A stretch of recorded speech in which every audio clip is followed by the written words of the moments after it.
cute, sexy, and fun. You are watching CSF Nation's own WMK TV, Channel 90.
Welcome to Makini presents Peak Gaming.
Watch your blind spot. I'll watch over you.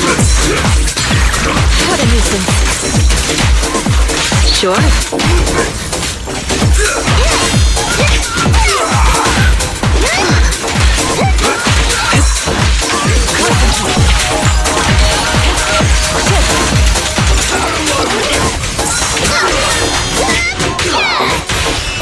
Take this.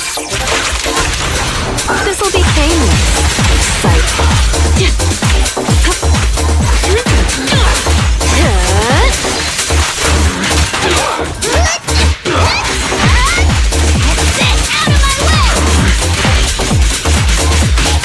Leave it to me. Go. Okay. I'll make it painless.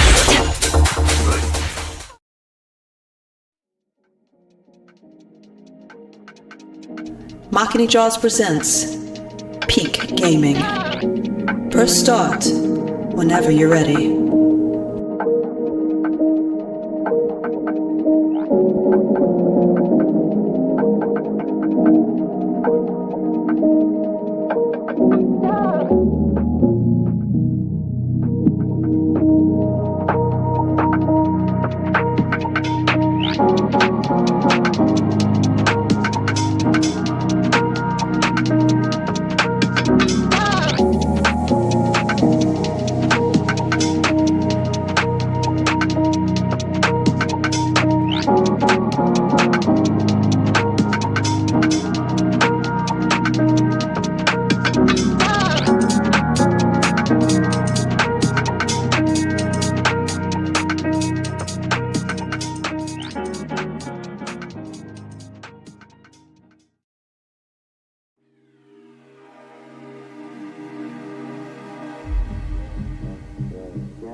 Makini Jaws presents Peak Gaming.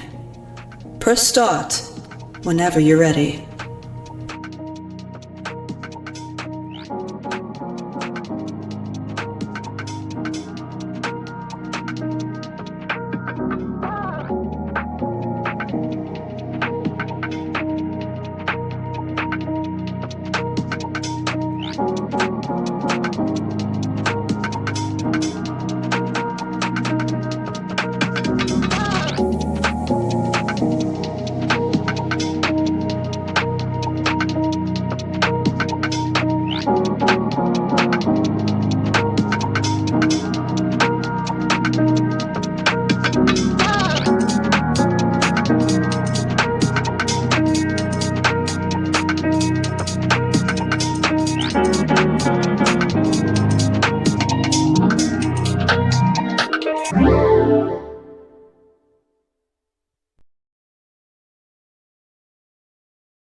Makini Jaws presents Peak Gaming.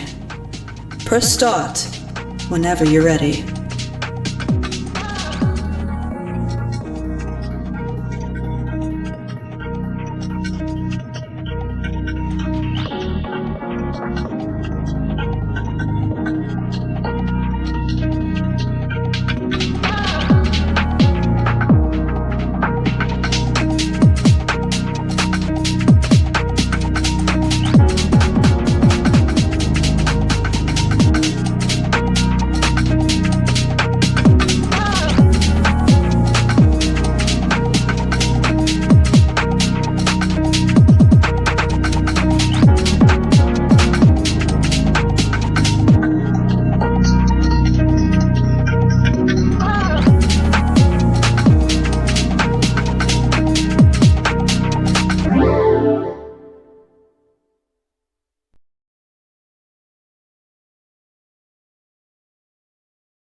Okay, there we go. We're live.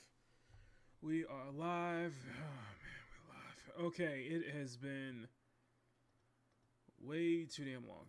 It's been way too long, but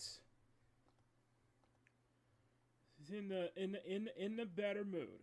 I'm in the better mood than I was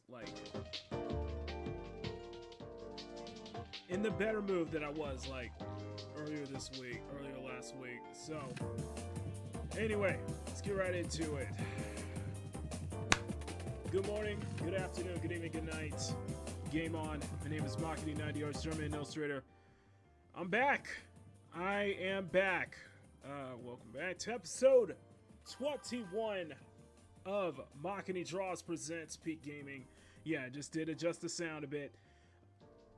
I have been under the weather all this week.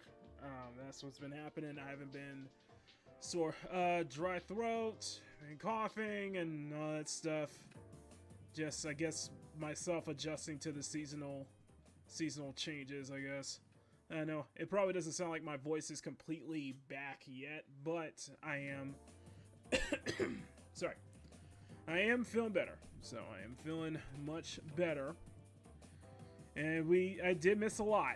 Actually, I did miss a whole ton, and I'm gonna have to do a lot of catch up between between tonight and between tonight and next week, I got a lot of catching up to do. So get ready for packed episodes of Makini in the morning all next week. And we're going to go into a lot of stuff on Makini Live tomorrow as well. But tonight we got plenty to sink our teeth into. But before we do that, I just want to say it's good to be back. Thanks to everybody for being patient with me. Thank you all for the good well wishes, all that good stuff. Really appreciate that. Feeling better. Yeah, I know it doesn't sound like my voice is like completely back yet, but it is getting there. It is definitely getting there. So, but we got a lot to go over tonight. Mouse volume, turn it up. Mic volume, turn it up. What do you mean mic volume? Turn it down. Let me listen to myself.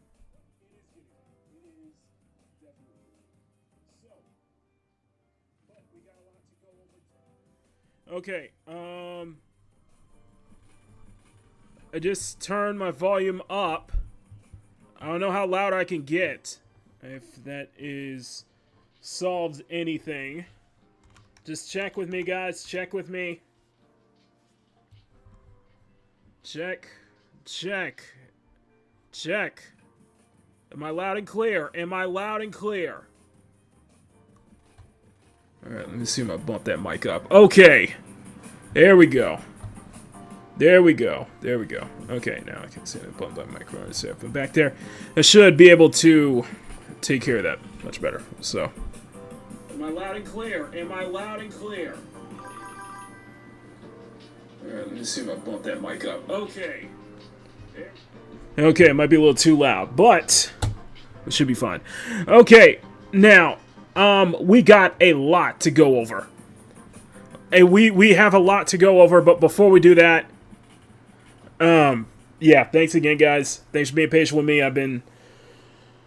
My voice, I may not sound like I'm fully back yet, but I should be ready to start gaming tonight. But we got a lot to go over.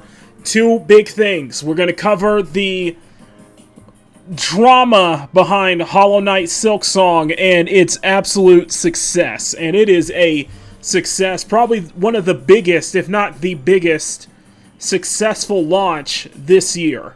Hands down. Especially the most successful launch for an indie title this year. So much so that other indie studios are basically pushing their dates back just to not interfere with Silksong. That's how big this launch was. And that's how much everybody's been waiting for this game to come out. So to all of the fans of Hollow Knight Silksong, and I know you guys are watching, especially you, Riot Kitty, round of applause, congratulations. You guys well deserved. People are freaking loving it. There is a swarm of negative reviews on the Chinese side, though, and we're going to get into that. So we're going to get into that. But the other thing that I want to get into is we're going over the state of play for 007 First Light, because in my opinion, this does not feel like a James Bond game. It does not look like a James Bond. It doesn't feel like James Bond at all. And I'm going to go and we're going to break this down into why I feel that this is not, that First Light is not, to me, this doesn't feel like a James Bond game. It feels like there's a lot more going against it than going for it. So, I was watching. To put it in perspective, what prompted me to wanting to do another reaction, to do my own reaction to State of Play, was watching, me and Emerald watching through, Kyle's stream the other day, and it got me riled up because I had a lot on my mind, and I was in a kind of a little bit of a back and forth with another commenter, another person in Kyle's chat, and I feel that, I feel like my feelings are justified. Let's just say my feelings are justified, and we're going to go over it tonight. So, on top of that, as far as the game goes, as far as whatever game goes, we're going to... instead of having you guys pick, I'm introducing something called the Wheel of Peak. I have 12 games on this wheel, and when we get to first light, we'll spin the wheel, and then we'll decide whatever it lands on. That's what we're playing tonight. Okay? So I got 12 games on the Wheel of Peak tonight. So hope you guys stay tuned for that. Anyway, you got 8 people watching, about 10 people watching. I know people coming in and out. Thank you guys so much. Thank you guys for being patient with me. It's good to be back. And if you guys can do me just one little favor is all I ask. Hey, if you're enjoying this program, please smack that like button and make a jiggle. And smack that subscribe button if you want to see more art content from Makini. Thank you so much, and hope you enjoy this. Smack that like button, make a jiggle. Smack that subscribe button, make a jiggle. I will make a new clip for that. I'll make a new promo for that using Kepa. Speaking of which, we'll spend like the first 30 minutes on, we'll spend like the first 30 minutes, 45 minutes just getting started on the flat colors for Kepa, since I do have the grayscales and everything ready. So, that's a good thing. Is a good thing. So, let's go ahead and say hi to everybody, and then we're going to jump right into it. So, first off, Telheim, good evening to you. Shalom, good to see you. Emerald, good to see you. Sean, good to see you. Like I said, I got 12 games on that list. Clarence, good to see you. This is back. Not a Makini live without a delay. Yep, obviously, Telheim still haven't decided on JB First Light gameplay vid yet. Nothing beats the original books, of course. Nothing beats the original Ian Fleming novels. Peak game, Market Bear, Bear, and please there's so quarters, low sound, and the mic you see. Here we are. All the good stuff. Good to see you guys. Let me know what you guys think. Speaking of which, let me know what you guys think about Kepa's new voice for the intros and outros. I did update everything today, so let me know what you guys think of Kepa's new voice. Alright. So, with that being said, let's go ahead and I'm going to move everything over to the... We're going to move everything over to the new... Which one we will get to that wheel. We will get to the wheel, so you'll see. So, but speaking of which, let's go ahead and move over to our first topic, and our first topic is going to obviously be Silk Song. Now, and let me go switch over to a secondary screen. Let me go switch over to my secondary screen in the meantime. And there we go, dual screen. We are good to go. Let me turn my welcome screen off. We do not need you anymore. I set up a playlist. I set up a playlist just for these streams, so some good background music in the meantime. Alright. So we got everything here. All good. Let's go ahead. Flip it up right there. Okay. Speaking of which, let's go ahead and see what you guys see here. This is Kepa. She's looking good. Looking good. The finally done with the grayscaling. Now we can start on the flats and everything. So, for those who don't know, my chat voted on us having a brand new mascot just for Peak Gaming, and I came up with this kitsune, little foxu named Kepa. So, let's go ahead and get right into it. First off, Silk Song Steam charts. Let's take a quick look at those Steam charts, shall we? Let's take a look at those Steam charts, shall we? Hollow Knight, Silk Song, one of the biggest releases of the year, and the release everybody has been waiting for, and a much deserved release as well. At currently right now, it is a 80%. Based on 86,000 reviews on Steam, 409,000 players right now, 587, and it's 24-hour and all-time peak, close to 600,000 players in its all-time peak, and that is just only 24 hours ago. So, needless to say, I think we need to give Hollow Knight Silk Song a major round of applause. I know people in my chat were waiting for this game. A lot of people in, even my coworkers were excited for this too. Everybody is excited for it. I'm just happy to see that. Well deserved. You guys, Team Cherry, you guys deserve a major round of applause. Now, here's the interesting thing about Silksong, because the reviews are scoring high. It's looking like a potential Game of the Year contender. I think we can safely say that it is definitely looking like a potential Game of the Year contender. Neo J, good to see you. Let me know if you guys agree, disagree. People are freaking glowing. Yeah, the reviews are glowing. People are loving it. Yeah, it's going to be showing up in Game of the Year circles. And this is, without a shadow of a doubt, the biggest indie game of the year. Hands down. The biggest indie game of the year, hands down. And an indie game that everybody's been waiting for. From what I've seen, the game looks gorgeous. The art style looks gorgeous. Everything. It looks like a very deep, like picking up right where the first game left off, continuing on what made the first game so great as the definitive indie Metroidvania experience. Now, for me personally, if I still have a backlog, but if you guys really want me to, I will be more than willing to. If you guys, I'm not trying to show anything, but I'm just saying, if you guys really want me to play Silksong on Peak Gaming, you can super chat $20. I will happily get it. Or if you want to gift it to me on Steam, I will happily play it on Steam. If you guys really want me to play it that bad.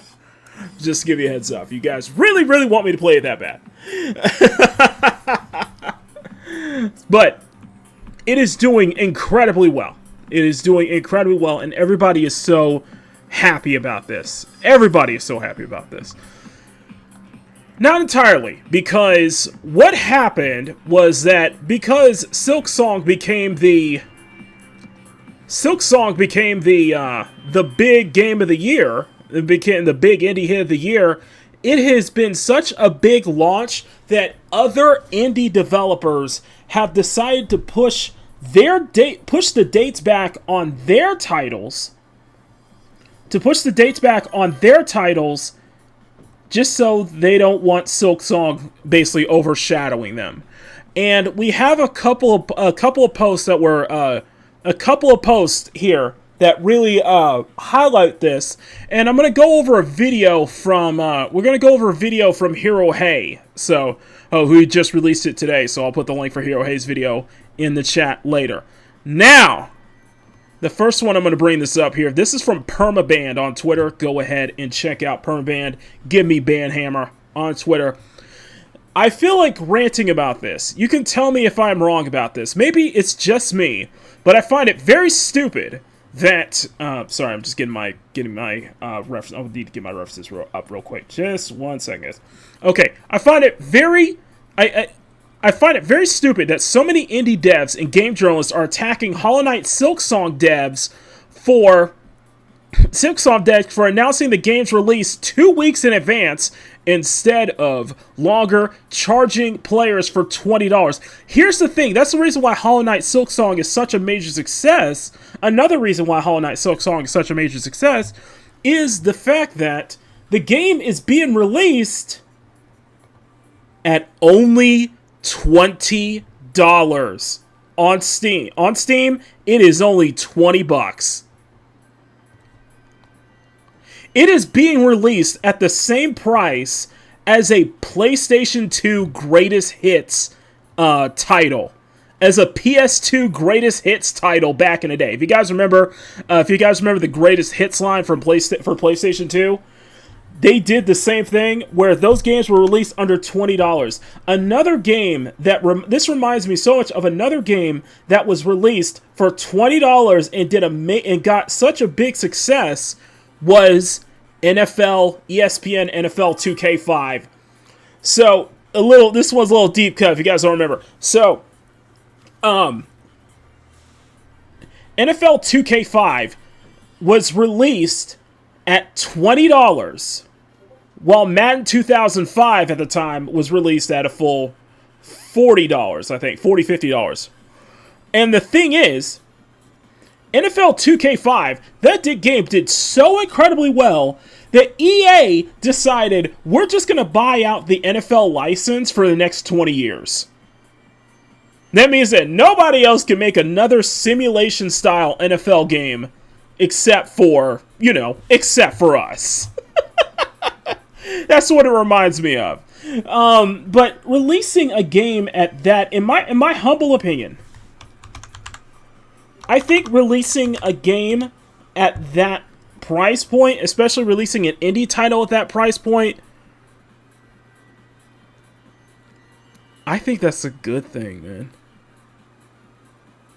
I think that's kind of a breath of fresh air, because I do think that you probably would have released, due to the hype of Silk Song, in my humble opinion, due to the hype of Silk Song, you probably could have released it at $30, but for $20, it seems like you are getting every single penny of it. Your penny of your money's worth, It's worth it. And it's doing incredibly, incredibly well. So, for releasing it at $20, I think is pretty good for an indie title. And especially in the sea where games are being pushed up to $80, even $90 to $100 at base price. Looking at you, GTA 6, and yes, it will be released at $100 base game. I'm calling it now. In this time and place in the industry, this is kind of a breath of fresh air. You're not breaking the bank. There's no microtransactions or like day one DLC or like anything that like hinders the experience. And I think that this is a really good thing for Team Cherry and as all. And I can see where the issue comes from, though. Announcing the game 2 weeks in advance instead of longer and charging $20 for it and not higher. How is Cherry is inconsiderate and horrible for giving other indie devs such short notice a window for how their pricing hurts them? This is something I don't get. How does their pricing hurt other indie devs? To me, this sounds like a self-centered, cynical indie game dev political nonsense. Who are you to decide what someone else does with their creation? If I were a game dev and I finished the game I made and I wanted to release it, I'll decide how long I want to inform my customer base in advance. It is my game. No wonder Indie Click Game Dev is helping me in it. Again, I'm reminded of how much I dislike the indie game scene. They are functionally anything but independent. They're the same clicks, the same backstabbing, and the same throwing each other on the bus. At its core, they are just like the corporate game devs, just under a different coat of paint. And I can understand that perspective. I could definitely understand that frustration. The thing is that releasing it at $20, yeah, they, in my humble opinion, Hollow Knight, Team Cherry have are not under any obligation to any other developer. As an indie dev, this is your creation. As an indie developer, it is your creation. This is your creation. This is your baby, okay? You spent the years, you spent all that time. You're the one who put this together. You're the one who made it happen. So you have every right in wanting to decide on when the announcement, when you're going to announce your game in advance, and when you have every right to decide when to announce your game in advance, and you have every right to you're not pigeonholed to anybody else. This is your game. You can price it however you want it to. You could have priced it for free and people would still probably would have paid money for it, you know? So I totally agree. You shouldn't be slave to this, and people are, and apparently indie developers are mad about that. So let's go through the takes. I think this is the biggest one from Joseph Moran, who is an indie dev in Mr. Badbit on Twitter. I think Silksong 2-week PR push has done some damage to other indie studios. How? I don't think Team Cherry thought about the impact this would have on other indies in their marketing. They don't owe you a damn thing. This is entitlement. This is entitlement, and I'm afraid that we're seeing that, you know, Permaban might have a point in that, you know, we praise the indies, we praise the Eastern developer scene all the time, but, you know, yeah, I can see why Permaban has that feeling of the indie scene being having their own set of cliques, the same way that, you know, the same that we see with the mainstream industry, you know, the same industry that we complain about all the time. So who are you to decide on? You know, if they should, when they should release their game in advance and releasing it at $20. You didn't make the game, man. You didn't make the damn game. This is their game. They're not pigeonholed to anyone. They don't have to answer to anybody. They're their own studio. It definitely sounds like a skill issue. I agree. It sounds like a skill issue, and this just sounds like whining, man. It sounds like entitlement. It sounds like blatant entitlement. And it's like, dude, as an indie, and I know we probably have some indie, you know, I've had indie devs watch my channel before, and you know, I had an indie dev reach out to me and do a full trailer react. He reached out to me for a deeper trailer reaction, which I was happily to do. Check that out. But Joseph, you don't look good, man. You don't speak for the rest of the indie scene. You don't speak for the rest of the indie developers, man. Work on your game. Focus on your game. Focus on how you want to release it, how you want to price it. I think what it really comes down to is that Hollow Knight is now, Silksong is now it's the yardstick now for indie developers, for indie, especially if you're trying to get into the Metroidvania, especially if you're trying to get into like the Metroidvania space, the 2D Metroidvania space. What Joseph Moran is seeing Hollow Knight Silksong not as a triumph for indie games, but as a yardstick. That every game now has to, especially every Metroidvania, has to match up to Silksong. And it's like, no, this is their game, this is their team, they made it on their own accord, man. They don't have to answer to you. They don't have to answer to anybody else. So it's absolutely so it comes off as very stupid and very entitled. I think it's a bummer. Hopefully there's a replicate. It's like, what do you care? Focus on your damn game. I can't believe I'm the only person who thinks that this is the kind of effed up for Silksong to release date so late. Like, man, if you're an indie developer, you should understand the struggles that studios get through. Like, dude, they don't have to answer to you. They don't have to answer to anybody. What this sounds like is crabs in a bucket. This sounds like legitimate crabs in a bucket mentality here. Like, who are you to decide that, man?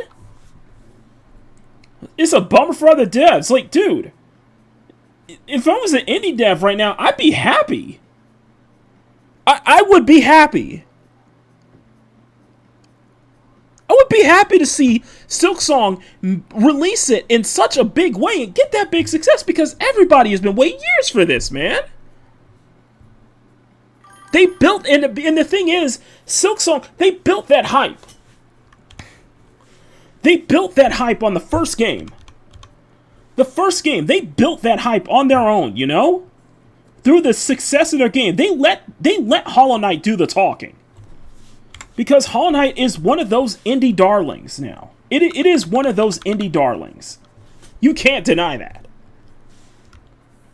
So yeah, there's going to be excitement is going to be through the roof here. And it's their game. You should be happy, man. That should inspire... I'm serious when I say this. I think that should inspire other indie devs, even if they have to push their game back. You know what? That should inspire other indie devs to really, put the work in, to put that time in, and really shine. It should inspire them to really go out there and make it on their own, because they did it now.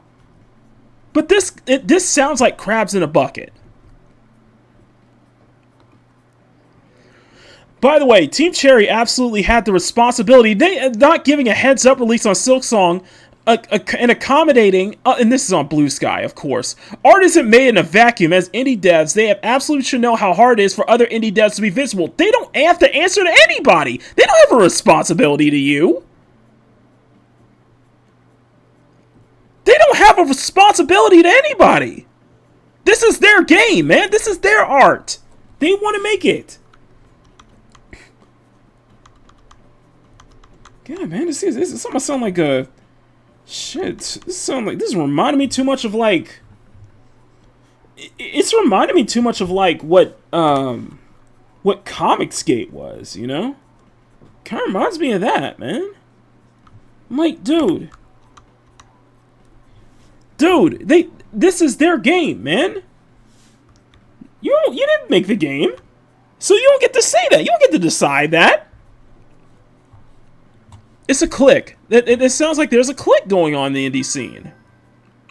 Hollow Knight Silksong is cheap price problem for other indie devs. Indie devs and publisher weigh up its impact. That is such BS. That is such BS, man. As an indie dev, as an indie developer, and especially as a journalist, you guys are seeing this as a freaking problem. Like, screw off, man. Yeah, Ori and Hollow Knight are indie darlings. Yeah, exactly. You don't see Thomas Mahler. You don't see Thomas Mahler doing that kind of ish. Just you know what? We're gonna do something real quick. I'm gonna just do a quick check. I'm wondering. I'm very curious if Thomas Mahler has seen this. He's probably celebrating this. I bet he is. I bet you he is. For those who know, Thomas Mahler, he's head of Moon Studios, the team behind Ori and the Will of the Wisp, Ori and the Blind Forest, and No Rest for the Wicked. So I just want to look. I just want to look. Let me see. Thomas Mahler.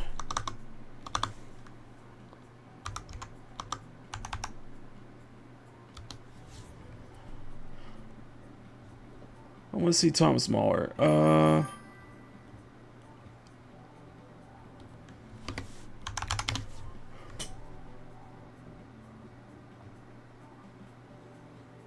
Oh, Thomas Mahler. Sorry. I'm already following him on Twitter. Yeah, I follow Thomas Mahler on Twitter. Thomas Mahler's a cool guy. Thomas Mahler's a really, really good, amazing guy. Oh, okay. So, okay. All right. Okay. I thought it'd be interesting to see if he anything is celebrating War in the World. Okay, never mind. But follow Thomas Mahler on Twitter. Though, follow Thomas Mahler, check him out. But yeah, dude, like, you don't, like, this just comes off as disingenuous. Like, this really comes off, like, this headline comes off as disingenuous, and it kind of comes off as dishonest, too. Like, Toby Fox, I know for a fact Toby Fox did not say a word about this. It is, indie game devs usually do their own thing. That's how I kind of see it, is with indie devs, they kind of do their own thing, they're kind of their own cliques, I guess there are cliques even within the indie space, but they don't have to answer to you. Just because they're the big indie game right now, they don't have to answer to anybody, So we're gonna get into Hero Hayes' video. It's a quick video. Then we're gonna go into V's video. I'm gonna put a link to both Hero Hay and V's video on this one. You guys check them out down below. Let's see what they got to say about this. So Silksong's got an all-time peak player count on Steam of 587,150. They are inching closer to 600,000. I would not be surprised if they hit 600,000 by next week. I'm serious. I would not hit. I wouldn't be surprised they hit 600,000 by the end of this weekend. However, some of the so-called modern audience are actually very upset at Silksong. At the lower part of this tweet, we can see this account Stealth saying, many indie developers are delaying their games to get out of Hollow Knight Silksong's way. They had marketing plans, which now have to be changed because of something they couldn't anticipate. This Joseph person says, I think Silksong's 2-week PR push has done some damage to other indie studios. How? I don't think Team Cherry thought about the impact this game would have on other indies in their marketing. I think that's a bummer that I hope isn't replicated, to be honest. Oreo64 tweeted, Baby Steps is the latest game to move its release date because of Silksong from September 8th to September 23rd. And this FaceTime account saying, I can't be the only person who thinks it's kind of messed up for Silksong to reveal its release date so late. Like, man, you're indie developers. You should understand the struggle that studios go through. And then we've got this account Strife saying, by the way, Team Cherry absolutely had the responsibility of giving a heads up about the release of Silksong and accommodating other indie devs in regards to it. Art isn't made in a vacuum, and as indie devs, they absolutely should know how hard it is for other indie devs to be visible. And some gaming journalist article titled, Is Hollow Knight Silksong's cheap price a problem for other indie games? Devs and publishers weigh up its impact. It's a very odd thing. I mean, indie devs should be celebrating the success of Silksong, not complaining about it. Exactly. To be fair, there have been lots of devs congratulating Silksong. However, clearly, some aren't. And instead, they're insulting Silksong and the devs who worked on it, and it comes off like immense jealousy. And like they're just trying to muddy the waters of the indie scene, really, because over recent years, we've seen indie games becoming beacons of light for gamers in the Yes, they have. otherwise infested with corrupt AAA greed. Artur, the dev behind the indie series Soul Ash, would give his thoughts. We can see him saying here, some devs have become dependent on press, experts, publishers, conferences. And by the way, Arthur Smirkowski is another indie dev, and I think he's a great indie dev. He's been under fire a lot last year for his game Soul Ash. Essentially, Soul Ash 2. He got under a lot of fire. He got a lot of heat last year, early this year, like last year, for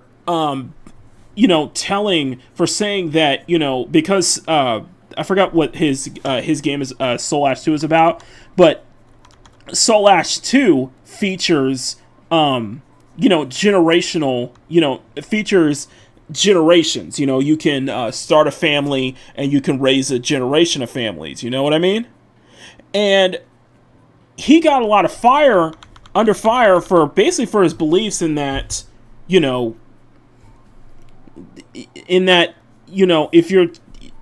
that you can't, in medieval times, and because, it said medieval times, you really can't raise a family, you can't start a generational family if you are a part of the LGBTQ community. You really can't. It can't happen in medieval times, which that's where his game takes place in. And he got under so much fire for that, for basically just pointing out the obvious, for just basically just kind of stating the obvious, and he didn't back down on it either. He did not back down on it either. And mad props to Arthur for not backing down on that. He stands by it. So, yeah, you could not, yeah. In a network of corporate friendships and shows. In other words, some of them are apparently selling out to the very AAA corpos that have pushed gamers away and more into the indie scene to begin with. Mm-hmm. He would go on to say, many independents are still trying to preserve the meaning of the indie dev term, but it's being divided and conquered by larger interests. Which takes us to Madame Savvy, who responded to Permaband in the tweet that we had on screen a moment ago. She says the reason why this happens is because a lot of quote-unquote indie games and companies are captured. They play by the rules set forth by DI groups, so they can be rewarded. Silksong's team didn't do that. They did their own thing. Anyone can release anytime for any price with zero notice. Exactly. Individuals outing themselves with that language most likely have some interesting connections to industry capture groups. Now, ultimately, I think when I say I'm gonna bring this up. I'm just gonna bring this up real quick. I'm gonna bring up my Steam library, and I'm gonna bring up my wish list. And out of all my wish list, how many indie games? Let's list off the number of indie games I have on my wish list. Spine 1, Abyss X 0 2, Might Rhea 3, Motor Slice Asuka X Redline, Bombshell Blitz, Descent stuff, so Ascend 9, Shade Protocol, Ascend to Zero, Wander Stars, Night and Core, Linear S, Overjump Rally, Over the Hill, Kaido Genkai, Dish Attack. That's at least 15, 16 indie games. That's about like 16 indie games that I have on my wish list alone, and these are indie games I'm excited about. I am very excited about these. So yeah, I have a lot of indie games I'm looking forward to. I'm still waiting for them to release, man. Like, I am like in the forefront waiting for them to release. You know what I mean? I'm just saying. So, oh, sorry about that. My volume is a bit low, so let me see if I can bring that volume up. Okay, let me know if this is better, guys. Let me know if this is better. Sorry about that. Most, I mean like 99% or so, by far pretty much all of them, are still very cool, hardworking people. But it is concerning that there's a very small fraction who are apparently willing to sell out to corporate interests and do what they can to subvert the indie genre. But let me know what you think about all this stuff in the comments. And as always, thank you so much for tuning in. Hope you have a great rest of your weekend, and consider liking and subscribing if you enjoyed my coverage. Helps out greatly. I appreciate it. See you in the comments here and in the next one. And Hero makes a really good point. Like, the indie scene for the most part is, most indie devs do their own thing. It's only that select clique. It's only a small clique of people that are willing to basically sell themselves out to the big AAA, corporation, And I'm hoping that number is small. I'm hoping that clique is small because, we can't have that same... I don't want to see that same clique structure that we see in the AAA industry and in the AAA industry and the bigger industry. Just have to do the same see the same in the indie scene, that clique mentality is why a lot of people flee to indies in the first place. I'm just saying. Before Grand Theft Auto, There was a GTA PS3. There was a GTA 3 for the PS3. Okay, I need to save this. Sorry. So yeah, that was Hero Hey. Go check them out. So we're gonna do a follow up. We're gonna do a follow up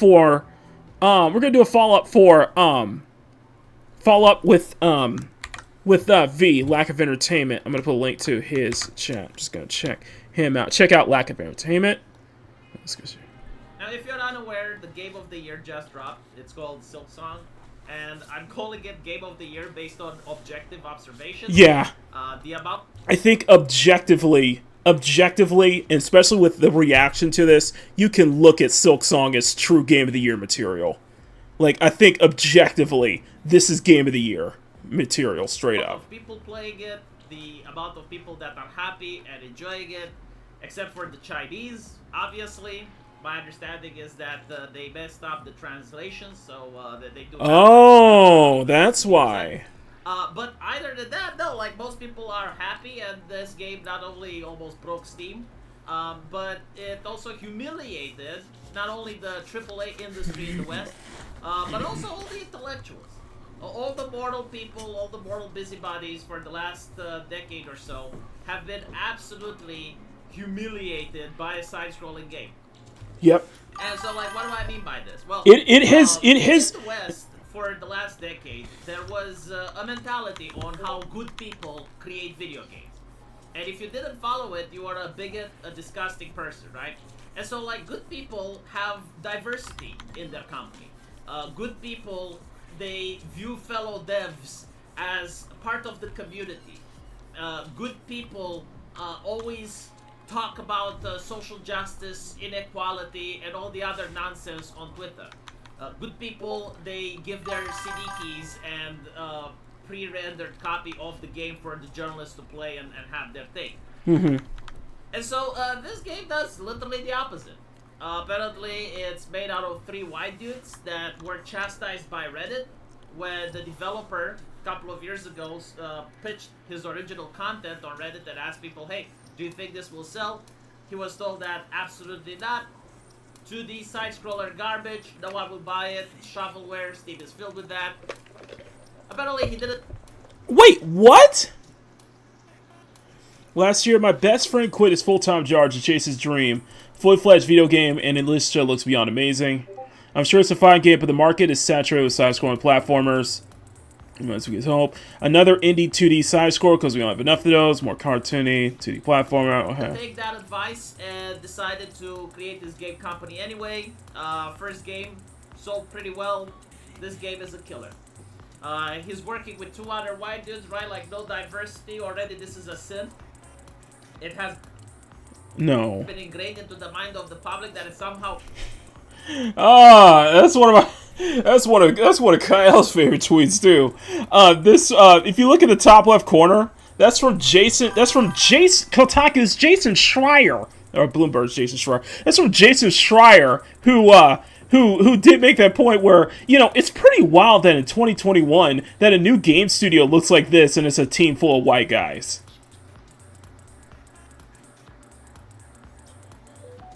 So, Jason, you had a problem with a development studio being a team full of white guys.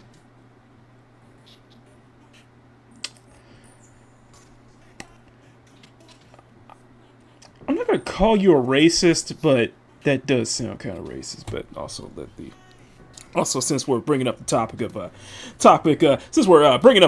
of old Jason, I want to bring up another. I want to bring up some of my greatest hits, some of my greatest hits of Jason Schreier, by the way. So let's go all the way back to his. Let me see. Let me find that tweet. Let's go back to his old day. Let's go back to his past days of Kotaku when he went after.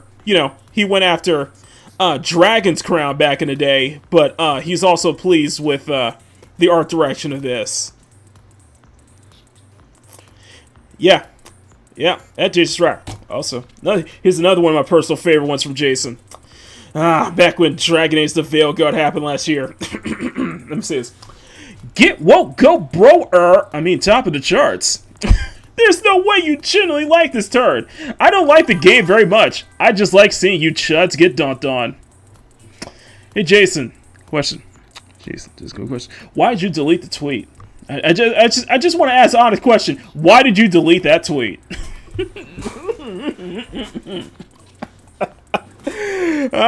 Jason. Jason. I mean, you do good stuff, but... you do good reporting, but, bruh... Bruh, you gotta learn to shut your man. Bruh, you gotta learn to keep your mouth shut sometimes, man. Just saying. Racist for 3 people that happen to know each other and they're white to start the business together, right? Like you must have the spice melange in the business. Like you must have predominantly a black person or a black woman, otherwise the gay journalists freak out. And I wish I was joking, but I'm not. Like you had the Kotaku journalist in chief at the time saying that a company that doesn't have any black dudes is a problem.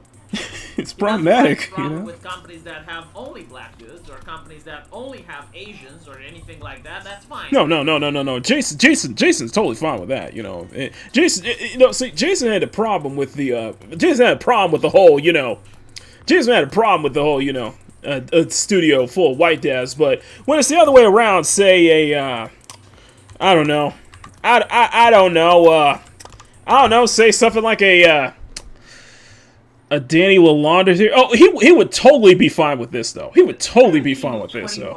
Right now, for Validate, it's a pretty big team. It's a crazy big team for indie games. Who is your team? Validate has a team of mostly all people of color. We have no white people on our team. I did that because I wanted to create a safe environment. And I know the best way for an environment to be safe is to be around people who are just like me. And I'm not saying that white people in the industry are creating unsafe environments. I'm not saying that. That is not what I'm saying. I am saying that sometimes it is hard to work with white people because they think that something may be okay, but it was really a microaggression. And no one wants to deal with that while they're trying to make a game that they love. I'm saying Jason would totally be fine with that, I'm just saying. That clip never gets old to me. That clip will never get old. That's going in my meme clip, by the way. Anyway. It's just that white people have no culture, and so we need to turn this into a prophecy, right? Into a self-fulfilling prophecy. And Oh yeah, exactly. Yeah. any studio that doesn't hire on diversity and assume that they're racist. In reality, of course, like these are probably friends that happen to know each other.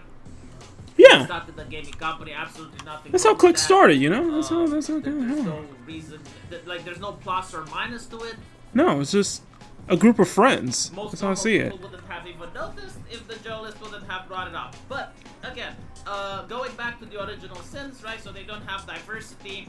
They also refuse to give any announcement to game journalists, right? They didn't give CD keys to reviewers. They didn't give CD keys to streamers. Nobody managed to play this game until it was released, and you'll see a lot of journalists absolutely livid by that. But the final sin, this is the one that hurt the most, is that they don't consider other indie devs as part of the community. They don't have compassion and empathy for other indie devs. One of the bad things that they did is to set the game at $20. People are accusing them of crashing the market. The other problem is that they didn't announce the release date beforehand so that other indie devs can plan their releases around them, right? Now, here's the thing. I'm a game developer myself. I don't think they did anything wrong. No, I don't think they did anything wrong at all. Every single person should calculate the price for their game. Like, we don't live in medieval times. The church doesn't get to set the good price. We're not under communism. We don't live in communist China where they can put the price for it. No, like every person can price the game at whatever, and any person can release the game whenever. You know, exactly. It's part of doing business. Like sometimes maybe you have a good release date and your title sells well. Other times you messed it up and you release it when other titles are coming up. It is what it is. Like why exactly do they have a moral obligation? Like. Whatever, you know, it's such a weird mindset. But as you can see, like, people are upset. I think Silksong's 2-week PR push has done some damage to other indie studios. How? I don't think Team Cherry thought about the impact this game would have on other industries and their marketing. I think that's a bummer that I hope it isn't replicated. I completely disagree, though. It's like, why should you care more about your competition? That's a good point. They're like, they're competitors. Why should the baker care more about other bakeries? Like, he cares about his own bakery, and hopefully he hopes that all the other bakeries on his street go out of a business, so he's the only one, right? Like, that's a normal, sane, and healthy mentality to have. And if everyone has that mentality, then you get competition, and the people that benefit isn't the indie game devs. They're not the ones supposed to benefit. It's the customer. The customer is supposed to benefit, right? Like, when people are cutthroat capitalists, and they're basically struggling to one-up each other, the people that have to gain are the customers. This sounds like the comic book industry, man. Their games to get out of the Hollow Knight Silksong way. This sounds like the same like mainstream comic book industry like click that I saw back in like 2017, 2018, which ironically what started kind of CG in the first place. Was that click mentality between the editors and artists and writers at Marvel and DC. It's that same click mentality, you know? So, and and we're seeing that in the mainstream game industry, in the mainstream AAA space, in the big AAA space, we're seeing that click mentality all over the place. So, I'm totally in the thing that this is why people flock to indies in the first place, you know? Of marketing plans which now have to be changed because something they couldn't anticipate. Again, like, this is normal. This is part of doing business. Oh, like, sorry. The fact that this wasn't the case up until now is the problem. No, yeah. Like, things are healing. Look at this one. I can't be the only person who thinks it's kind of messed up for Silksong to review. How is it messed up, though? So late. Like, man, you're indie developers. You should understand the struggles that studios go through. Like, how is it messed up? Harder. Work for it. You want the customer's money. Work for it. Exactly. First of all, even if they release their release date a lot earlier, most studios wouldn't care. Like, they would have looked down at this game. It's a science roller. Exactly. Like, people want to play Assassin's Creed. That's the juggernaut. Notice how, like, no one complains, though, when Ubisoft announces a release title. Like, that's fine, you know, because they're the AAAs, they're the holy ones. But, you know, all indie game developers have to quote-unquote stick together. And I'll tell you this, you know, they have a pecking ladder. It's not really like grassroots and everyone gets to do what they want. No. Like, when it comes to indie devs, you go on their Discords and they're the popular kids. Yeah. All of them are leftists and into social justice, and if you're not like that, you're in the outer group. I'm telling you this, like, this game, the Silksong is in the outer group. If the outer group. Silksong game would have suffered because of some other releases, they wouldn't have cared. So No, it's they a wouldn't. little bit of a poetic justice that this is happening. Look at this one. Team Sherry absolutely had the responsibility of giving a heads up about the release of Silksong and accommodating other indie devs to regard it. Art isn't made in a vacuum, and as indie devs, they absolutely should know how hard it is for other indie devs to be visible. Yeah, that's true. You know, art isn't made in a vacuum.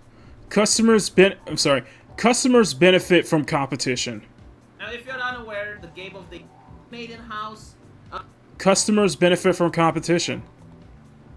Like it really is more of a beneficial for customers when there's actual competition.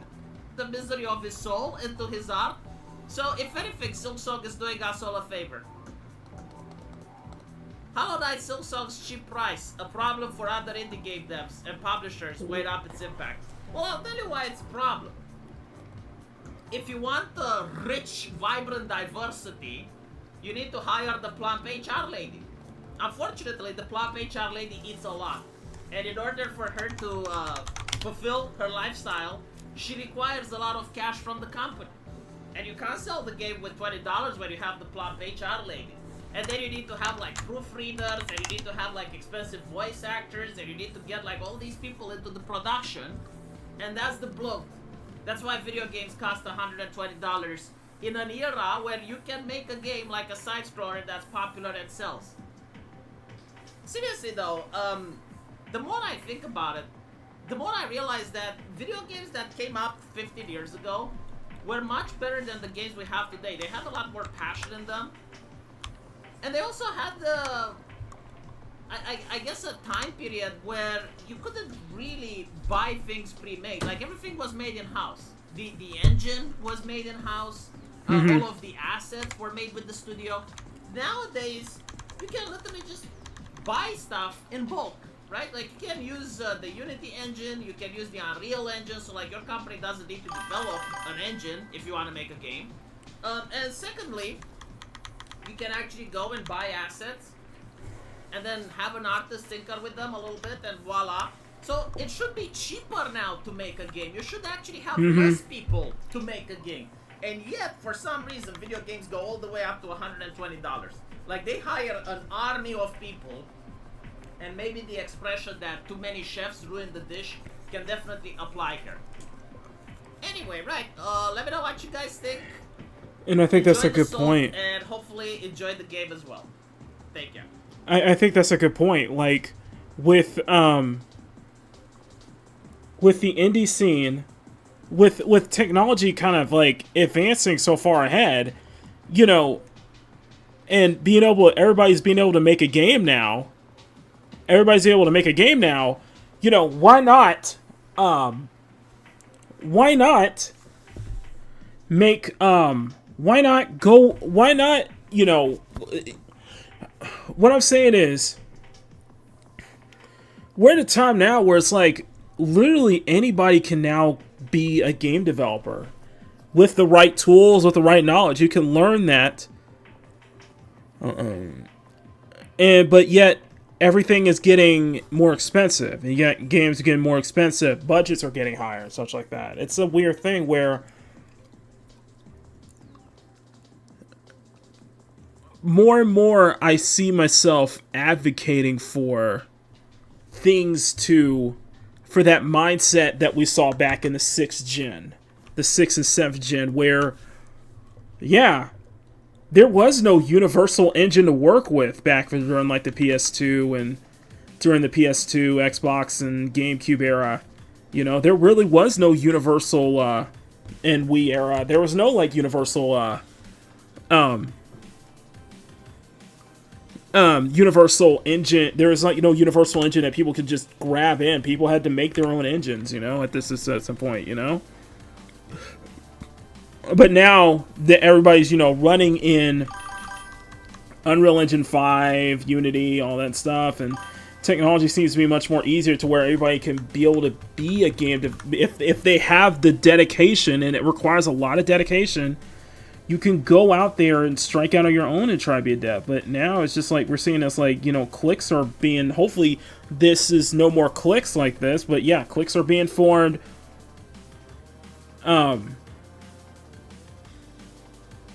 Cliques are being formed. Everything's getting expensive, and it's like, it should make it just easier and cheaper, you know what I mean? 6th gen, yeah, renderware was like a common thing, kind of like an Unreal for consoles, yeah. You can argue like renderware was kind of like the Unreal Engine for like console titles. But you get what I'm saying, man. It's just weird. It is just absolutely weird. I think tech is moving forward towards handheld and mobile. I've been playing Destiny Rise as a whole available on my handheld PC, so more consoles, so no more consoles are needed. Yeah, that's the other thing. That's another thing, It's just insanity. It is just absolute insanity. So, but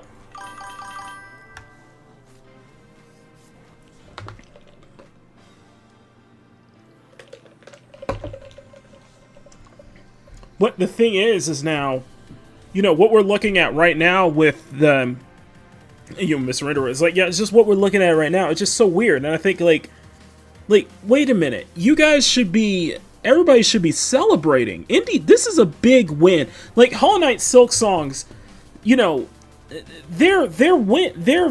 is a big W for the indie scene. This is a major W for the indie scene, in my humble opinion. I think this is a major win for the indie scene. And I think a lot of indie studios most indie studios should be happy about that. Instead of, having it, instead of just being like, instead of having this is what I think as the older I get, the more I despise. I think this is what it is. This is what it is. And I want you guys to listen to me on this one. And I want to answer, if you ask me, and if you believe, let me know if you guys believe this theory. Do you guys feel that the older you get, the more you despise the mean girls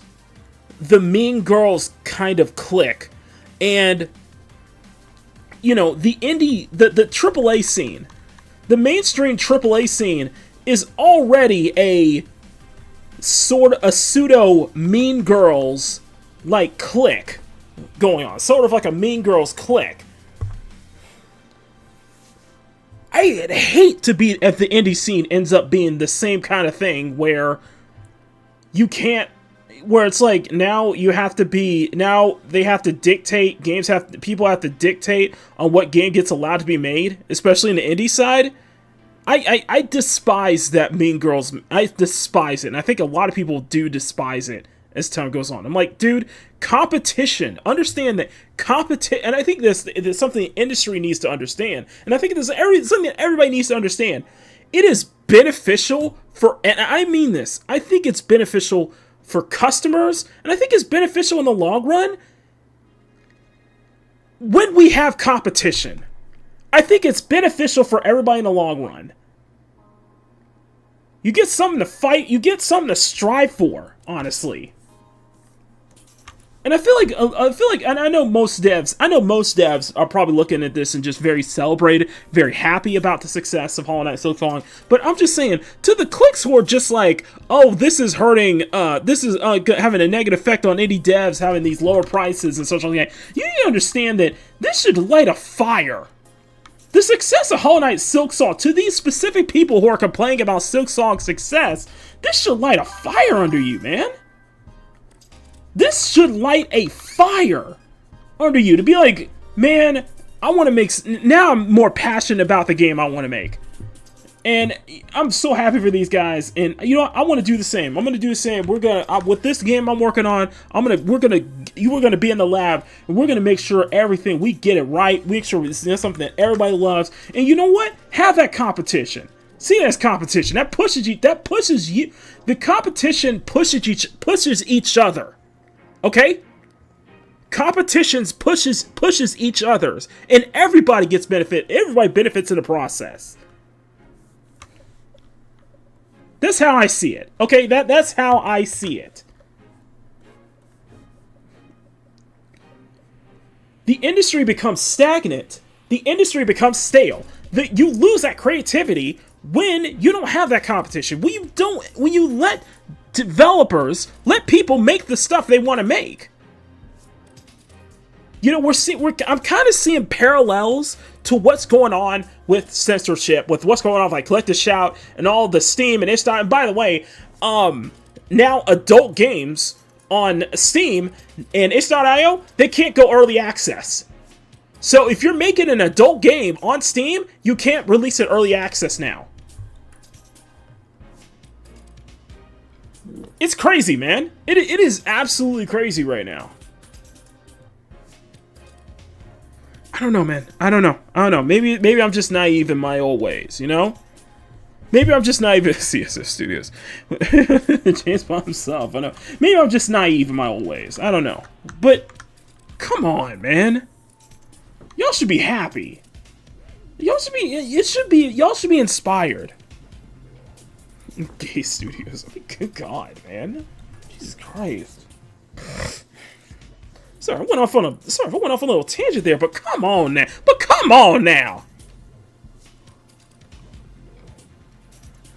I don't know. Okay, so I'm getting into the. I'm gonna spend a little more time on. We're gonna spend a little bit more time on getting into. We're gonna spend a little bit more time on getting into. Just getting the hair and everything done. I'll save the clothing for later, maybe later on. But I'm using a reference. I am using a reference, so so I'm just kind of like zooming back and forth. But we're gonna spend what I want to do next before we move on to, because it is, what time is it? 8:21. So at about, how about in the next 20 minutes? Let's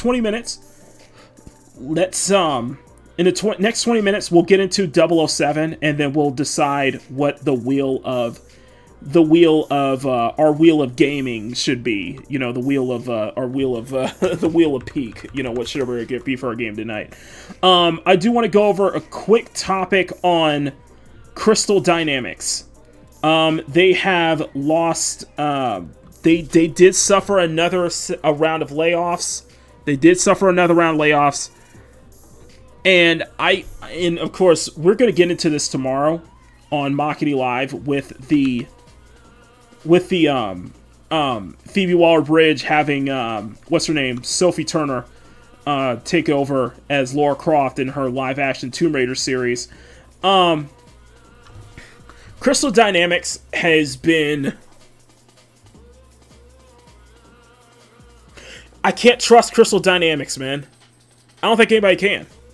They botched it with Marvel's Avengers. They botched it with everybody's like losing trust in Crystal Dynamics, especially with a Tomb Raider.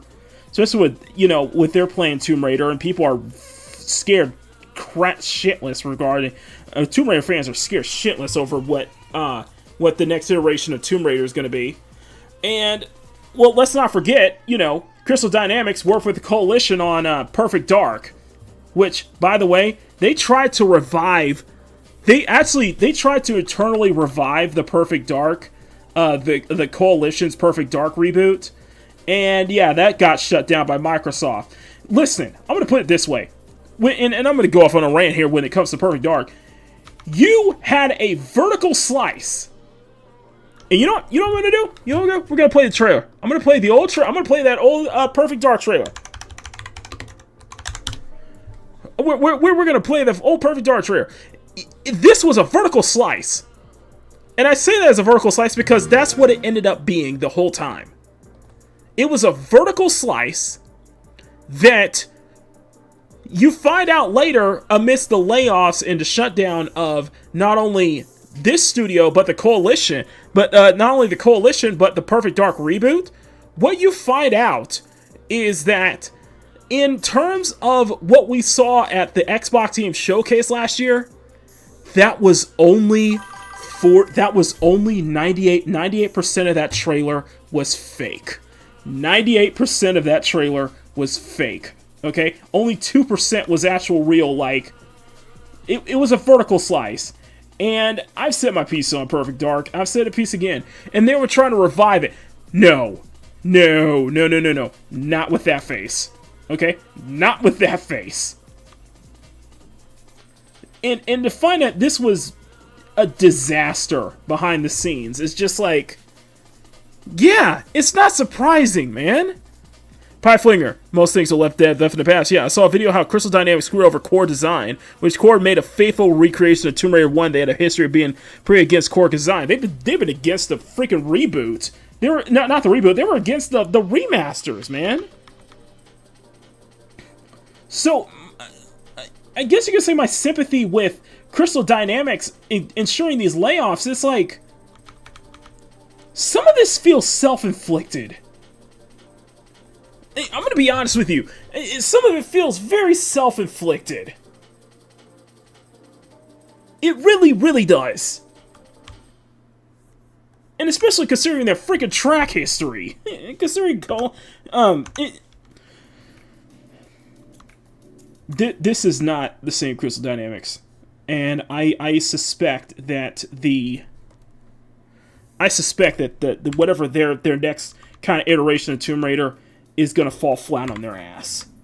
Is really going to fall flat on its ass. And you know what? I'm here for it. I'm here for it. I'm here for the Sophie Turner Tomb Raider. Because you screwed it up. You continue to screw it up. You continue to bother it up. You continue to just ignore everything that made us love about Lara Croft as a character. Crystal Dynamics, you screwed up so many times, man. Like, give it to somebody who gives a damn. Give it to a development studio who actually gives a damn about Tomb Raider and her freaking legacy and who actually want to stay true to the legacy in the first place. Sorry. This is trash, man. Just absolute. I can't. I don't have too much sympathy. I'm sorry, and especially when we have record breaking. And let's be 100 on this. I can't believe I'm saying be 100 on this. We are experiencing record-breaking layoffs. Record-breaking layoffs this year. Like, it's like every other week, another studio has to deal with layoffs, or another studio shuts down. We are experiencing record-breaking layoffs this year alone. Way more so than in 2023 and 2024. So I'm just at the point where I just don't have much sympathy anymore. Because a lot of this does feel self-inflicted. A lot of this feels like the faults of the higher-ups, the faults of the arrogance of some of the people in the staff, man. I can't. And you gotta read the room. You're really gonna sell us a Perfect Dark with this? With this? Really? I don't know what to tell you, man. I don't know what to tell you. Okay, I don't know what to tell you. So yeah, man, I'm sorry. I just had to go on a little rant about that, man. It's just crazy. It's just freaking crazy, man. Lord knows what 2026 entails, bro. 2026, we're gonna see more layoffs. I think we're gonna see plenty of. I think we're gonna with GTA 6. We're gonna see a lot of big hitters next year, but I think we're gonna see more layoffs too. I think we're gonna see more, do or die situations for a lot of studios. So, as much as I'm just the usual, like, you know, best of luck, everybody gets back on their feet, considering the amount of record-breaking layoffs that we have this year, I just don't have that much sympathy anymore. I'm just out. If anything, in its place is a lot of apathy.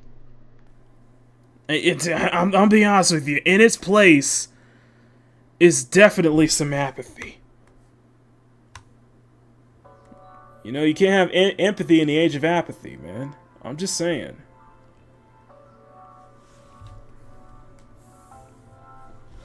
Man. I want to. I'm trying. I know. Trying to be a dick about it, but dude, something's got to change. That's all. I don't know what else to tell you. I really don't know what else I can tell you, man. And we're looking at a crash. Either something's got to change, or we're looking at a crash. An inevitable video game crash. And people are like, maybe the video game crash will be maybe another crash will be a wake-up call. I don't know. I really don't know, man. I really don't know. Okay, so. Alright, so, Pie Flinger, good to see you. Mama Bear, good to see you. Demasta, good to see you guys. Okay. Now we are going to get into. I'm gonna go for another. It's 8:30, so I'm gonna go for another 15 minutes. I'm gonna add some of the eyes. We're gonna do some of the eye work for. We're gonna do some of the eye work for. Eye work for Kepa, and then we're going to start on. At around 8:45, we'll start on the next. We'll start on the main topic, which is we're going to be covering the. What you call it? We're going to be covering the 007 First Light trailer. So we're gonna get into that. But anyway, thank you guys so much.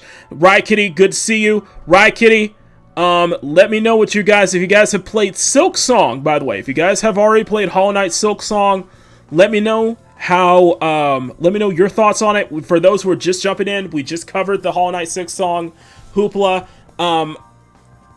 Apparently, due to translation issues, it's getting mixed reviews in China, and indie devs are just acting like a Mean Girls clique over when everybody should be excited about Hollow Knight Silk Song success. Is it is the biggest indie game of the year, and it is hands up.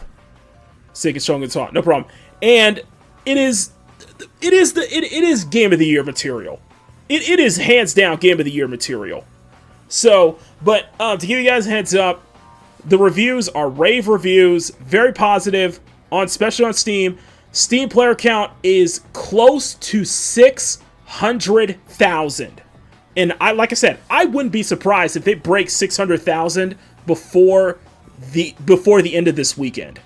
Or by next week. I guarantee you by next week it'll probably be 600,000. But it is huge, man. It is absolutely huge. So, in the meantime, what is huge is this? So, I'm gonna ask you guys something in the meantime. I want everybody to sound off with our new. If you guys just joined in, I did update the intro and outro, so you do hear a glimpse of Kepa's voice, Kepa's pseudo British-like voice, and I am kind of like thinking to myself, like, what should we do with her eye color? Like, what should be, like, I will ask you guys, list off, everybody watching in the chat, list off some potential eye colors for Kepa, for a little kitsune. List off some potential eye colors, okay? I'd like to hear from you guys. I want to hear from the audience. List off potential eye colors. Let me see. What is this? In the meantime, I'm gonna turn the background music up just a little bit. I did set up a dedicated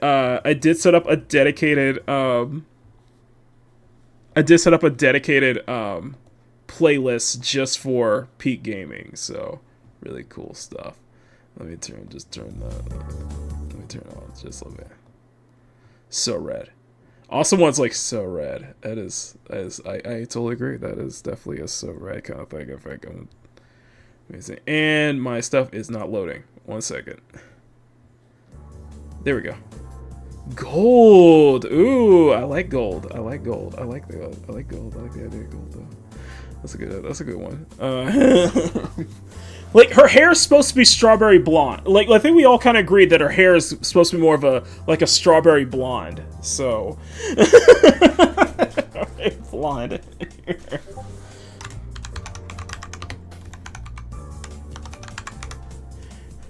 I'm just listening off random colors. You're just listening off random colors. That's fair. That's fair. Let me know if the music is too loud. I'll turn it down just a little bit. But yes, I set up a dedicated playlist just for Peak Gaming, so that way we have some like menu music. That's some like really good menu music. Green. Peach. Oh my god. Oh, this thing has some peach. That might not be a bad color. Might not be a bad color though. Peach might not be a bad color. I'm leaning towards a red. I am leaning towards a red just because that would be a good contrast if we're doing a.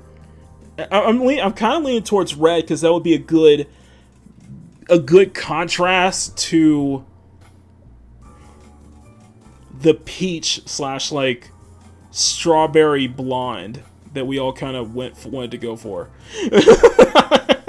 Peach like blonde, and I'm kind of leaning towards the red though. I'm kind of leaning towards that. Maybe something more ruby color. Something maybe find like a middle ground. Gold would be a good one. That would be a good one though. That could be a good one. That could be a good one though. That could be a good one though. Anyway, let's go. We got like I'm gonna go for 10 minutes. We're gonna go for 10 minutes and we'll get into it. But no, I'm glad you guys are liking these segment of Peak Gaming. We'll keep doing that until we have a full render for her. Easy heterochromia like Max Azure. You could do heterochromia. What is heterochromia? Let me look it up.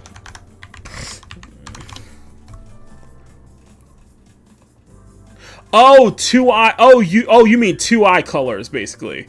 Maybe two eye colors. I don't know. We could. Let's see. Let's not do bloodshot red. I want to do because we're gonna detail everything on the inside once we get into it. So. C Max. Clarence says C Max.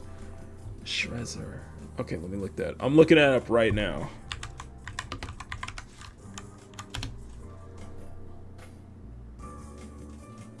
Oh, it's a baseball player. Okay.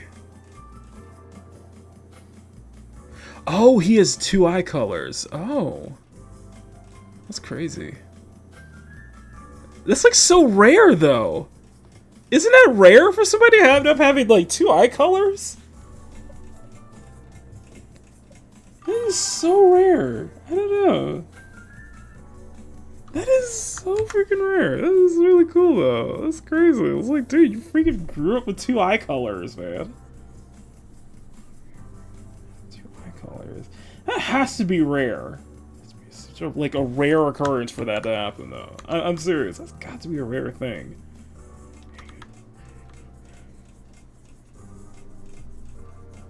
I'm thinking this, maybe.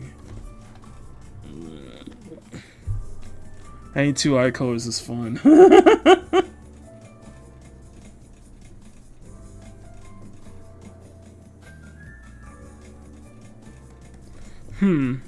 Yes. That might be a little too much of it. Because we're gonna do like a detailed eye color though. I'm gonna do like a really detailed eye color.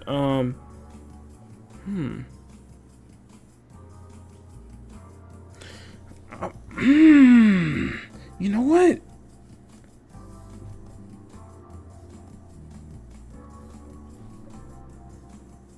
There are multiple kinds of heterochromia, different eye color. Each color is spot in the middle of the color and the outer ring, a different eye color in the center.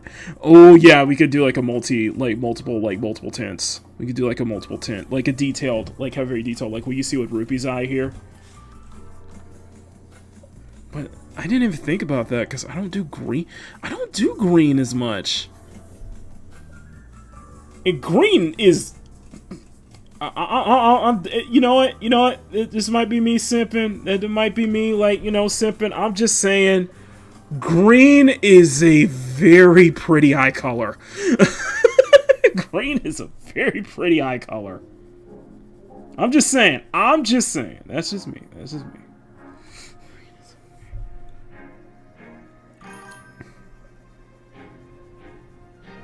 I think we can go with this. I like this. Let's try. Especially like a light green. Especially like an emerald green, you know?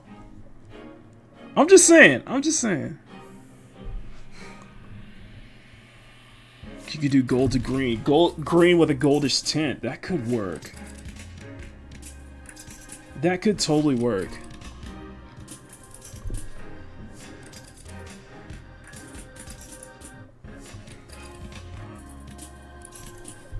See, I'm loving this fun brainstorming. I love this fun brainstorming that we're having right now.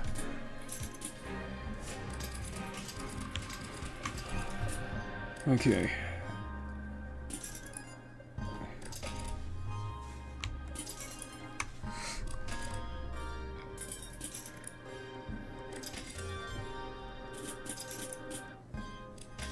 See, I'm liking this. I'm liking this a lot. I'm liking this a lot. Thank you guys. You guys are freaking amazing. I have been under the weather all this week, guys. So yeah, apologies for no streaming. Yeah, I've been under the weather. So yeah. I feel like my voice is slowly coming back. I feel like my voice is slowly coming back.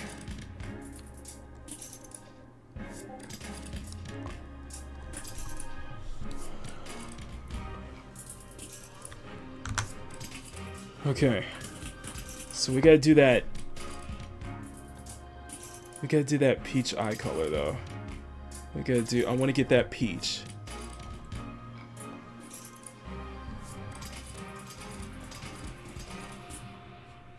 I want to get that peach eye color. So, or get that peach hair color though.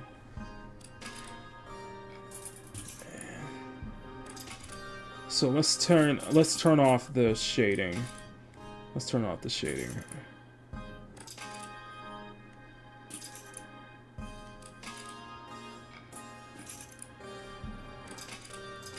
Okay.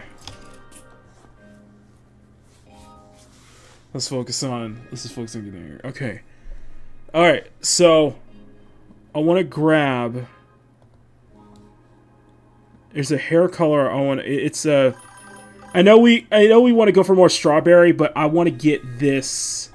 I want to grab this hair color. I want to grab this color blonde. It's like a perfect shade. That's like, I feel like that's perfect. Something like something like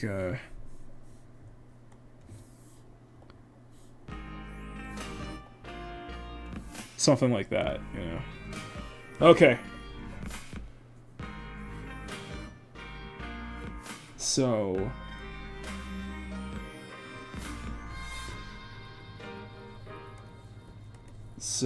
hair and tail. See, I'm loving this. It's like a little bit of that, and we're making a.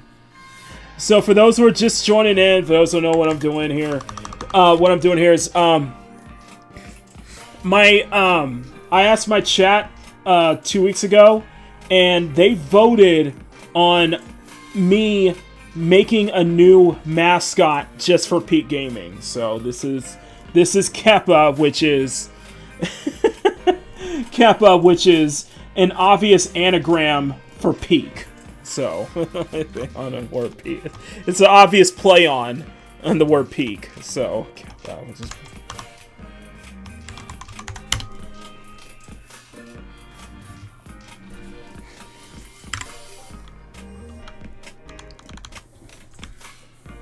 So as you can see, oh, I like the peach. It can't like. Here's a thought. Strawberry at the roots, lighter blonde at the pigtails. Ooh, green eyes. Strawberry at the roots. Okay. Here's a thought. I like that. I like that. Okay, we could do strawberry at the roots.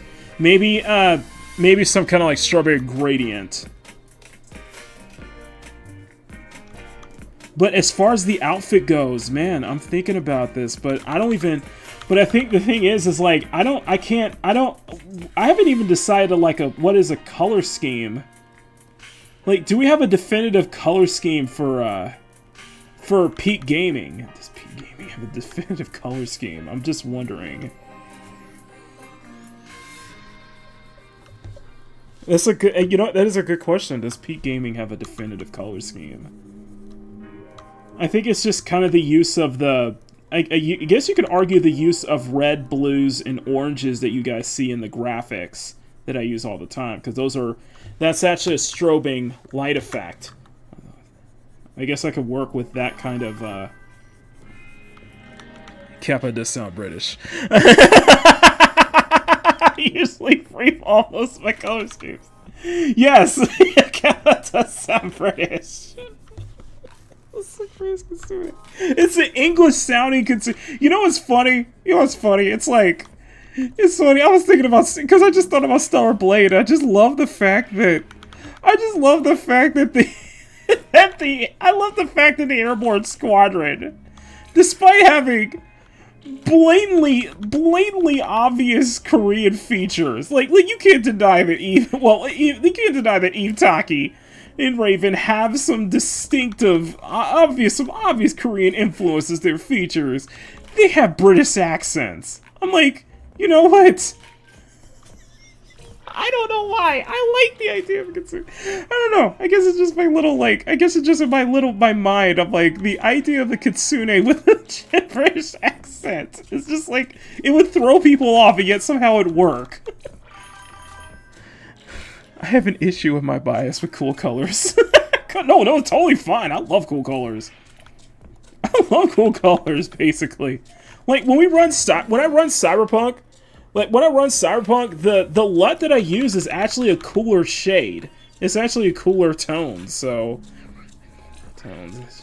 Trying to go for more realistic, but I guess I went for more cooler tones in Cyberpunk. I celebrate the first game that had British actors. Xenoblade is a shining example of this. British actors. I'm like, huh. It. I don't know what it is. It just feels right. It just feels right. It feels so. Something about it feels so right. I don't know what it is. Okay, well, let me knock out. Let's knock out this hair. Let's knock out the hair and tail real quick, and then we will jump straight into the wheel of gaming, the wheel of peak. Now the wheel. So instead of having you guys do a poll.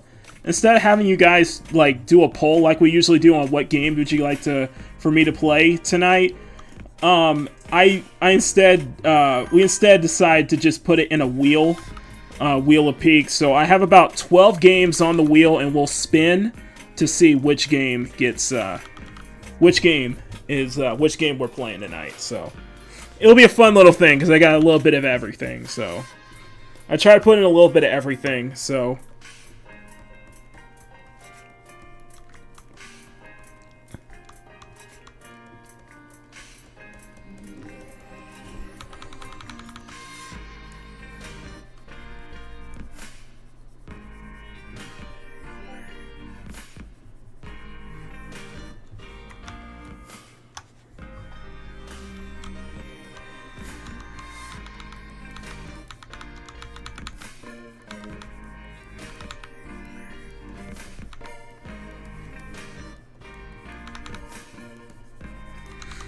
And we'll be back. We'll be back with Makini in the morning on Monday. It is just I have a lot to catch up on Monday. A gamer's roulette. Yeah, it's a roulette wheel. I did not put some retros. I might some retro. Maybe some retro looking titles, but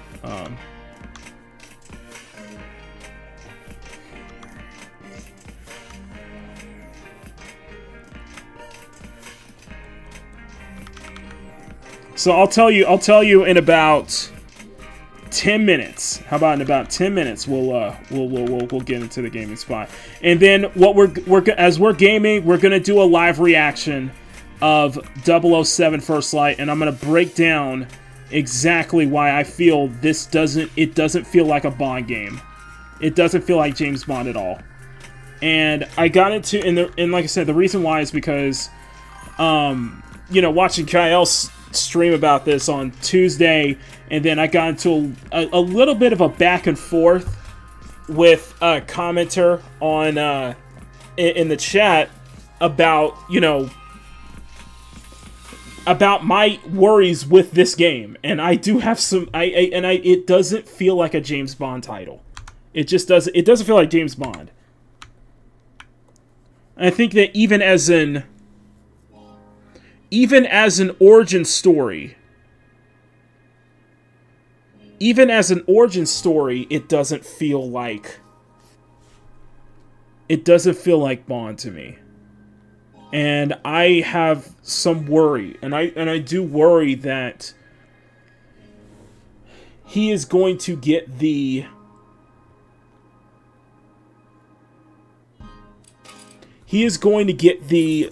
Spider-Man 2 treatment. And for those that don't know, if what I mean by Spider-Man 2 treatment is that I love the first Spider-Man game. It was my favorite game of 2018. It was my favorite game of 2018. I've beaten it a couple times. I love it. I absolutely love it. But despite me, I loved the first game. I liked the Miles Morales spinoff, but I flat out refuse to play the sequel. I've seen the full story of the sequel. I am not happy with how many changes they made in the sequel. How much Mary Jane, like I said, brought up. It's more than just how god-awful Mary Jane looks in the sequel. How just it was a complete botch job. And I think that was like an eye-opener. I think the way with how Mary Jane looked in the sequel was a complete, just like an eye-opener to everybody else. And I think that waked up a lot of people, too.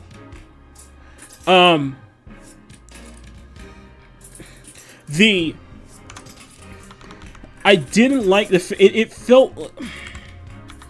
I was not a fan of how they handled other characters like Black Cat. I was not a fan of how it was... There was a lot of that sweet baby ink identity politics euphemisms poured into that game. And the biggest sin, the biggest problem that I had with Spider-Man 2 and why I refuse to play that game is, once again, it's another Spider-Man property where Peter is basically treated like crap. And Peter is my all-time... And Peter is my... And not just Spider-Man being one of my all-time favorite superheroes next to...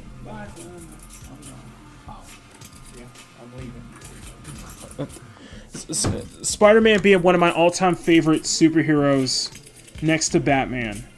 But Peter Parker being one of the most... To me, one of the most relatable characters in comics. Like, everybody can relate to Peter. Everyone can.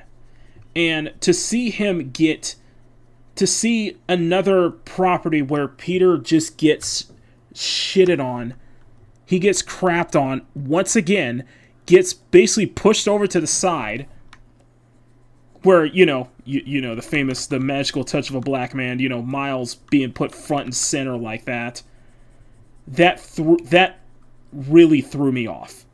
It basically pissed me off, too. I was like, I despise the story. I despise everything about the story. I feel like it was a waste of... I feel like you wasted so much potential with Harry as Venom. I feel like you wasted all that potential on Venom was completely wasted. And to find out that, it was, a lot of it that, was, the stink of Sweet Baby had to step in on that. The fact of the matter is I really despise that. I really despise a lot of just how bad Peter got crapped on in that. I really did. I legitimately mean that.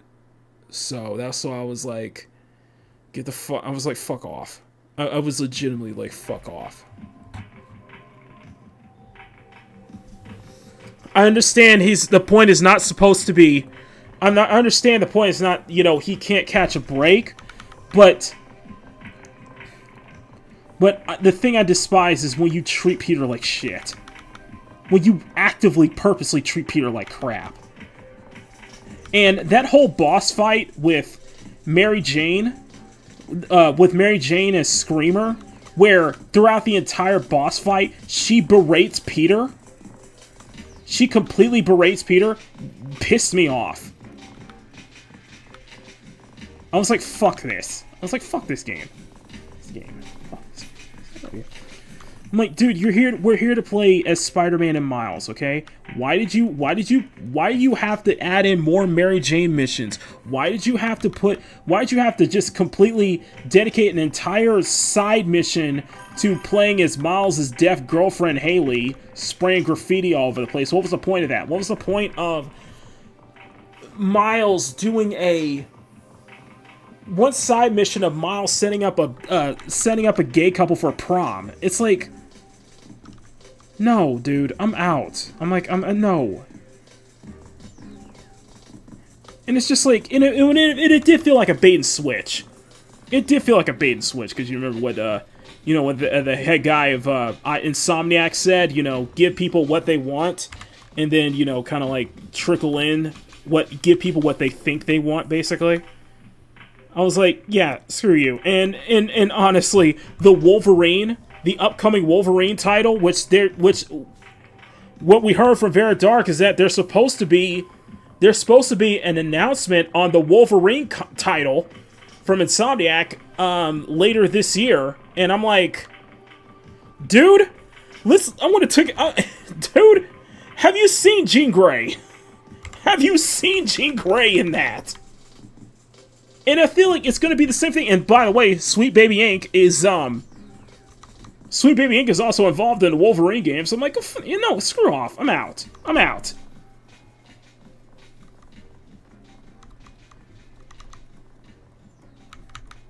Yeah, I'm out, man. I'm just out, man. I'm just like, you've ruined so much goodwill from me, man. So much goodwill from the first game. Just completely ruined for me.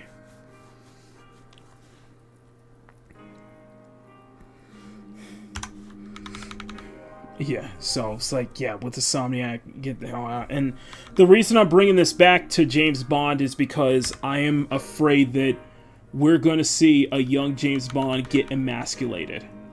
Getting the Spider-Man 2 treatment where he's going to get emasculated every step of the way. Where he's going to be treated in the same way. The way I see it is that he's going to be... What I see James Bond being treated in the same way that Poe Dameron was treated by Admiral Hodo, Admiral Purple Hair in The Last Jedi. I see that exact same thing. I just see the downplay, and with Wolverine, I see the downplay of... I just see Logan just being downplayed for, like, Jean Grey and Laura. Possibly. They're probably going to bring S-23 in.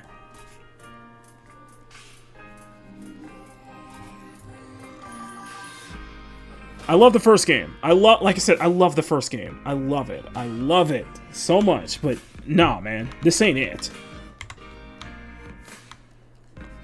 But nah, for me, nah, not the sequel. I'm staying far away. Like I'll stick with the first game. I'll stick with the Miles Morales spinoff. I'm not doing this kind of crap, man.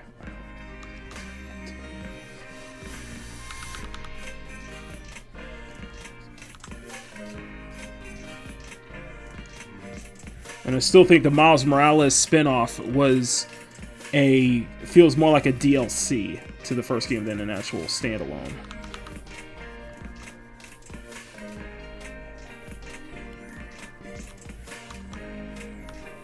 Plus, y'all did Miles dirty, and y'all did his language dirty because y'all can't even get the flags right.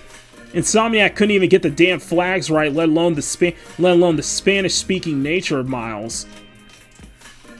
This is Puerto Rican heritage. You can't even get that right. You virtue signal so bad. You end up screwing yourself over. Just saying.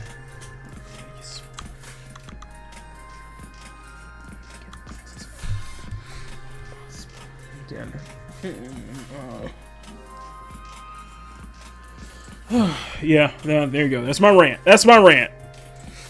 Nothing sacred in the West. First, looks like a James Bond game there. James Bond Jr. game that stands for James Bond Jr., not JB stuff. Yeah, comes gonna learn shit on everybody's favorite character is a bad idea. It's like, no, dude. Like, no, get out of here. Like,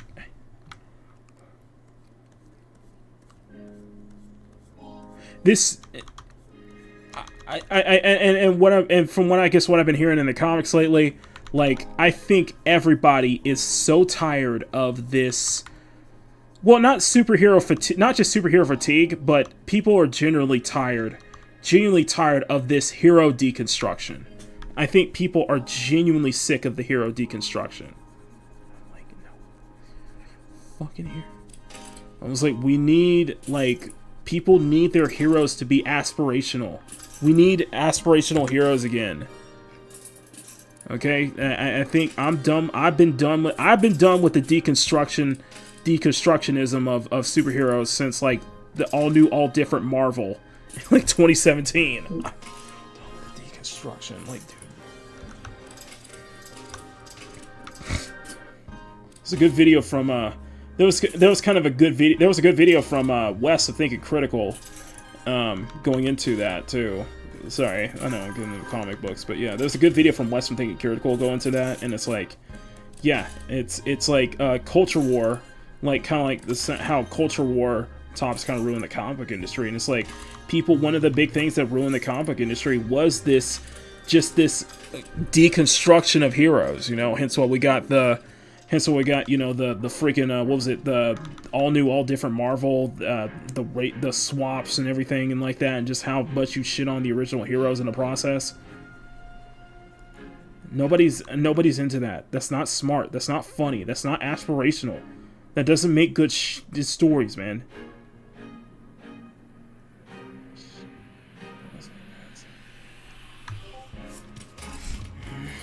Wow, I'm going off on a tangent. I'm sorry, I'm going off on a tangent. Okay, so we are ready to go. So I'm going to do one more thing, and that is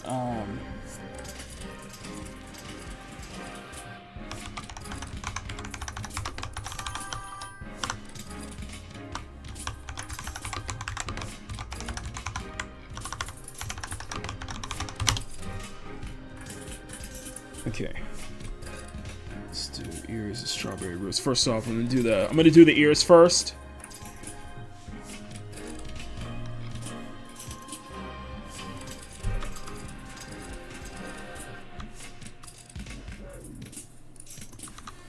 Yeah, they try to spiteful, untalented artists being hired to a job they don't qualify to. Yeah, I know, destroy natural argument and name progression. Yeah, exactly. I come here for the tangent. Neo J's here for the tangent. That's why people have been going to anime now. Even that is on all they got. Exactly. Even anime is getting like hit left, right, and center, man. Especially with all this censorship going on. We're gonna cover the censorship stuff tomorrow, and we're also gonna cover we'll cover it on Makini in the morning because I missed out on a lot this week. So we'll do a catch up on that. The main topic, before we move on, I'm just giving Mama Bear and everybody else a heads up. The main topic for tomorrow's Makini Live is Pro Z, Sungwoo Song Chong, what the hell his name is? Yeah, I think it's gonna be a little funny thing, talking about the sheer hypocrisy of Pro Z. Sheer blatant hypocrisy of Bro Z. Of course, going like a bitch on Twitter. Bitch, man. What a bitch, dude. Like, freaking bitch me. I'm sorry. I'm sorry. You're a massive hypocrite. You wonder why we have a problem. We wonder having problems. Oh, okay. Okay, good night, Potflinger. Who the heck is that? Look up Pro ZD, okay? Look up Pro ZD, man. It has been all in the news. He does his final goodbye post. Is like, you guys suck. I'm like, you're a colossal hypocrite, okay? So yeah, I'm going in on this. And the sad part is Power might not be here. Might not be here tomorrow for it, but damn it, I got to say on this. Bye. I guess I'll see what that podcast.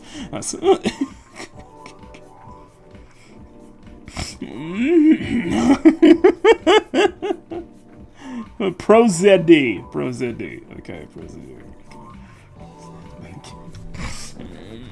Okay. Later, also, he'll be back. Okay, well, he privated his Twitter account. That's all he did. That's all his stupid ass did. He just privated his Twitter account for the most part, man. Dumbass. They always come back. He just privated his Twitter account and now fled off to Blue Sky. Like we haven't seen that before.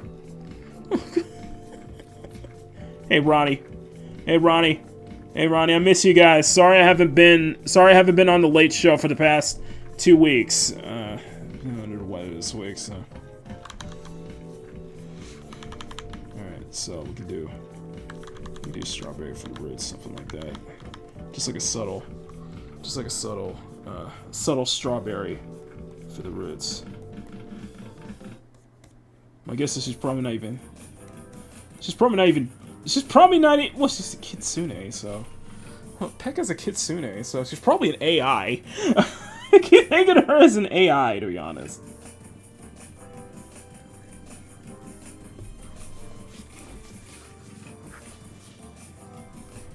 Try to get a raid rolling as soon as the pig rolls. Oh, thank you guys. Listen, I am so listen, if you're coming from Snow, tell them I'm so sorry. I've been out of it. I will be back next Friday. I will be back for the late show next Friday. I've been under the weather this week. And last week we had a freaking fire at our we had a freaking fire at one of the train stations. So I had to sit in one station for like an entire hour. We had to stand in an entire station for an hour as trains as a massive delay. And we also had a massive train delay yesterday as the computer system. Apparently the computer system just shut down. Computer system wasn't functioning, so all trains weren't functioning yesterday. So I came in late. I was like, so I was joking to my coworkers. It's probably gonna happen again next week. It's probably gonna happen again. Probably gonna get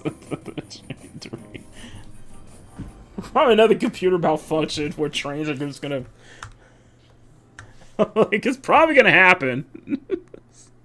I think I was gonna take Subway 2 stops.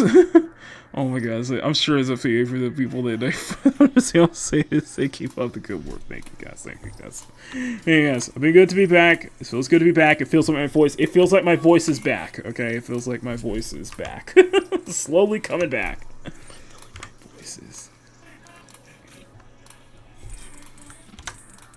Okay, we're gonna stop here. Alright, we're gonna stop here. Now it is time, ladies and gentlemen. It is time. So, Kepa looks good. Kepa looks good. That little subtle strawberry. Tint underneath. Or maybe we could turn it into streaks. Maybe I can turn the strawberry into streaks, maybe. Little streaks. She's supposed to be a mature. She's supposed to be a mature-looking kitsune, though.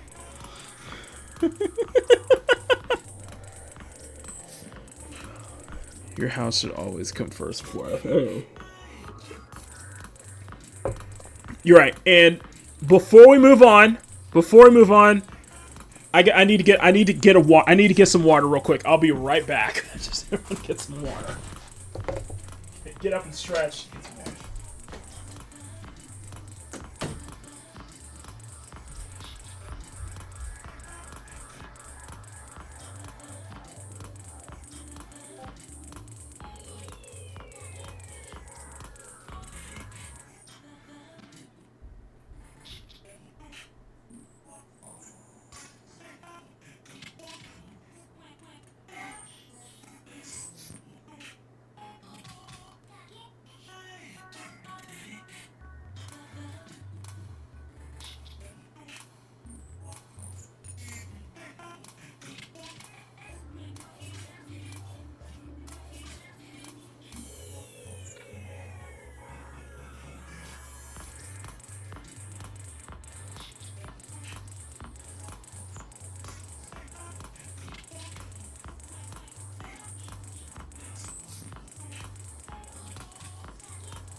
Okay.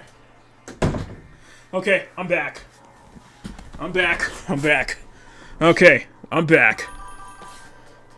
Are you guys ready? Are you guys ready? I feel like we should do, like, let's just say, it is time for Wheel of Peak! Yeah, that doesn't roll off the tongue that much, does it? Anyway. Okay, so this is the Wheel of Peak. This is the Wheel of Peak, okay? So this is the Wheel of Peak. I had this ready last week, but I decided to kind of decided to like let that slide in now. So, but this is the Wheel of Peak here, ladies and gentlemen. Okay, this is the Wheel of Peak. So, FN, and I'm gonna blow this up full screen. This is what we have. Okay, these are the results, and I'm gonna shuffle this again. So we have Split Second, Cyberpunk, Stellar Blade, Snowbreak, Zenless, Wu Chang. We could continue the mascot. I'm going to eliminate that. I'm going to get rid of that. Okay, so make that 11.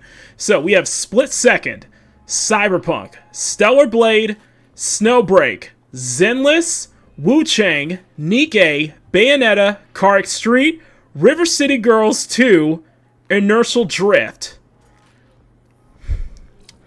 Do you guys have? I can add like maybe one or two more. I can add like one or two more to this list. Let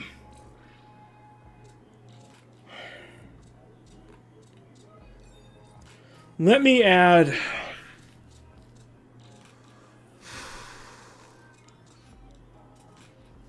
Let me look for my. I'm looking at my previous library.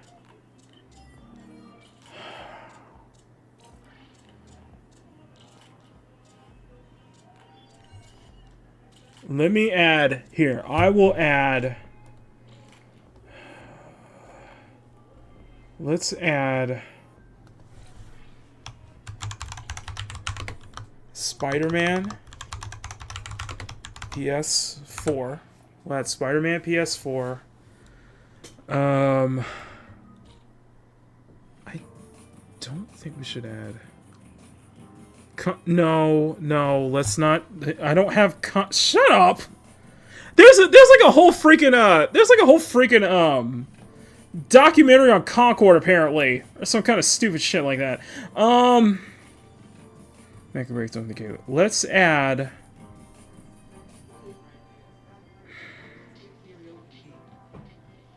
Let's do. Okay, we'll add BME. Right. Memory. Infinite. Okay. And let's add.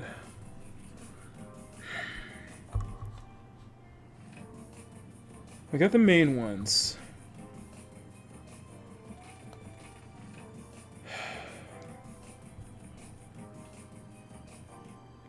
I install. I'm saving near. We're saving near for the end of the year. We are saving near for the end of the year. Hey, that rhymes.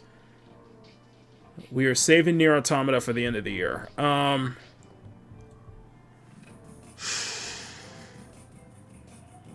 Let's add Stellar Blade PS5.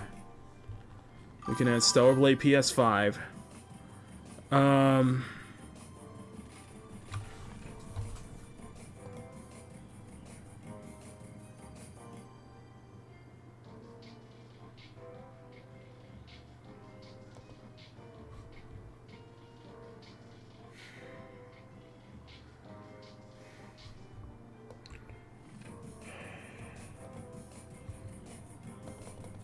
What do I have? I'm just looking through my PS6 to shortcut. We can add.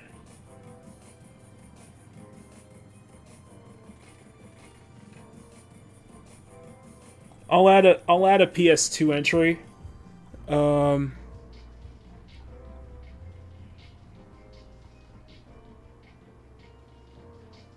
Yeah, let's do. We'll add here. I'll add. We'll add Burnout 3. We'll add Burnout 3 Takedown. We'll add Burnout 3. And I don't know if you guys would be interested, but Emerald might be. We can add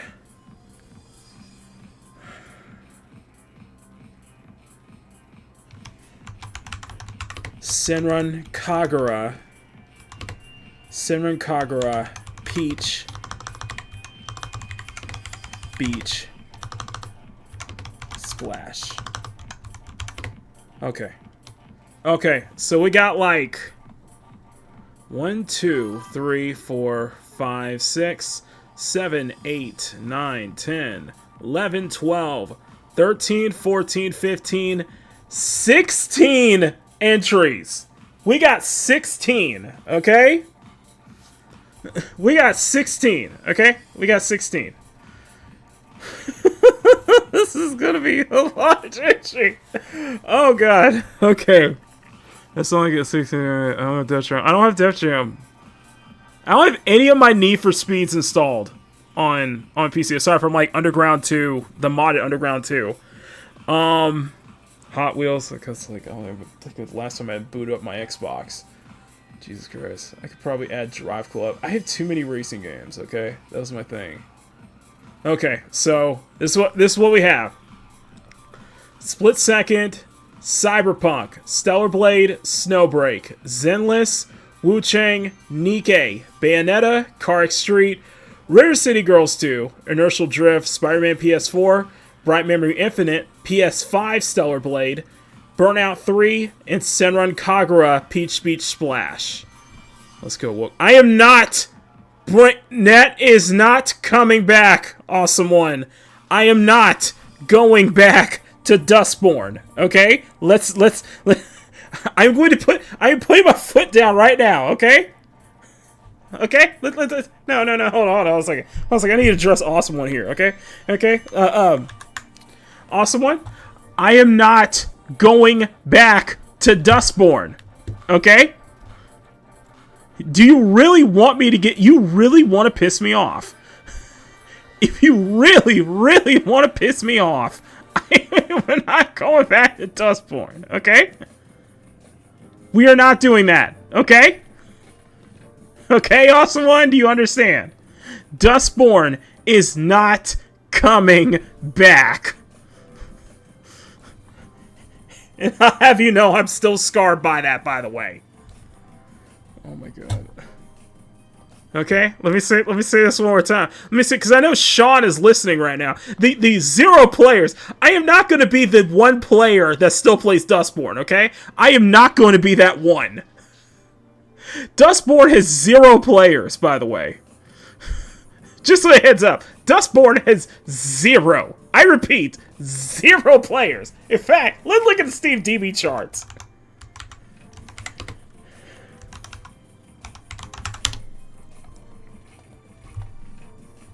Three! Only 3 people are playing this piece of shit. Clapping hands. Exactly. I am not doing Dustborn again, okay? So this is the list. Alright, I'm making it clear to you, alright? You're not going to torture me with Dustborn. And by the way, that goes double for that, whatever that Take Us North game, whenever that game, if that game comes out. Oh my god. AC Shadows. You have to pay. Okay, so with Assassin's Creed Yasuke, with Yasuke Simulator, you have to. It would have to be $100 super chat. It would have to be the equivalent of the deluxe edition for AC Shadows for me to play that game. Okay, that would have to be It would be the super chat equivalent of a deluxe edition of AC Shadows. So no, that's a no. And like I said, if you guys really want me to play Hollow Knight Silksong, it would be a $20 super chat, or if you want to gift me the game on Steam. If you really want me to play Silksong, okay? So, all right, are you guys ready? So we got like 16 entries, and I've already set the spin to like 60 seconds, okay? So, are you guys ready? Well, it gives more players than Dustborn. Alright, you ready to spin the wheel? It's time for the Wheel of Peak.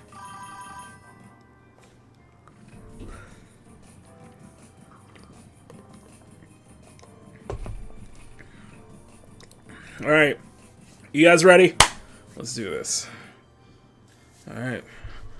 Wheel of Peak in 3, 2, 1, it's time to goon, baby. Go. And by the way, the spin is 60 seconds.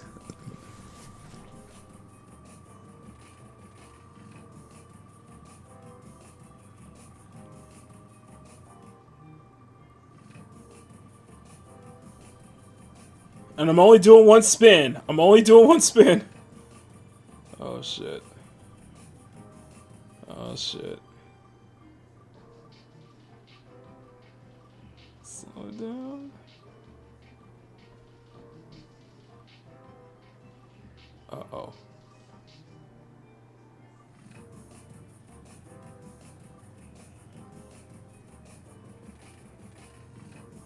Oh. Oh, is it gonna... is it gonna...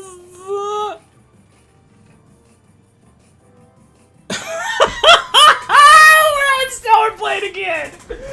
We're on Stellar Blade! Alright. PS5. Alright, let me get my Elgato set up. On Stellar Blade. Okay, alright, fine. Yes. That's a Stellar Blade in the background, guys. I'm sorry. I'll make the rules here. Stellar Blade is back on the menu, boys. Stellar Booty. It's not the modded one, unfortunately, but this is a shame because I added some new mods too. So just a heads up. I did add some new mods to Stellar Blade though lately. So. But it is the winner out of 16 entries. It's you okay. You guys are complaining that it's fixed. Okay, you guys are complaining that it's fixed. Okay, how about this? Okay, one in the chat. I didn't do anything. I didn't do anything. I didn't do anything.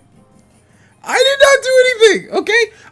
Okay. How about this? One in the chat if you want to respin. Two if we just stick with Stellar Blade. Okay?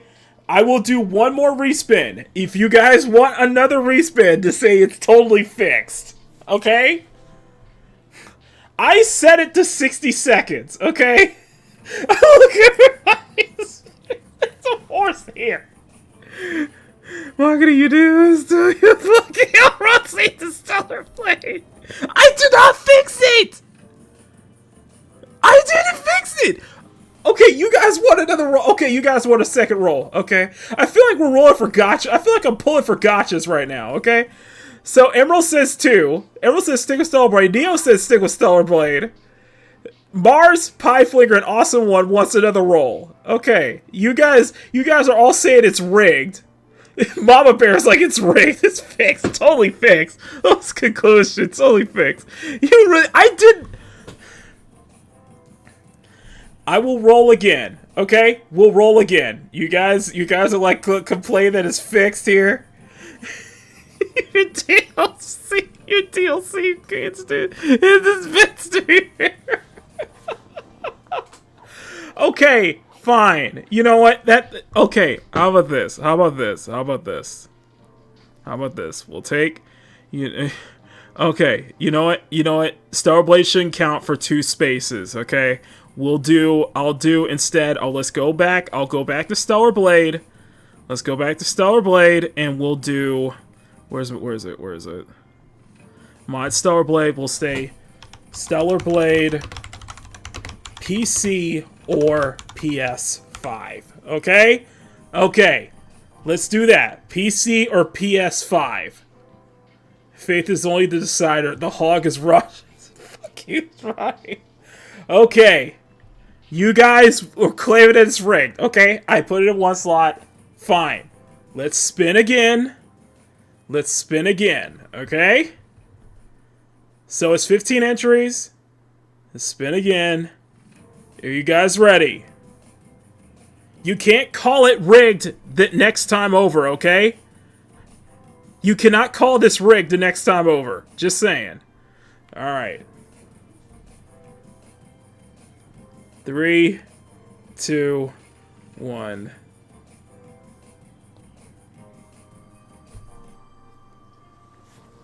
I'm not even gonna look. I am not even gonna look.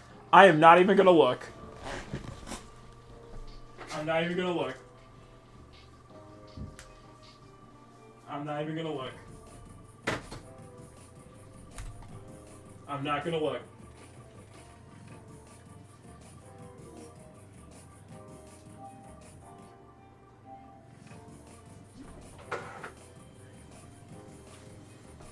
I'm not gonna look. I'm not looking. I'm not looking.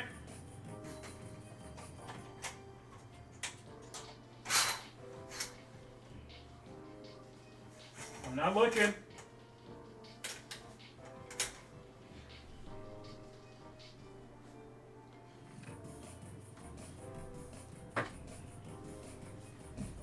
I'm not looking. I'm just gonna wait till it stops.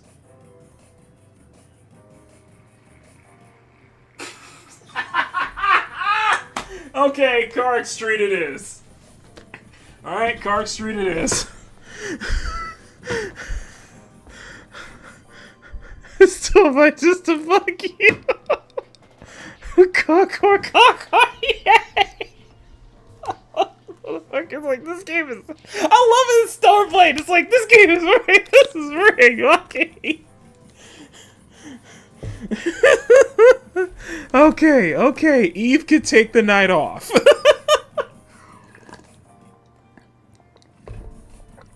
Okay, so, are you guys satisfied now? Are you guys satisfied now? Are you guys satisfied? Are you guys satisfied? Now it's not rigged? Are you sure 100 bucks for AC Shadows? Shut up, Clarence. We're going nuts with this. So, are you happy it's not rigged? Can you not say it's... What do you mean, yes? It's been... Okay, how about this? The only reason you gotta pay. You gotta pay. I don't care what to say. You gotta pay. From this point forward, I'll give you guys like another 2 minutes. You gotta pay. Okay? $5, I will $10. $10 super chat and I will spin again. $10 and I will spin again. Okay? And you got for another 2 minutes. All right? You got another 2 minutes. $10 super chat and I will spin again. But other than that, it's final. You realize I did the first time. I know you did the first time to bug me.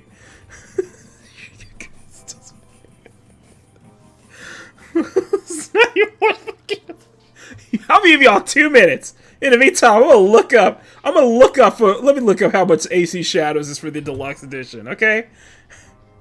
Still want to be a smart... Sinclair wants to be a smart ass. Okay?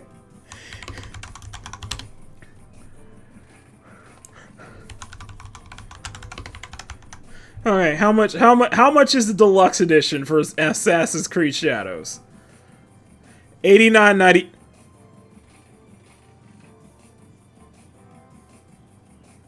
No, you did, Clarence, you mother. No.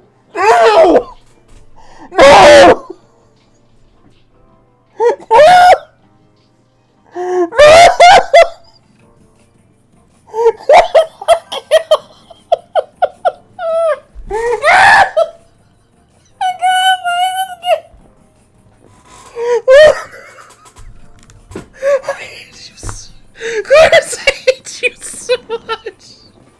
Fuck you, Clarence. Fuck you.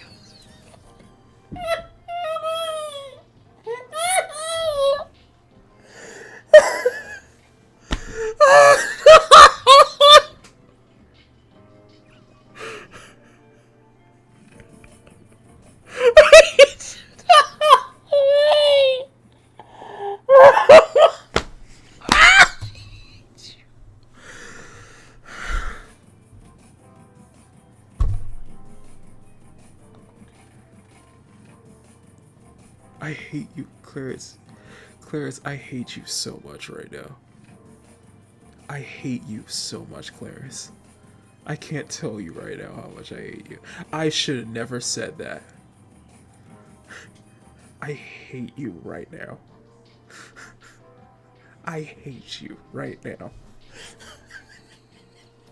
I will curse you. You son of a bitch. You son of a bitch. I'm about to play this thing. I can't play this shit. Why?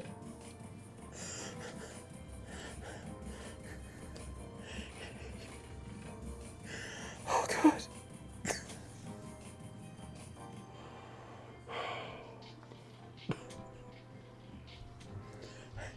You know what the benefit is? If I can't make it within 2 hours, I can get a refund. Okay? If I can't make it within 2 hours, I can get a refund. Okay? Oh god, that's gonna be the trick next week, isn't it? I'm gonna have to survive 2 hours. If it's a challenge, I'm gonna have to play AC Shadows, and if I can't If I can't survive within 2 hours, I get a refund.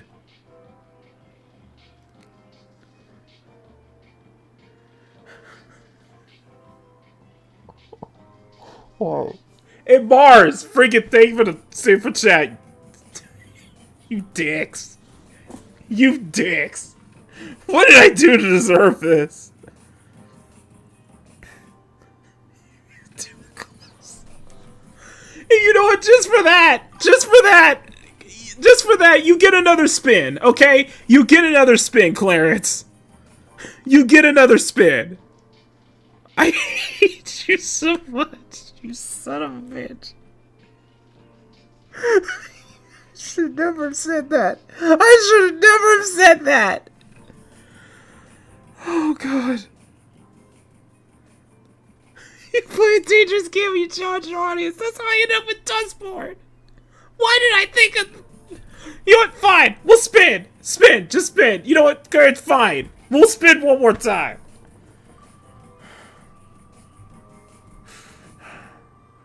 I'm gonna have to play AC Shadows next week. I'm gonna have to play that next week. I'm gonna have to play Assassin's Creed Shadows next week. Fuck you, Clarence. I was gonna end Cyberpunk next week. We're gonna do the finale of Cyberpunk next week. But now I have to... This is my fault. It's my fault. This is my fault.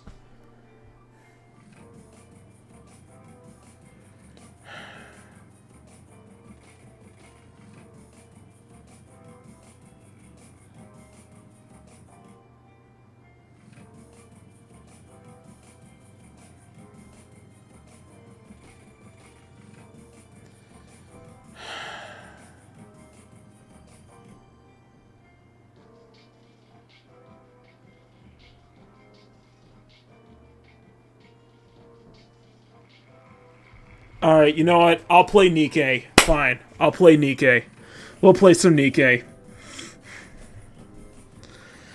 We'll play some Nikke. Fine. We'll play some Nikke. Fine. You know what? You know what? So, next Saturday, we're gonna play AC Shadows. The Deluxe Edition.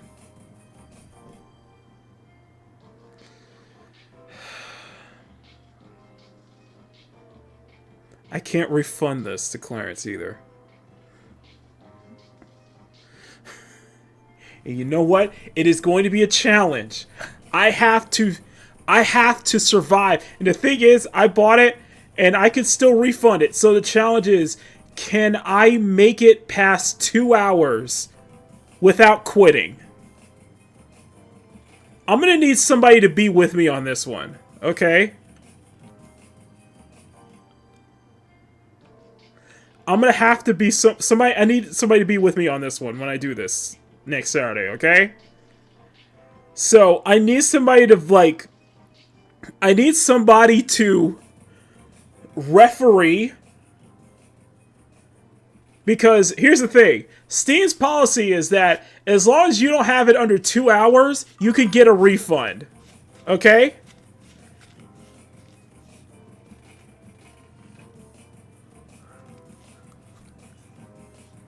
So, yeah, just set a timer. I will play this for under 2 hours, and I will quit. And I will quit this game, okay? Clarence, is that okay with you?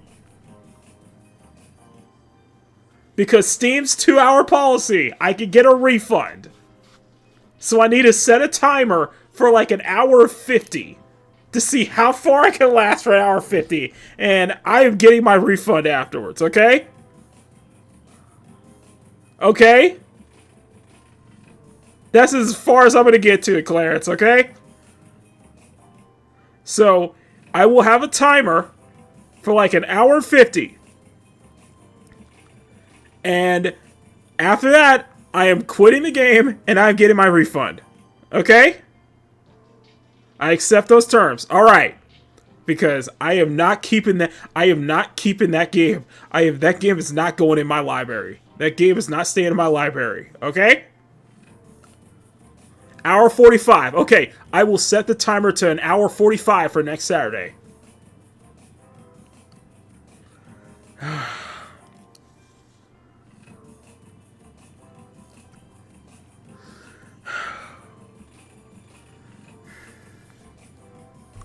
It is what it is. But tonight, Nikkei wins. Nikkei wins. Let's get into Nikkei. We could just do our dailies. I'll just do my dailies, do some story stuff. That's fine.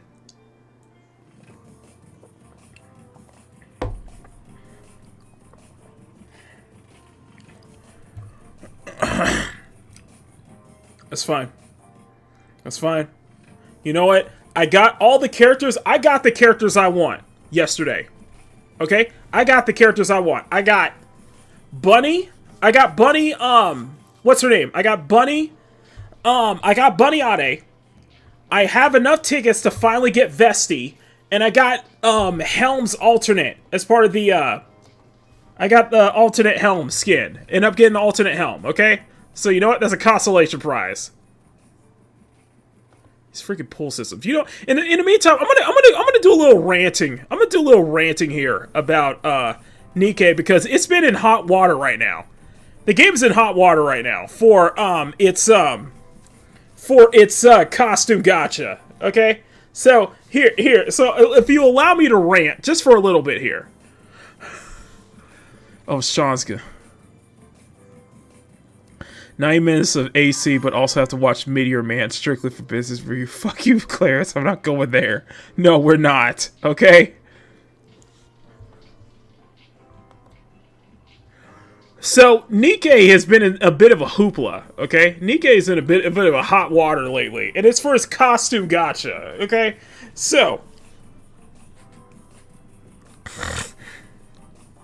No, you have to spin the wheel to rant. Shut up, Mars! Shut up, Mars!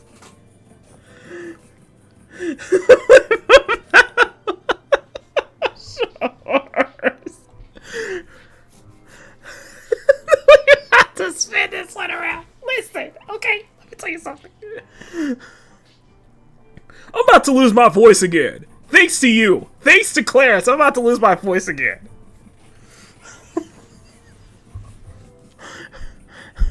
Sure, man. Okay, so Nikkei's been in hot water for its costume gacha, and from what I've heard from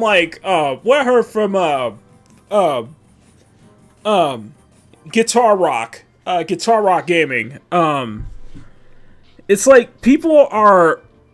It feels like kind of like a scam though, because you should have said AC Black 5. I should have, but.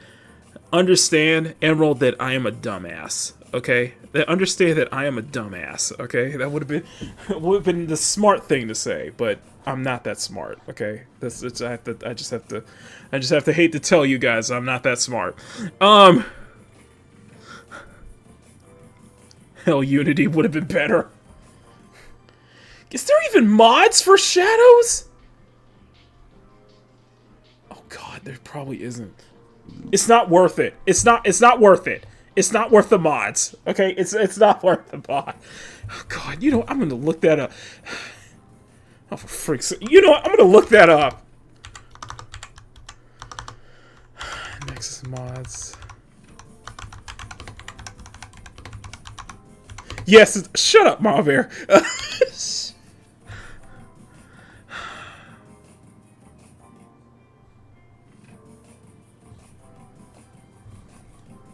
Okay, let's see. While this updates, let's take a look. Let's see what mods do we have. Black Red Assassin outfit, better frame generation, Naue, modern style Naue, mask, Naue makeup. Okay, Shinobi without the hood, Jingaga style, geisha makeup. Okay, fair assassin outfit. Reshade. So just general, like, reshade mods? Okay. Nothing, like, sexy, though. Nothing, like, sexy. Like, why would you want to mod a Ubisoft game in the first place? That's a good point. That's a good question. Yeah. So nothing much on the Nexus mod side, huh? Yeah, it just looks like it sounds like it's more reshades and such like that. Yeah, no HUD, no intro. Yeah, whatever. Okay. Alright, never mind. What put the extra if you're gonna return? I'm just curious, okay? I'm certain someone out there made the sacrifice for a Ubisoft product.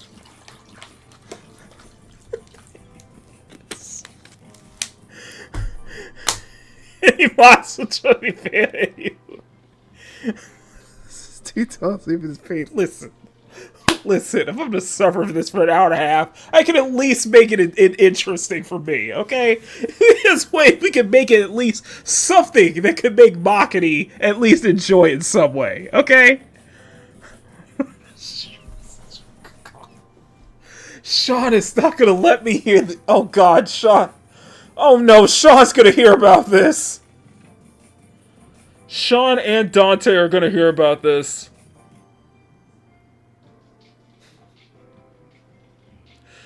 Oh, for freak's sake, Sean's gonna know about this tomorrow, isn't he? He's gonna find out. He's never gonna let me live this down. He is never gonna let me live this down. So, thank you, Sean. Thank you, everybody.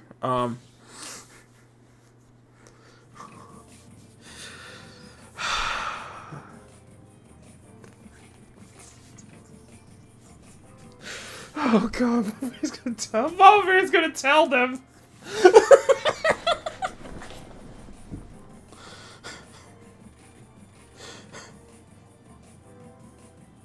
Play Instant Shadows next Saturday. Fuck you, Clarence. I'm only gonna play for like an hour and a half because I'm getting my refund, okay?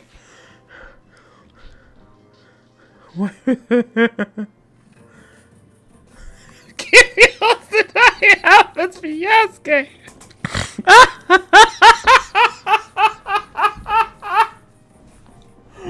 Okay, let me just go on a tangent here. I'm sorry. We need to get to James Bond. We do need to get to James Bond because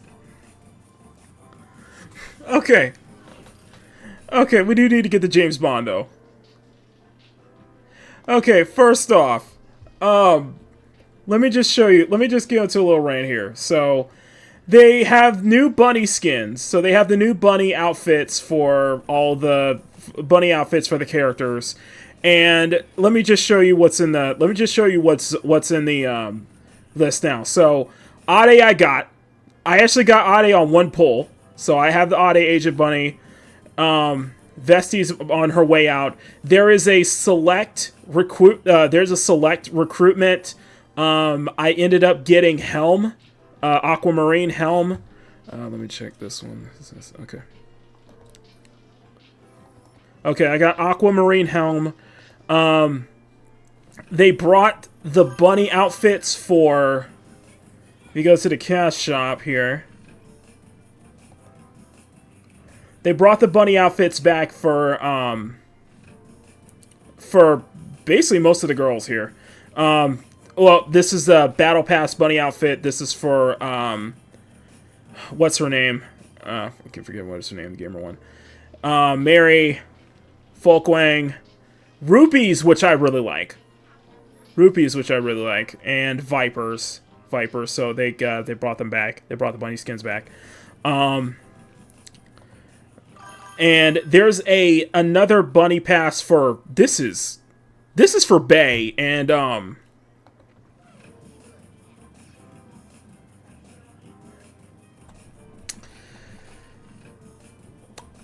yeah, that skin is that is peak. That is absolute peak, all right?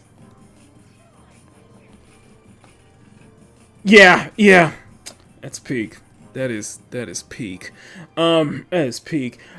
No, so let me show you Ade's because I think it's. Listen, I'm gonna have to push aside. Alice is. This is Alice, by the way. I'll show you out. This is one of my favorite bunny outfits. I love Alice's one. It's very cute. Alice is very cute, and then I have Soda. And then let me find Soda real quick. Soda's is also peak. Although she can't keep her outfit's a little too small.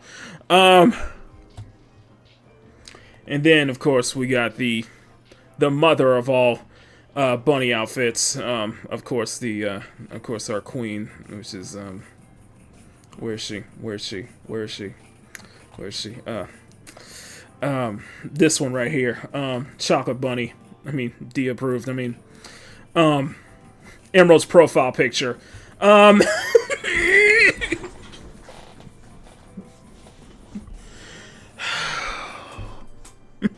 Sorry, I mean, mine and Mama Bear's secret love child. Sorry, Oh, that's right, I have the baseball skin! That's right, I did get the baseball outfit for Noir. I forgot I had this. I think it was a login reward. Yeah. Oh my god, it's jiggles. Listen, I'm done. And then I still want the I think this is a please don't tell me this was a battle pass outfit, because I want this outfit. I want this outfit so bad. I love it. I love this outfit. But yes, of course we cannot I cannot ignore our queen of chocolate bunnies. Our bunny queen is yes, I have. But that is not my favorite bunny outfit. That is not my favorite bunny outfit. It's Ade's. It is... Ade's is, like, incredibly elegant. Plus, I love how embarrassed she is to have show her navel, too. I love that little detail. This is completely my favorite outfit. This is my favorite bunny outfit, hands down. Also, bruh, she is packing a bakery, okay? I'm just saying hypothetically, okay? Oh man, I'm joking. Yeah, she's got proper, that's peak. It's peak, okay? It is peak. Everything about this is peak. Now, let me get to the rant part here, okay? Let me get to the rant here. So, so you have costume gotchas, right? You have costume gotchas, and the one they did is, the one they did is for, Rogue. Now, let's take a look at Rogue here. Now, what we have is it's usually $60. It's usually $60 for, usually $60 for the costume gotcha completely.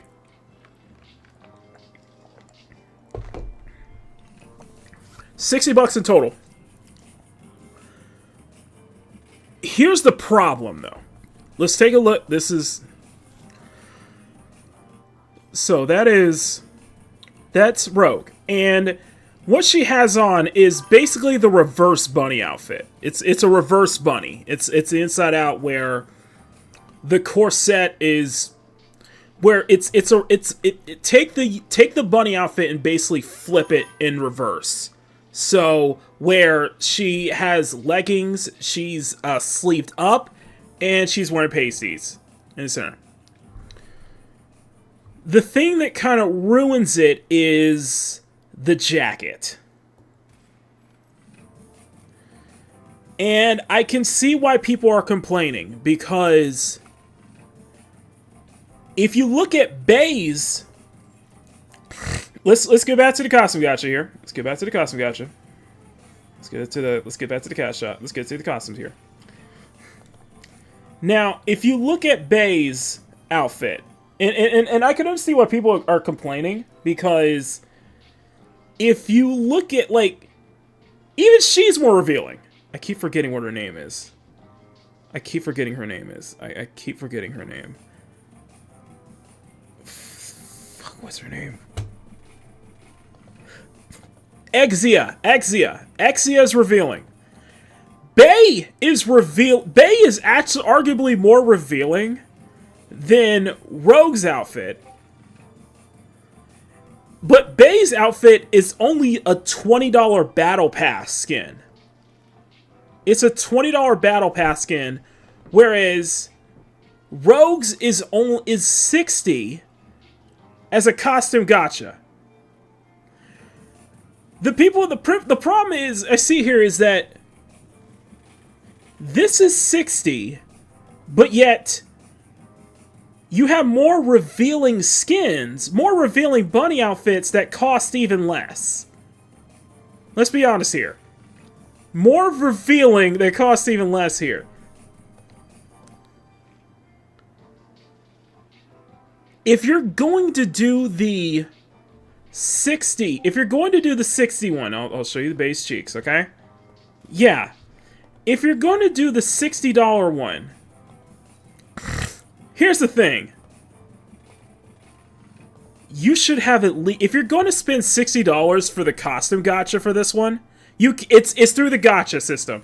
If you're going to spend $60 for the costume one, when in the past there have been costumes gachas that have been much more revealing, if you're going to spend $60 for the costume gacha in this one, you should at least have, maybe have an option to take the jacket off.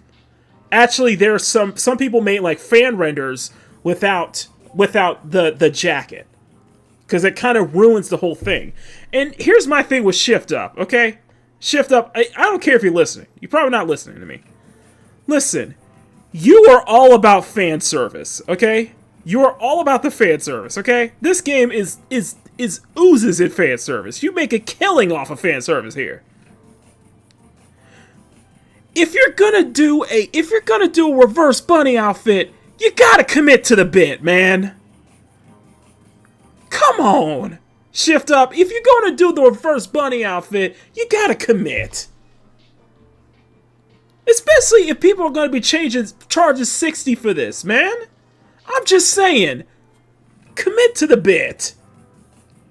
If this is gonna be $60, then make it so. Then have an option where she can take the jacket off.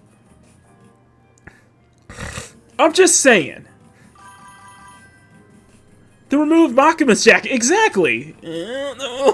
This jacket, like, guys, commit to. Come on, man. You can't you can't half-ass it. You can't halfway. If you're gonna do that, you know it. You know how people are with reverse bunny outfits, man. If you're gonna go that way, then just go for it. Commit to the bit, man. Commit. I mean, come on now. Shut up, awesome one. Just for the gacha. If this is supposed to be your gacha game, I'm just gonna give it to me. It just didn't make any sense. Where it's like, okay, you're giving us this is a battle pass outfit. These two are battle pass outfits, and arguably they're more revealing. Like even Exia ain't got nothing. I'm just saying, Exia just getting involved. She alright, but I'm just saying. But I'm just saying, okay. Now, like I said, I love what you did. I love what you did with Ades. That's actually my favorite bunny girl outfit. I ain't gonna lie. I'm not gonna lie on this. Okay, that's my favorite bunny girl outfit. I can't deny that. Okay, I legitimately love this outfit. I think it fits her character incredibly well. Plus, it works. It's tastefully done, and the fact that she's embarrassed to have to show her to have her belly button shown is incredibly cute. It's incredibly cute. Okay. See the one real cool. I'm just saying, man. I'm just saying, bruh. Gotta commit to the bit. Gotta commit to the bit. Also, these freaking it took me like 400 tickets, but I finally got all 3 of the absolutes. I got Emmy. First off, I got tactical upgrade Mama Bear on the first pull. I got her on the first pull, basically. On the first of the 10 pull. I already had enough tickets at the time So I was able to get Yunhwa's, which I think Yunhwa's design is absolute peak. Yunhwa's is absolute peak. And it, like I said, it took me about 400 tickets total. That was 200 to buy out Yunhwa. But it took me another 200 to finally get Vesti. Yeah, they were stingy about they were freaking stingy about the polls, man. They were not throwing me Shift Up was not throwing me a bone when I was trying to pull for Vesti. Like, for freak's sake. So, but it is what it is.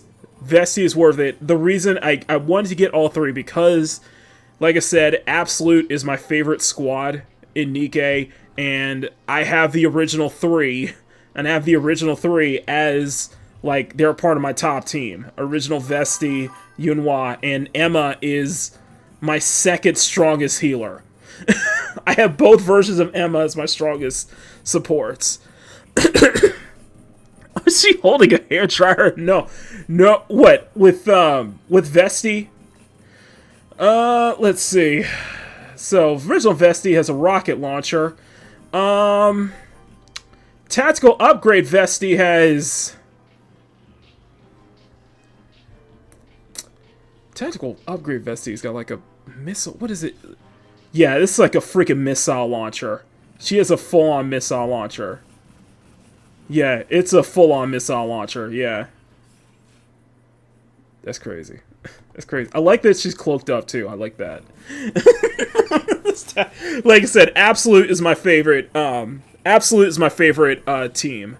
MDK, so Absolute is my favorite squad. So yes, I was gonna get for all three, and plus, it made perfect sense that, you know, Best Girl was part of my top team, and obviously getting all four. No, I didn't get the costume gacha. No, I did not get this one. I think this was a costume gacha. I saw so many fan art of this. I'm like, I should have, but yeah, that's hot. That's hot. I'm just gonna lie, that's hot. So yeah, that's hot. You know what? That's peak. That's peak. Wifey is peak. Okay. I may not like Kaylee Mills, the voice actress, but still, wifey is peak. Wifey is peak. Okay. That's a good one. Yes, it is. Her design looks more like Snow White. It does resemble Snow's, doesn't it? It really does. He says Snow has 7 dwarves.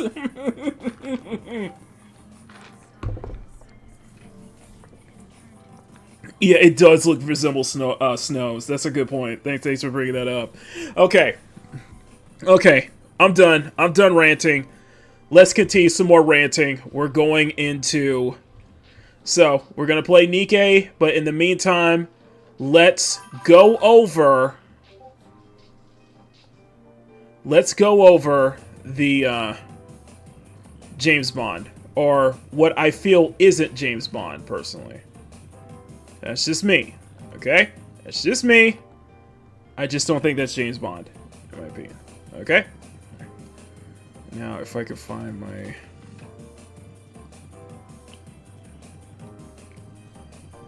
Do I have the other... Wait. Where's my other video? 1 second. Just quit now. I'll be right back. 1 second, guys. Oh.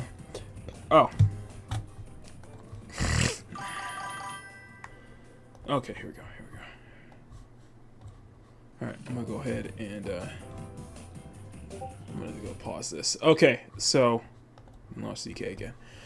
Okay, guys.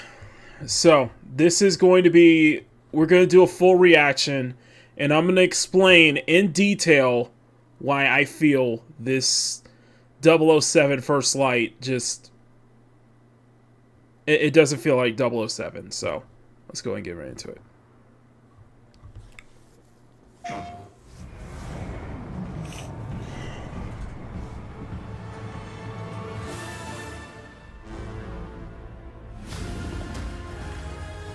what he did in Iceland? What he did was ill-disciplined, utterly reckless. Give me one good reason to put him in the program, Mom. I think you just covered them all. It's really quite simple. Bond is a bullet without a target. Let's give him one. It's simple. You know, I'm just gonna start here. Let me just say this here. Bullet without a target. That's probably the best face I could find within the. That's probably the best face I could find for a thumbnail. I'll just be honest with you. Didn't we already watch this? Yes, I'm good. No, okay, so no, we didn't, Mama Bear. Actually, we did not. Actually, we did not. Okay. I watched this state of play with. I watched this on Kyle. Me and Emerald saw this on Kyle's channel, and I want to go a bit further in explaining why I feel that this does not feel like James Bond at all. Okay? So, let me start here. Yes, this is the thumbnail that I use for the this is what I use for the thumbnail. Reason is because that's probably the best I could find in terms of faces for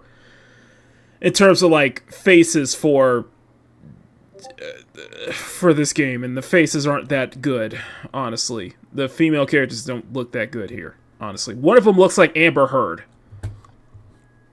which is not a good sign. Not a good thing. Not a good thing. And yes, it was in the state of play. So I know Kyle was saying this is like DEI trying, and I would agree in that this is the industry understands what people want. The industry understands it, but it now just says we know what you want, but we're gonna kick and scream about it because we hate our audience. So I'm just gonna keep it like that, basically. Let's give him one.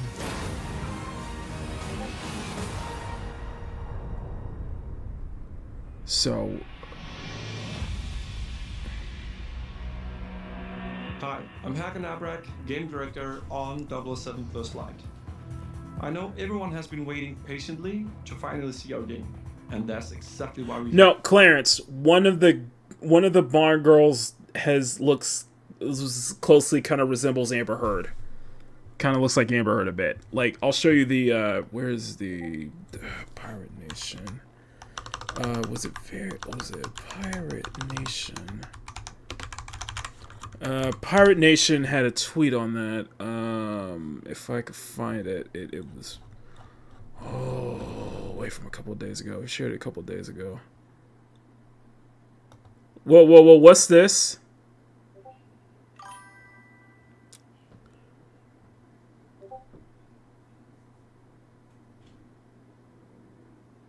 You know, I do gotta give it to the Eastern devs for diversifying a bit, you know, because, you know, you gave us a leg and it showed us that you gave us a leg in Breddy, because I was like, so it's okay to have chubby girls now. So we can have chubby girls in the chubby girls in here now. Now I want to make a disclaimer here. Leg is chubby, Breddy is chubby, Anise is not chubby. At least only 3 of these are actually chubby, okay? I know that one chick is from Genshin Impact. I can't really technically count her as chubby, okay? Just saying. But you're not wrong, but yeah, I agree. Only 3. On this day, 1 year ago, Concord was shut down just 2 weeks after launch. Well, only 10 days after launch. Yeah, that's peak. That is, oh god, that is some bunny peak. This is peak. And I'm looking at the side, I'm like, yep, it's peak. That is some peak right there. Anyway, let me go and find what I'm looking for.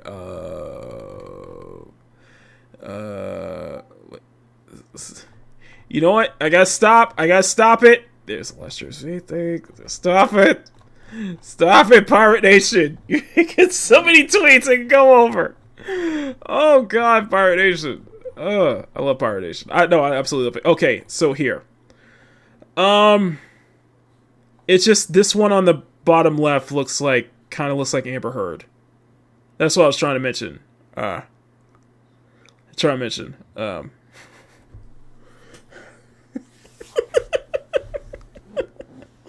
He can fucking play some respect. Okay. Yeah, I'm just saying the bomb would kind of look like Amber Heard. I'm just saying. So this is my point. That was the point I was trying to make. Here today. So without further ado, and on behalf of our talented team, I'm incredibly proud to introduce an extended playthrough of Bond's first mission as a recruit. Please enjoy our gameplay premiere of 007 First Light. Okay, so let's get right into it. Tag operation. So discretion, ladies and gentlemen, is critical.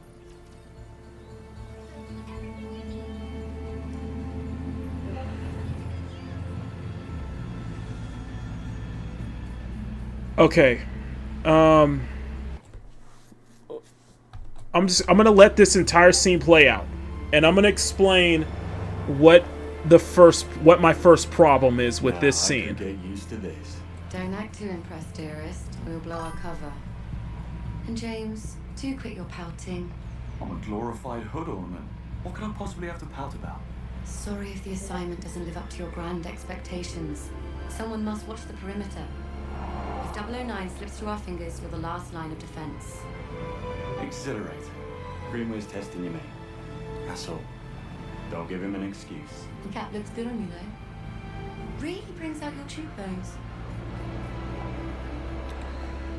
Okay, a couple of things. Why is the first scene... Why is it a drivable scene? Why is this a drivable... This is boring. Like, I legitimately think this is boring scene. This should have been a cut scene. That's the first part. Second part... Why a Jaguar? Why a Jaguar XK?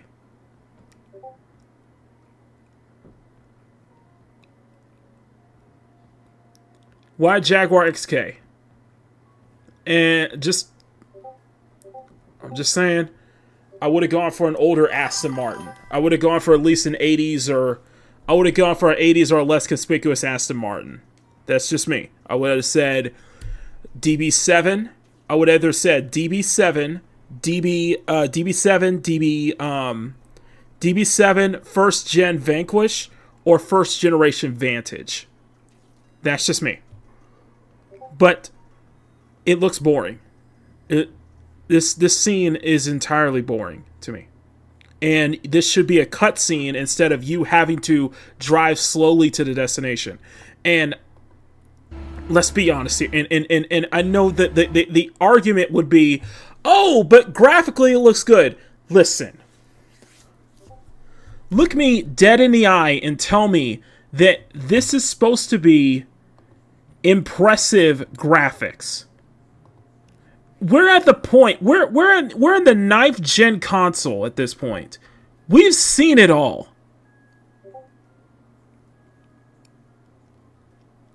We are in the 9th generation of consoles right now, going into the 10th. If the PS6 rumors or anything go by. And we've seen it all.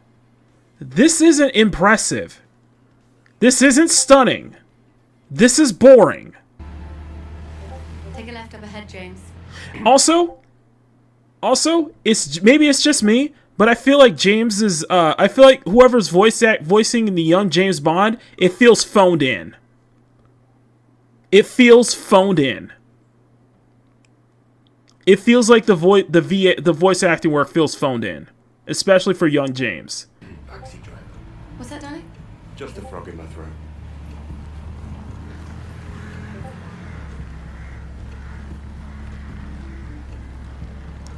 And it might be a case. Is this running on UE5? Is this running on U? Maybe that's what. 7.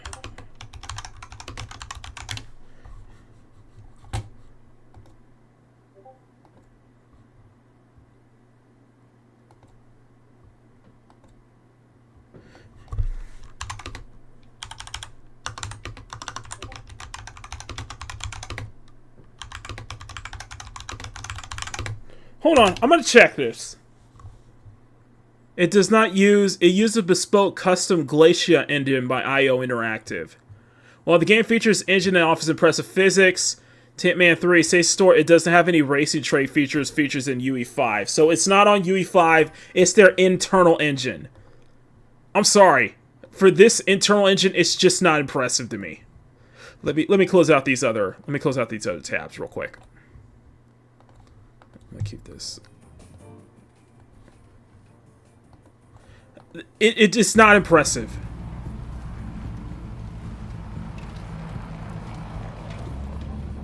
It's just not impressive me. Yeah, just like it's just nothing. It just doesn't wow me. It's not nothing. It just kind of bores me, honestly. This should have been a cutscene instead of a driving sequence. All clear. Please proceed.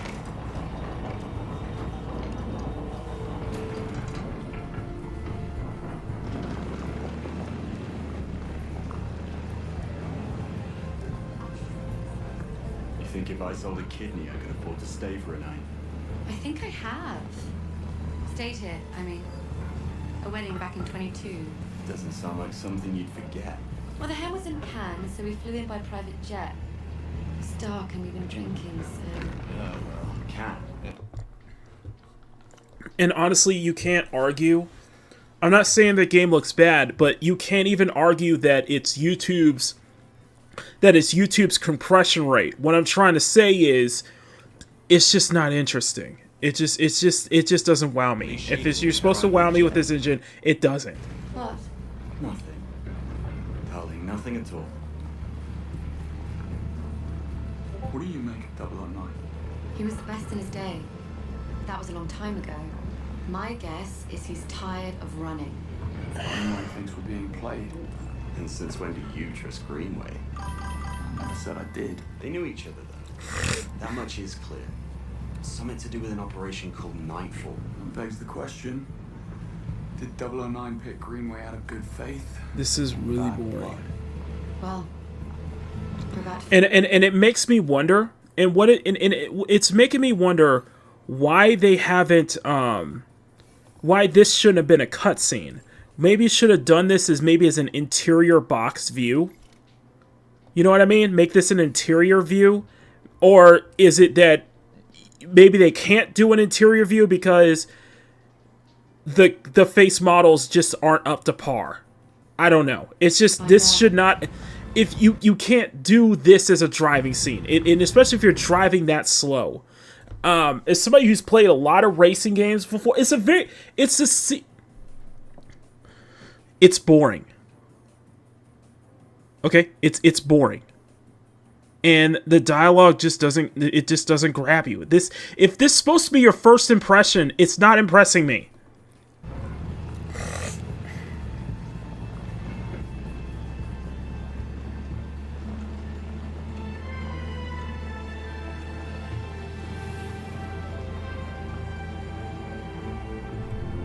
I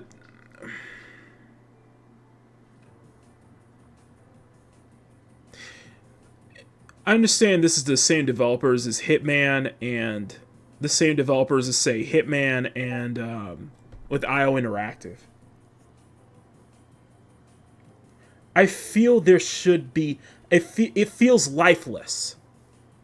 I can understand your argument, Riot Kitty, saying it's like See and Drive, but to me it also feels lifeless. I feel like if you're running this on PS5, and if I sound nitpicky, then yeah, I guess I sound nitpicky, but you should probably have more people walking around. If you want to feel it much more immersive, I'm serious. I'm serious. If you and look at this scene. I would have... You notice how empty this is at first? I think there should be more people, like more valets, like parking cars walking around. You know what I mean? I feel like there should be much more lively. It should feel much more lively and scenic. You know what I mean? Especially in a scene like this, there should be more people walking around. It shouldn't feel like static. It shouldn't feel too static. There needs to be more life. You can't just... what it feels like, and especially what I'm seeing with a lot of Western devs, is they're trying to sell it on graphics alone. It just, you can't sell that anymore, especially with the complaints that everybody's having especially with the controversies everybody's having with everybody just conforming to Unreal Engine 5. And I understand this is an in-house proprietary engine, but everybody conforming to Unreal Engine 5. Everyone conforming to Unreal Engine 5, and it's just like focusing on trying to polish everything up as your selling point, and it's not selling.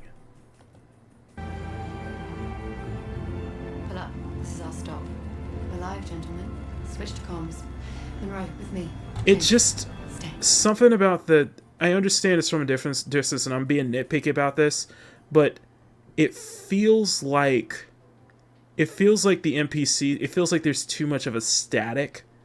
It feels too much of a static when it comes to the NPC animation, especially where I feel like there should be more. Where I think there should be more. You should be able to do more with it, not focus on how pretty the graphics are, but be able to take that engine and do more with adding density. I feel there should be more density with this scene to make it feel more alive. You know, you can have something pretty, but pretty can also mean they can be very empty. Can create something that feels empty. You know what I mean? It kills an empty, lifeless world. Save the world. It's not a good first impression, is what I'm saying. Afternoon. Invitation, please. Blake and Loretta York. Plus the help. Welcome to the Grand Carpathian. Parking is right up ahead. Mr. and Mrs. York, enjoy your stay. Much obliged. Oh, they will.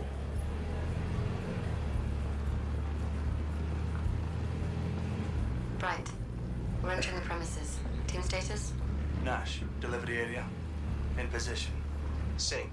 So why are you driving? Why are you doing this whole driving thing? Because why are you doing this as a driving sequence and not as a cutscene? Conference wing.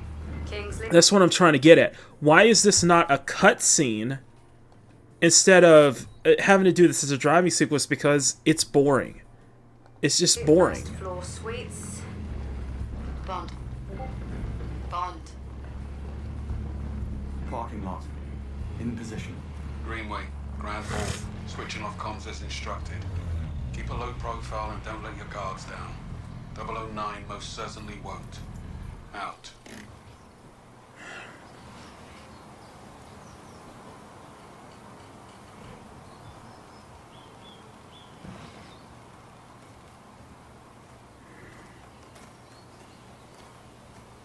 I understand it's a hint of stealth and, you know, espionage and stuff like that, but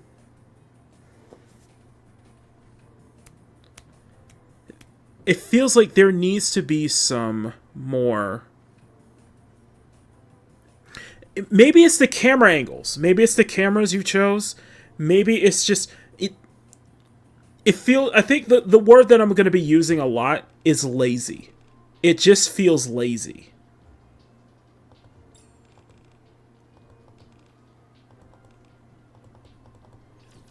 That I feel it feels lazy.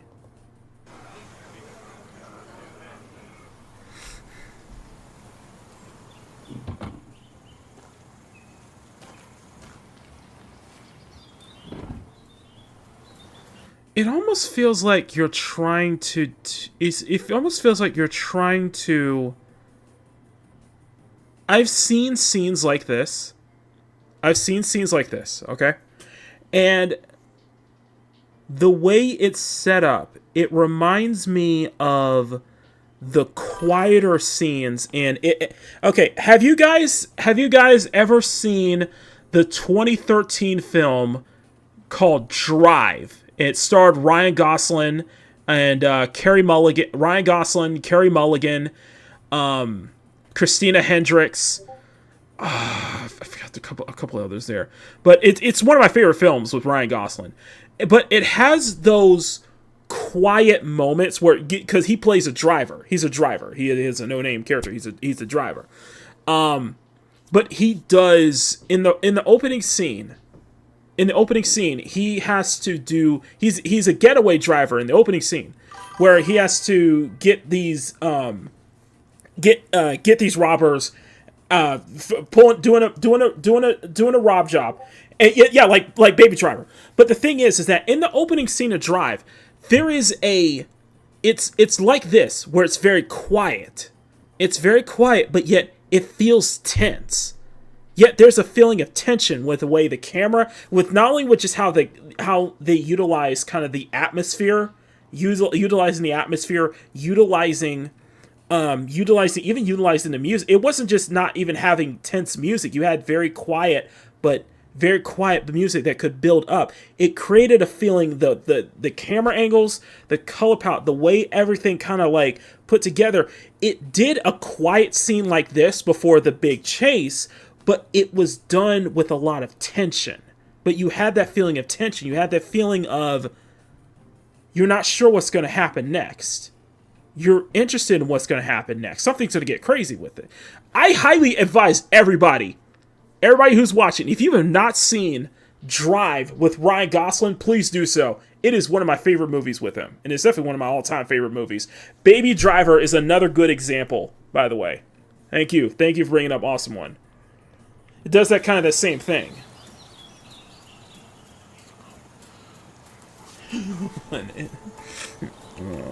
It's literally a movie, yeah. But it does, and you could probably pinpoint to a couple other films that do this quiet, who can do a quiet scene like this, that but still create that feeling of tension, still create that feeling of interest and intrigue. I just look at it and feel. Not exactly the 5-star treatment. Why is he dumping?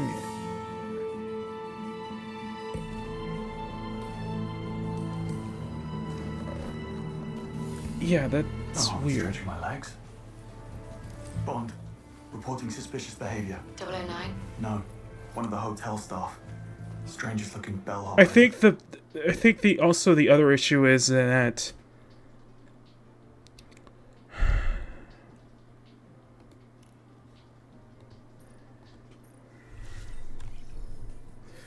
Naughty Dog. I think it's too much. There's too much of an Uncharted feel. It feels too much like Uncharted. So he was mishandling luggage. Are you joking? It feels too much like Uncharted, and you could probably say that about a lot of games, and that probably attests to how impactful Uncharted was when the Uncharted series was when it rolled onto the scene. That we saw a lot of different iterations of the Uncharted, that third-person formula, action-adventure formula. This feels way too much like Uncharted to me. There's not enough of a James Bond feeling here. What are we, the local tourist board? I guess he had to be there. It was odd. I'm gonna check it out. You will not. 009. But also Uncharted with, itch.io, so it is Hitman. So there's also a feeling of Hitman too. Stay at your post, James. That's an order. Yes, Mom.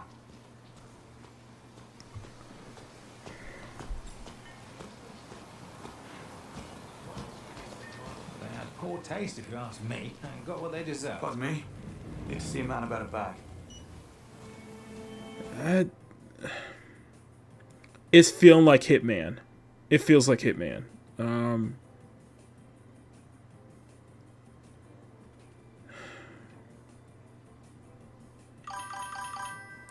It should feel okay. Crowd density. We could argue that maybe crowd density wouldn't be a good way. It feels lifeless. The environments feel lifeless. I guess that's what I'm looking for. I feel like there should be much more life to the environment where he's in. You know what I mean? Not just with, including like maybe a denser populated areas, having more denser populated areas, but also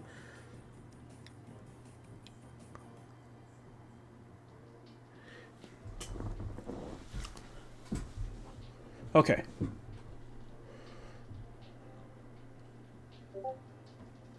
Let me explain this. When a good example of games feeling alive is when you have characters, you have main characters and NPC characters that are able to do, you give them they have subtle animations. Like, they have subtle it doesn't feel stiff, I guess you could say. I guess another way is have the NPC characters have more subtle animations to where it doesn't feel like they're just posing. It doesn't feel static. The poses don't feel too static. Like, I guess a good example would be Cyberpunk with their NPCs. They still feel static, but I feel like at this point, have your NPC characters, have your main playable characters have more subtle animations, have more subtle like subtle flows in animation. Let me explain. So see, like, especially like with these two right here, it feels too static, where it feels like there should be more subtle movements with you, because you know how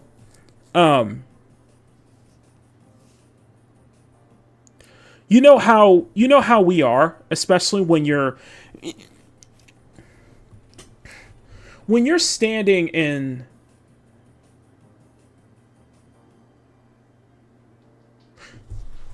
hold on a second. Hold that thought.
Okay, let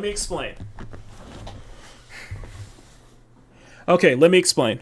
So, when you're talking, say you're standing, you're talking to somebody, right?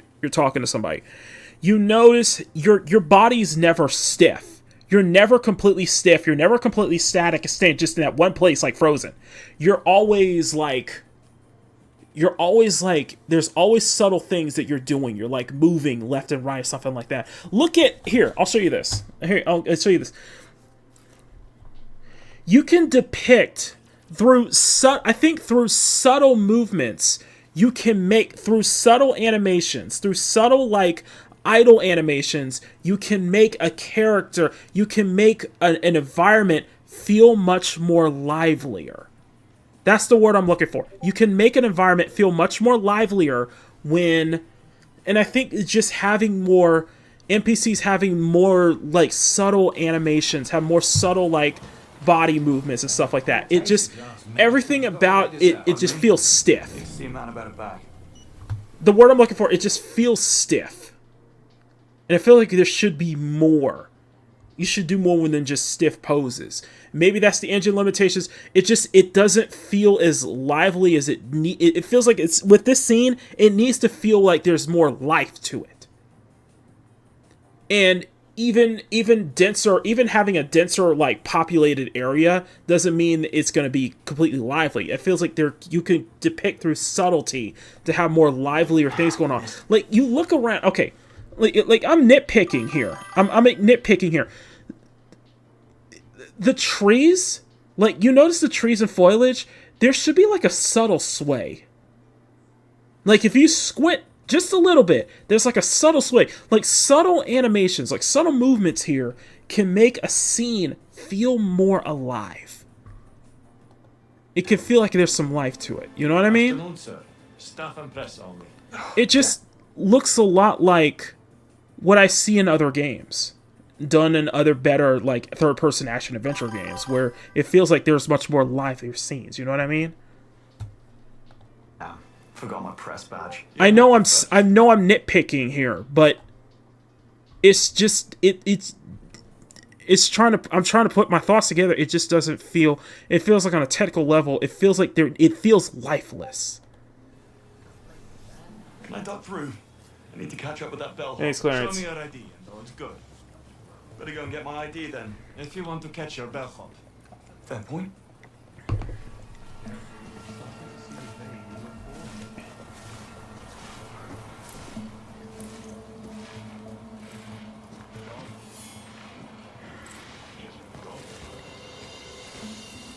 Looks like a modded Hitman. Yeah, I think there's not enough of a.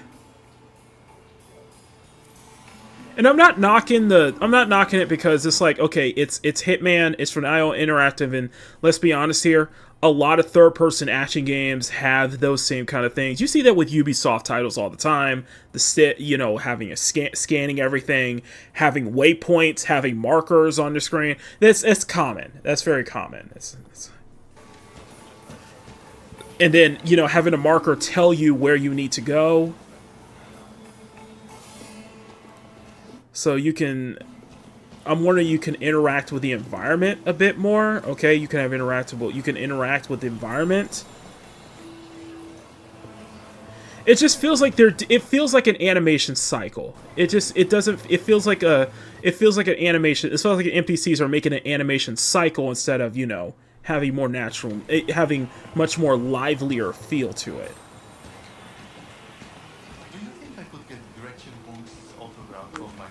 You know what I mean?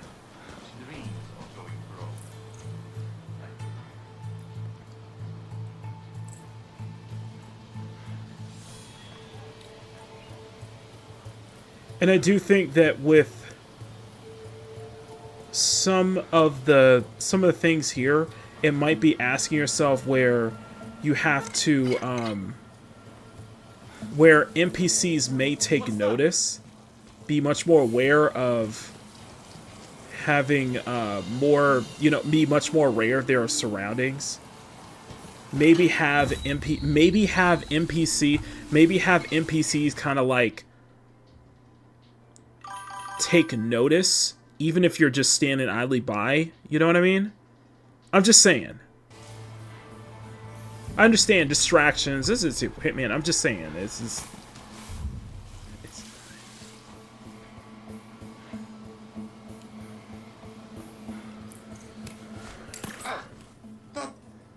What the? God. Oh. Okay, that should be.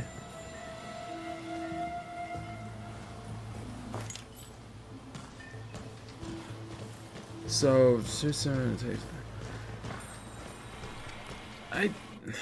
I'm sorry. I guess I'm thinking into it. I think other people would have seen that. I'm just saying, I think other people would have seen that. Other people around him would have saw that, and saw something weird about that. That's just me. Everybody taking weird looks and such like that? Yeah. What? Like, people would have taken notice immediately. Let's see. What is... I see you changed your PFP. Okay, Pyflare.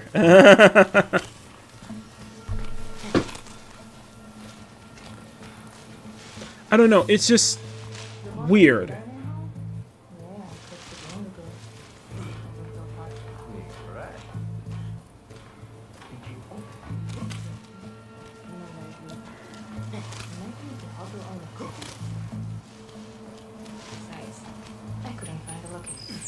gate crashing a black tie event.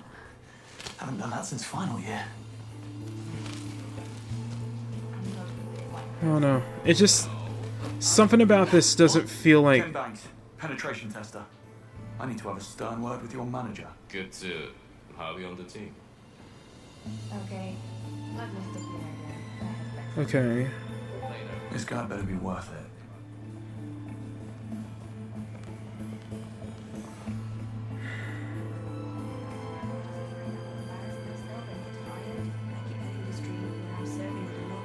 Don't mind me, ladies. Good afternoon, sir.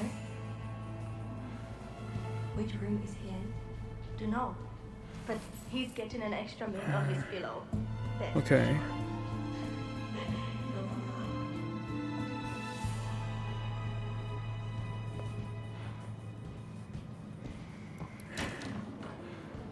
I don't know. I feel like this should be like, I guess, more natural animations. I don't know. It's just. Now, let's see what all the fuss is about.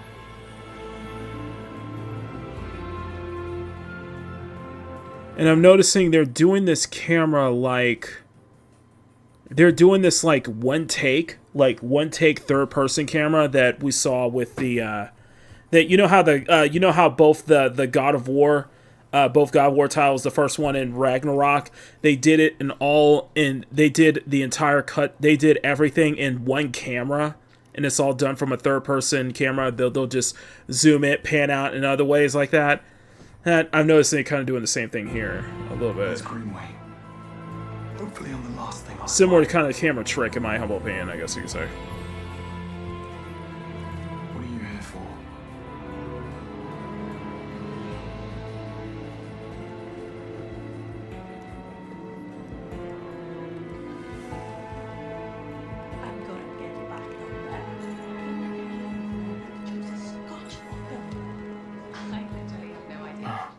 Kingsley alert.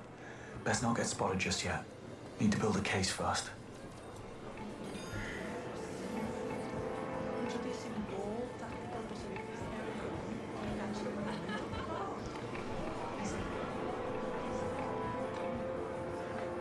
Bond, status. All was quiet in the parking lot.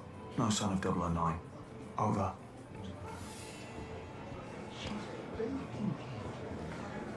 Eddie. One thing that I wonder is if everything are they going to follow something similar to with the Hitman series where there's going to be there'll be multiple like pathways, there'll be multiple ways to complete a mission to like take down because you know how in the Hitman games there's like, you know, multiple ways to take down a target, or if this is all going to be just one single way and it's going to be like scripted. If there's going to be more like, if they're going to give you some more freedom, is there going to be more freedom to, more freedom to if there going to be more than one way, more than a scripted way to complete a mission, you know what I mean? Just have that freedom, I guess you could say, having that open-ended, you know, making the missions feel a bit more open-ended to where there's multiple ways you can head to this direction or infiltrate this person and such like that. I'm wondering if it's all just going to feel scripted, you know. Where have I seen him before? I think he models for Alexander Duggan. Oh, right. Now, where do you go?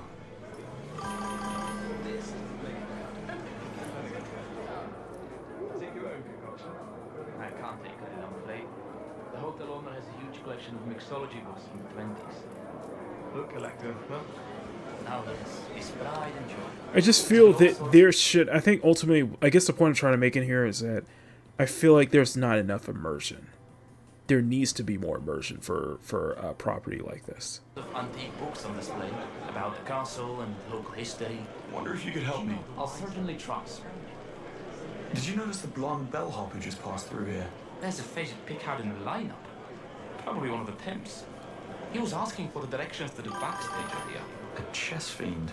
I knew it. I'd stay clear of him. Just need a quiet word. Nothing dramatic. Right, that's true. That's true. Okay, this one I don't.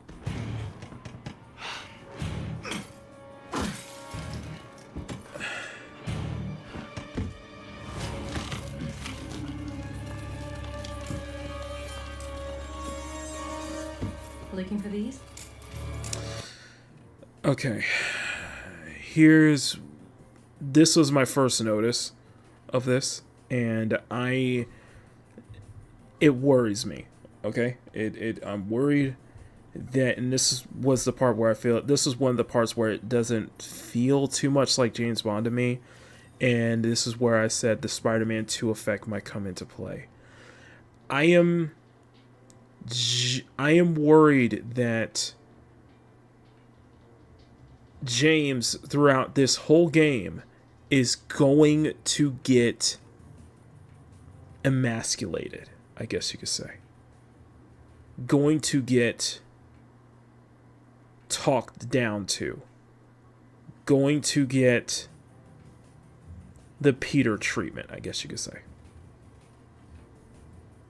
And with that, it's not funny. It's not funny or clever or humorous or anything like that. It doesn't... The person that I was talking with, the person I argued with was, it's an origin story. It's an origin story for James Bond. And my counterpoint was that I'm not as familiar with the Bond franchise as, say, anybody else, right? But I could understand James being, and if anybody can back me up on this, please do so. If I have any 007 aficionados, please let me know. But from what I was reading in the comments was that James in this time wasn't he like a military general? Or wasn't he very decorated in the military? I could see him being very cocky. I could see him being very arrogant. I could totally see that. That's not a problem. But I would think, I guess it's my belief that wouldn't James have a bit more of a sophistication? There's a bit more of a suaveness to it. Even though he's young and full of himself, there's still that level of sophistication that goes behind it. There's that level of charm that goes behind it. I'm not seeing that charm here. I'm not seeing any of that here. So I feel like as an origin, it's going to fall flat. And okay, let's get into detail here. Just who the hell are you? Not now. Eyes on the road. Look out.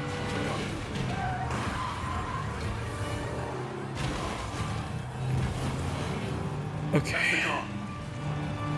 It's got too much of a head start. You need to cut some corners. Careful what you wish for. Yeah, the dialogue feels phoned in. Let's start with that. The dialogue feels phoned in. The driving, from what I'm seeing with the driving, it looks floaty. It looks way too floaty, way too arcade-like. It feels like there's not enough weight. You're driving a classic Aston Martin. That's like a 70s Aston Martin, like Vans or something like that. That should have a bit more weight to it. It shouldn't look as floaty. It shouldn't look as, say, understeery, I guess you could say. It just looks way too floaty for arcade, even by arcade standards. It looks way too scripted. I think, and we're gonna keep playing this, and I'll make some comparisons here. I feel like The motion blur. The motion blur ruins it. The motion blur ruins this. You don't get that sense of speed. The camera is pulled back way too far. Good night, DJ. The camera is pulled back way too far. It should feel a little more... Okay, the camera should feel a little more closer, a little more lower to the ground.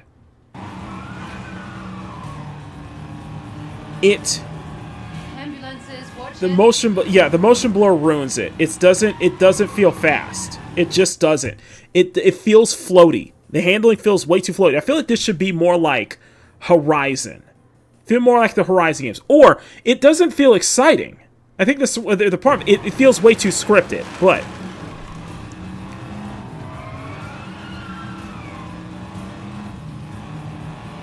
you know what I mean? It looks way too scripted. It looks way too floaty, way too scripted, way too lazy. It feels lazy.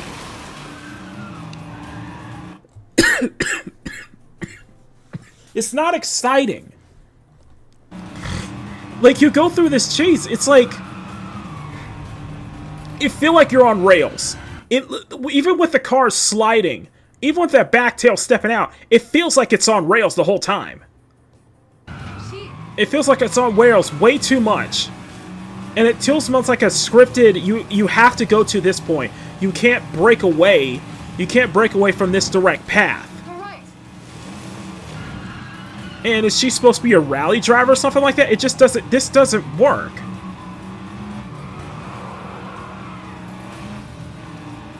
It doesn't. The motion blur feels forced. It feels like it's too scripted.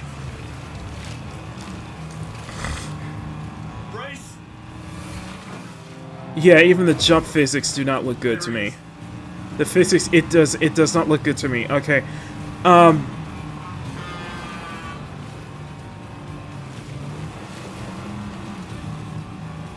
if you're gonna do a driving sequence, it needs okay. A good example is the 007 games from the PS2 era, specifically the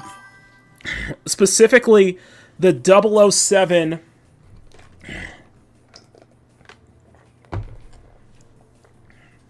Swear.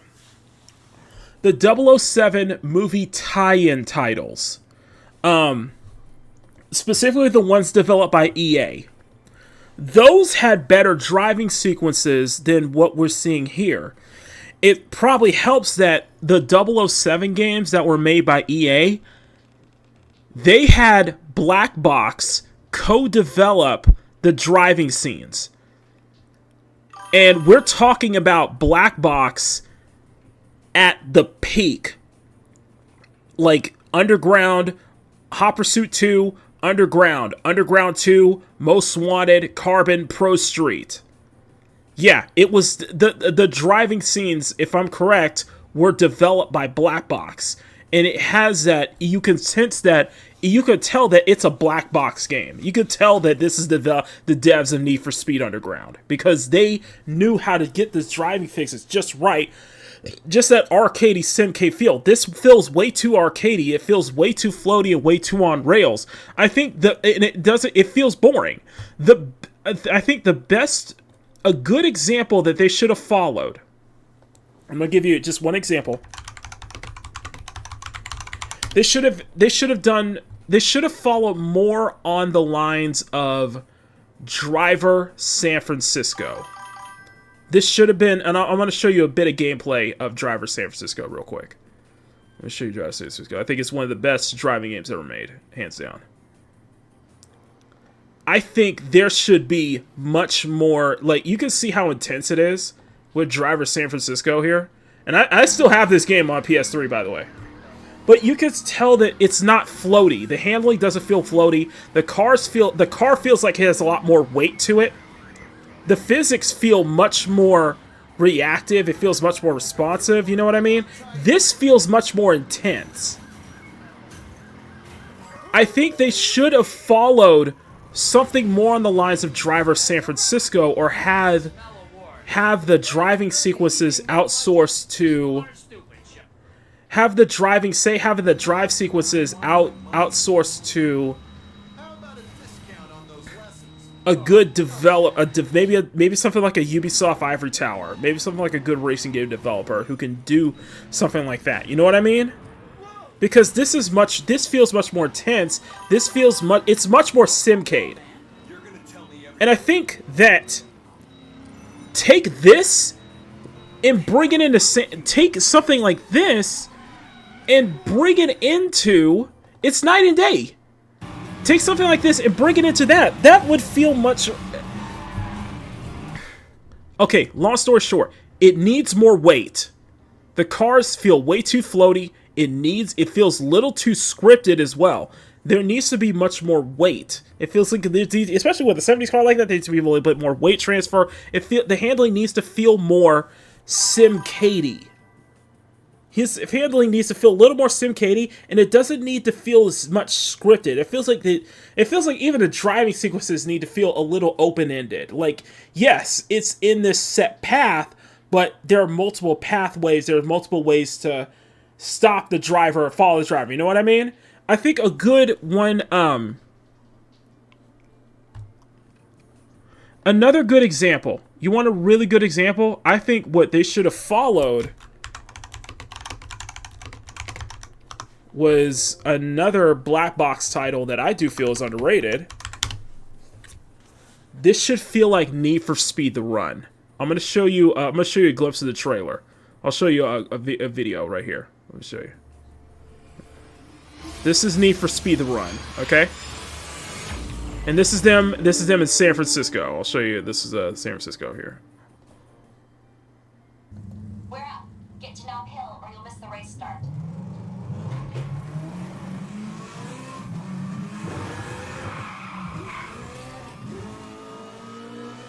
It should feel like a black box title. This is the last black box game before they shut down. By the way, you notice how yes, the camera is close. The camera is much closer, but it feels like it doesn't feel static. It feels like it follows along with you.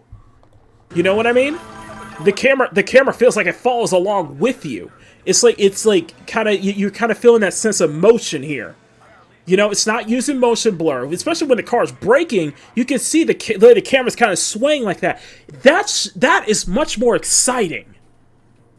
Just this BMW, just this M3 GTS racing through the city like that. That feels more exciting. Even when you're driving slow, even when it's slowing down, that is more exciting. You can see that, yeah, it's scripted, yes, but it's much more exciting. Like, I think this should have followed... I think the chase cam should be much more like this. It is simcade, it's more arcade-like, but it works.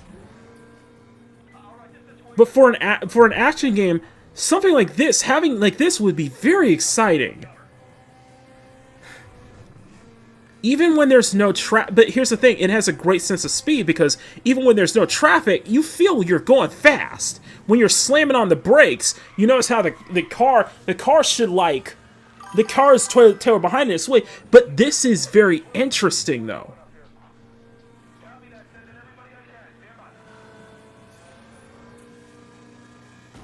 Yes, think of if say if you know we get to the point where Bond is like driving faster cars and there's like nice buttons, something like that. It should have that punch to it. There's no punch to the driving scene here, you know. When you look at something like this from 14 years ago, this has so much punch to it. Arcadey, yes, but it feels alive. It feels intense. It feels exciting. And it's not using motion blur to hide its lack of sense of speed. When there's impact, there should be much more shaking here when it comes to an impact. See what I mean? It feels slow. It feels boring.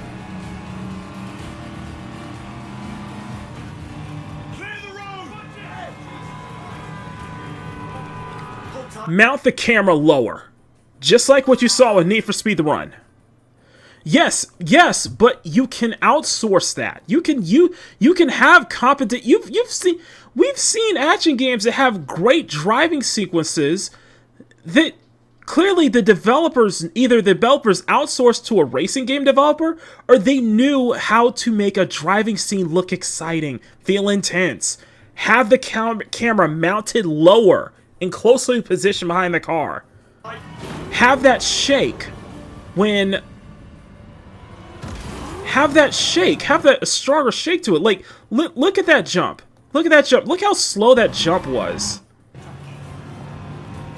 Let's go back to... Where's the jump? Where's the jump?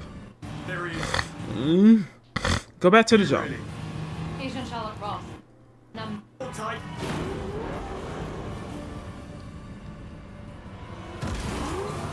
Yeah, that's just like, oh, it's a jump where you go to Need for Speed the Run here. Let me show you this. We go to the Run and look at this jump when you have this jump right here. Where is it?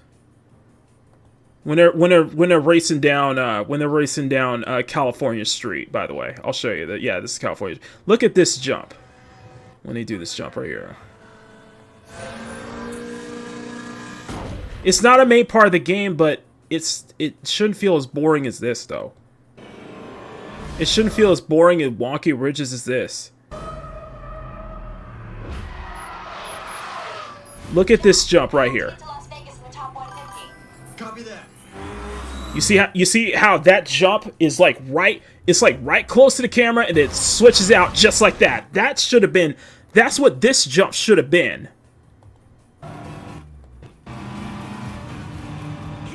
You notice how boring this jump is? Hold tight.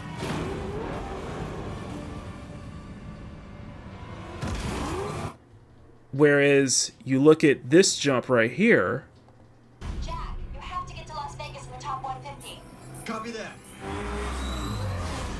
Just like that. Boom. Like right into the action. Just like that, you know? Now we're talking.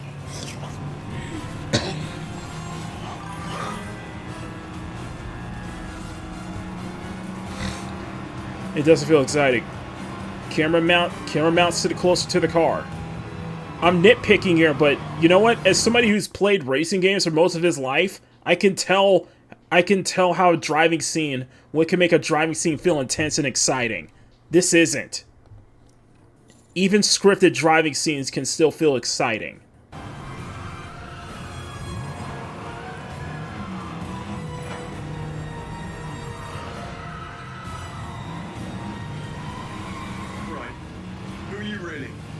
Agent Charlotte Ross. I'm with the DGSE. That's French intelligence. James Bond, MI6. Yes, I figured as much. And I'm wondering why they're not doing. Does this have an in-cockpit cam, or is that something that won't not be able to render? I don't know. What's your interest in 009? Beckett didn't spend his fugitive years on a golf course. That's what you think. DGSE has been hunting him for a long time. This is the closest we've ever gotten, and I'm not letting him slip through my fingers now. Sounds like we have a conflict of interest. How about we burn that bridge when we get to it? Fine by me.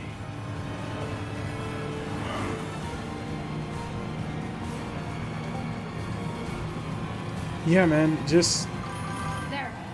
It doesn't feel like it doesn't feel like it feels bland. It doesn't feel like an intense driving sequence. It feels like a Sunday stroll.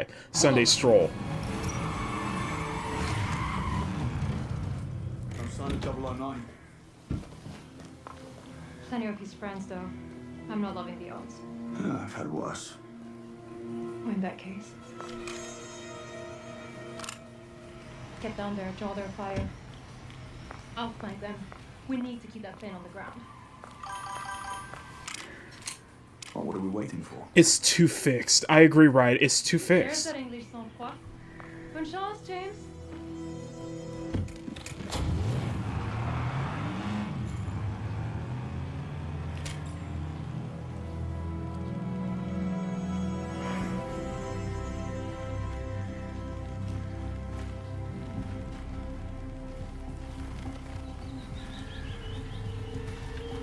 Looks like I've got a plane to catch. Yeah, it's another thing. I'm saying the trees and foliage, I feel like there should be much more swaying.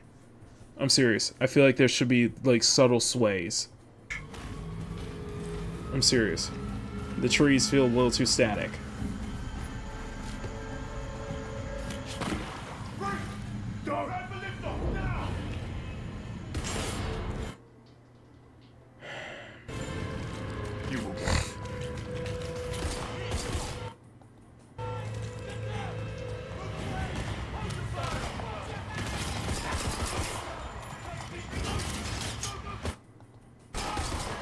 Is it shooting a... Okay. Okay. Okay. This is a common gaming trope. This is a very common gaming trope. Shoot the explosive barrels. Shoot the explosive barrels.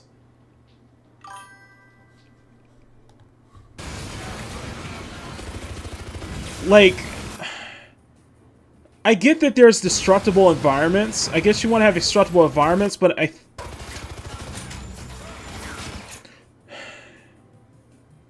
Instant explosion, exactly. It just doesn't feel... Maybe I don't know what I'm talking about in terms of gunplay, but I don't feel a feedback. I feel like the feedback's just not strong enough. There's not a strong enough feedback here.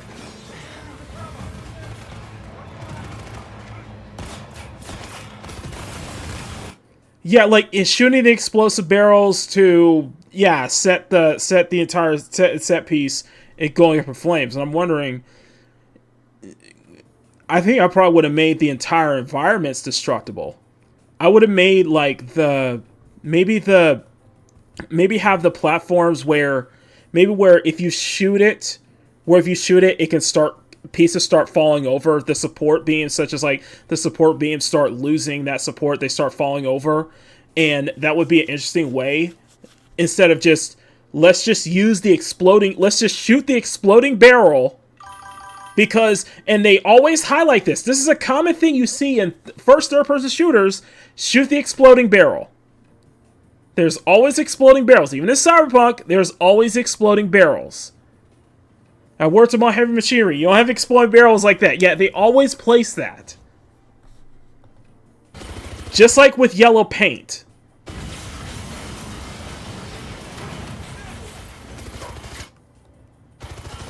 See if they poke holes in there.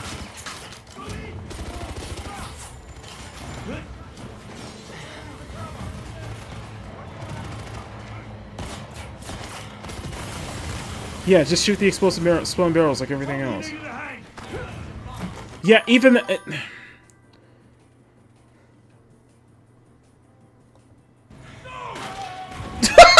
was that? What kind of animation was that? You just throws him and he just falls down like that? Like, that just feels off. It just, something about that feels off. And he just like, bro's in heavy gear. I'm sorry. I'm just like, bro's like in heavy armor, and he just falls off a ledge like that, and just like, oh, like, really? Like, dude, you're in like heavy armor. You'll be fine from that fall. That's not a heavy fall. Come on now. Can't stay here.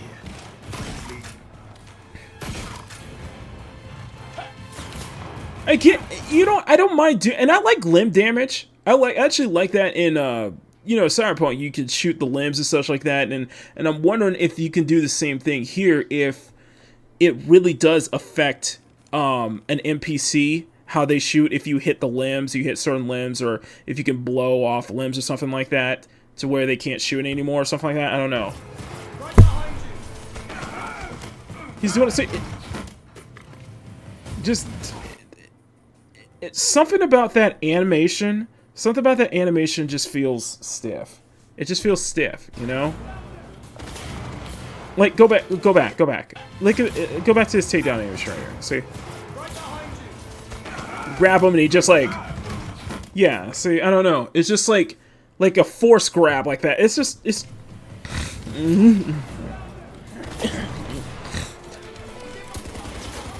Is he gonna shoot the exploding barrel again? I'm like, dude, you should be taking like serious hit. I feel like there should be like physical damage. I don't know.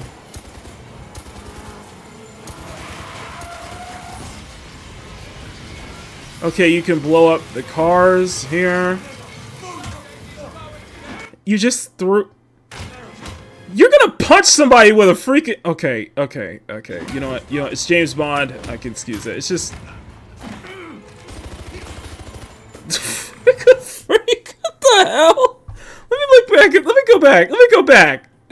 Go back to that. Yeah, just like...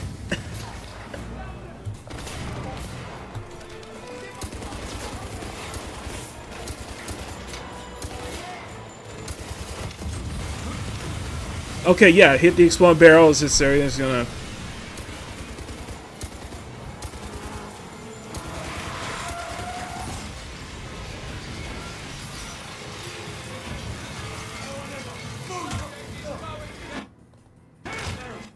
Homeboy would have shot him already. Homeboy would have gone ahead and tried to shoot him while he's throwing the gun. I'm just saying.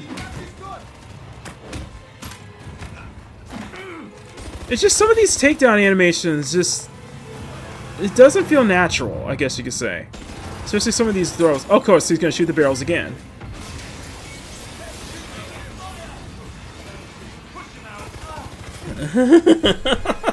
That's a drag downwards.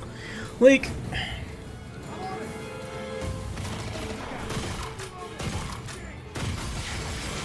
Yep, explode the barrels again. Which are underground, yeah. It's like... Yeah, you wouldn't have those containers complete.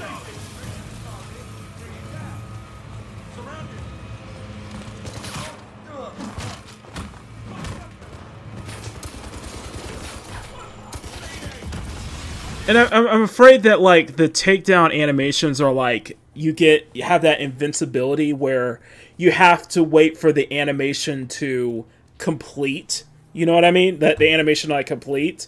So you don't take any damage, say if somebody shoots you, because they're running the takedown animation. You know what I mean?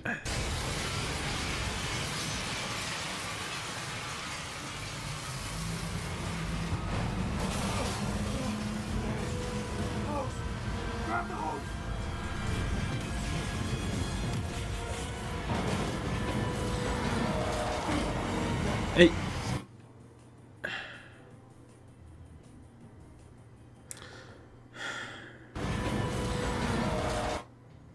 It just feels way too scripted. It just feels way too scripted to me.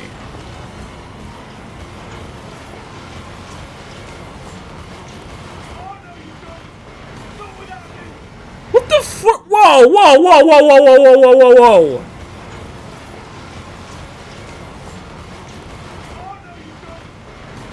How does he bounce up in the air like that? How does that Land Rover just bounce up in the air like that? It should have at least... I understand it has less mass compared to...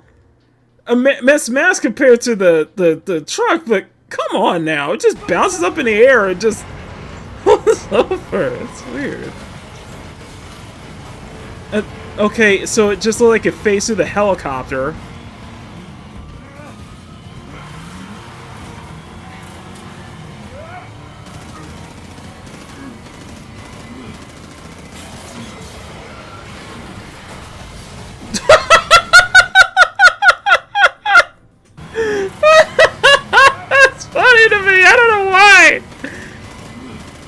Shoots them through the car and then, like... Let me go in slow motion. I'm sorry. It's just... I understand. It's supposed to be like an action movie and stuff. It's just... It's just... Like, it just looks comical. It's just... I laugh at this. Like, look at this. Just turns it and it just rolls over, spins, barrel rolls, like, violently. Like, the freak? It's just weird. This is weird. Okay, I'm just saying, this is weird, man.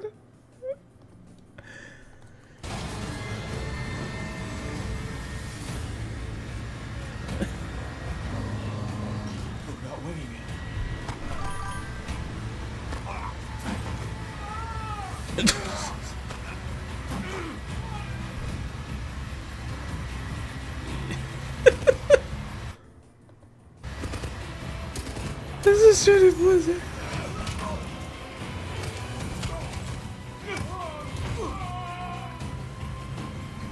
Okay. 009. You're next. Package secure. Snug in the front. Did you kill the transponder? No such thing as smelling stations 20 meters out. North track. That ain't to disappear. Oh, that's what it might be.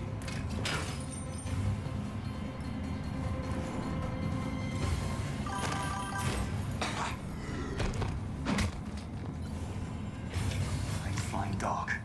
It's all up to me. Think. Granted, I find this more believable than the takedowns of Star Wars Outlaws, but still. Need a way to force it down. If I get access to the flight control system. Let's make some turbulence.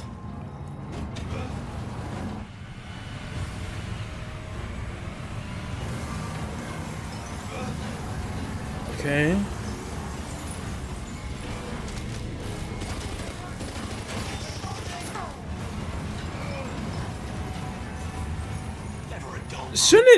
Shouldn't like the turbulent swings shift even James over to that side? I'm just saying. I don't know. Maybe it's because using the banking left and right.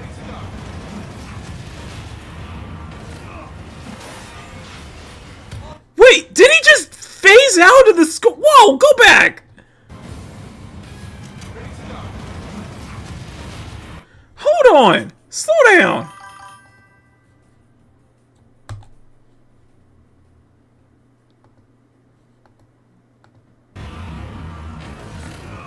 Oh, look at that closer to the... He just... No! Oh, no, no, no, no, no, no, no, no, no, no, no, no, no, no, no! No! Look at this dude! Look at this! He just phases and then phases out there like that!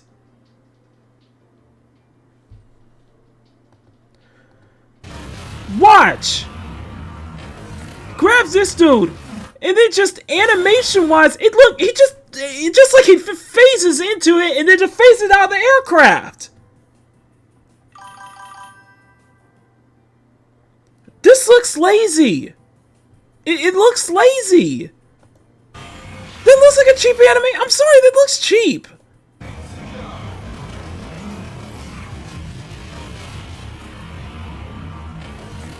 Grabs it, but then this dude just teleports into it, then out the plane. See? Like, come on, guys. Wait, he's not even... He phases out there like that too! What the freak? He punches him, look! But then all of a sudden, he just teleports like that's bad. That's bad, man. I'm sorry. That's not a good animation. I'm sorry, man. It just looks like you're cutting corners. Looks like way too much cutting corners.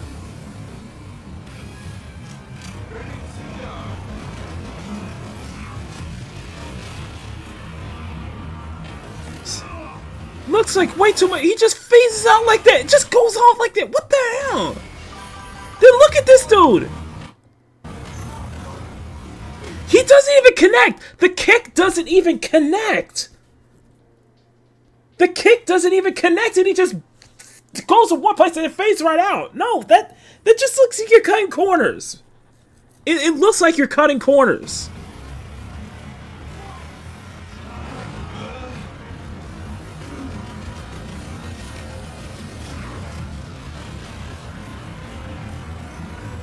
It just looks like you're cutting corners here, man. You're not like... It's too scripted to where it's not paying close attention to the physics. Especially how the characters will respond to Especially with how the characters will respond to, you know, especially how it's supposed to respond to physics, you know what I mean? Especially during, like, intense situations like this, it feels like there should be a much more responsive, the physics of everything should feel much more responsive. It should feel much more natural, I guess you could say. It just feels off. It feels really off.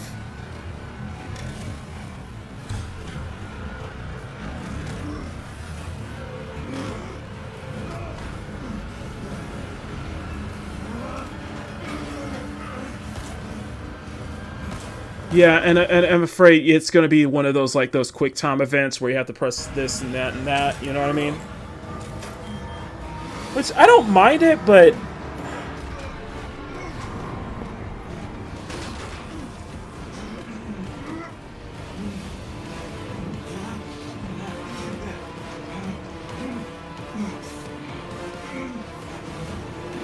Okay, you control your fall.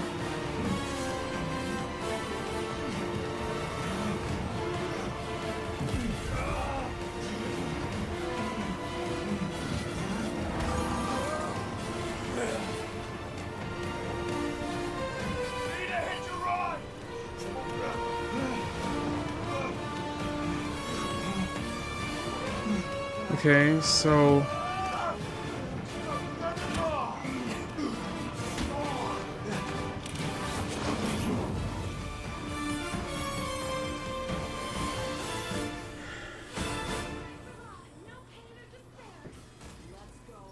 Hey, I'm Patrick Gibson, and I'm honored to announce that I'm playing James Bond in IO Interactive's much anticipated game 007 First Light. Go to the security room. It's first floor, east wing. Staff offices. Got it. Bond must gain access to the upper floors, but some areas are off limits, even for those with a stolen ticket. Sorry, sir. Can't let you through. Just heading for the bathroom. Other side of the bar. Dialogue from other characters can offer clues to the mission's progression. Listening in on conversations is a useful intelligence tactic, potentially revealing opportunities for an easy breach. If he doesn't make an appearance in the next 10 minutes, you can watch from down here. It feels like it's done. Yeah, but even the 00... I feel like the 007 games from, you know, at that time, from EA on the PS2 and such like that, those were done better. Yeah, do that. And my thing is, for a AAA title, you should expect better. And you are? And the face models just does not, and I'm sorry, the face models do not scream confidence. If you're doing a Bond, especially if you're doing, it isn't bad, but...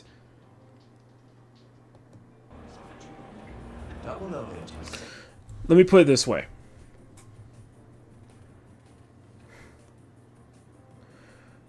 Mars, let me put it in this analogy. An awesome one, you might back me up on this when might back me up on this one. When you're working a job, when you're working any job, you understand that you can see little mistakes, but those little mistakes can potentially build up. And I think that's what I'm seeing here with 007. I feel like I'm seeing way too many little mistakes that are building up, that are snowballing up. It's like it's making... It feels like there's too many cut corners. There's too many not knowing what you're not, like... It feels lazy. It just feels lazy. And the face models just do not... Sorry for the wait. About time. She looks like Amber Heard. She looks like Amber Heard, sorry. Mr. Minkley, no miss gave up on you. Right then, go grab your camera and I'll take you past security. What? Photography can be such a negative experience. Recognize him. First Light provides multiple pathways for achieving Bond's objective. box you enough. if he's prepared to get creative. Okay, so there is multiple pathways. Okay.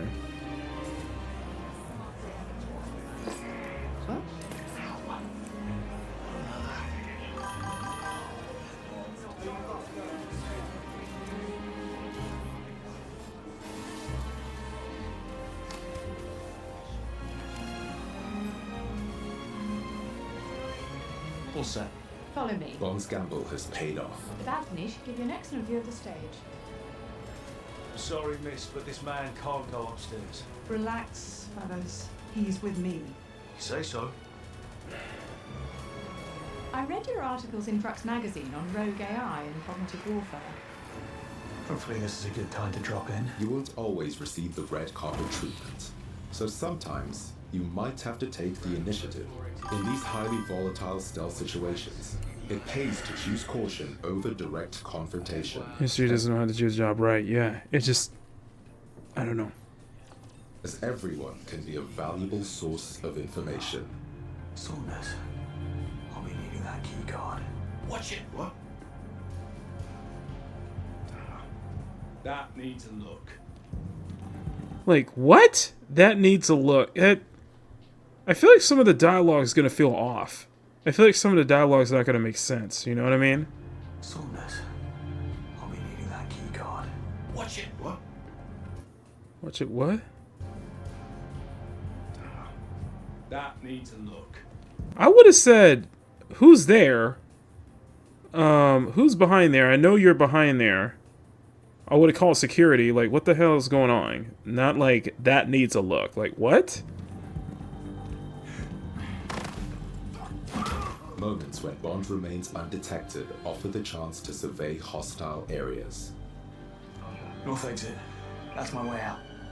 Bond can use the environment to his advantage by choosing from multiple routes, exploiting opponents' positions or security vulnerabilities.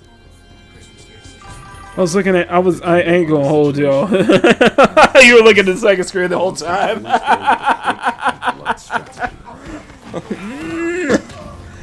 I'm kind of letting it AFK. I'm kind of AFKing on this one.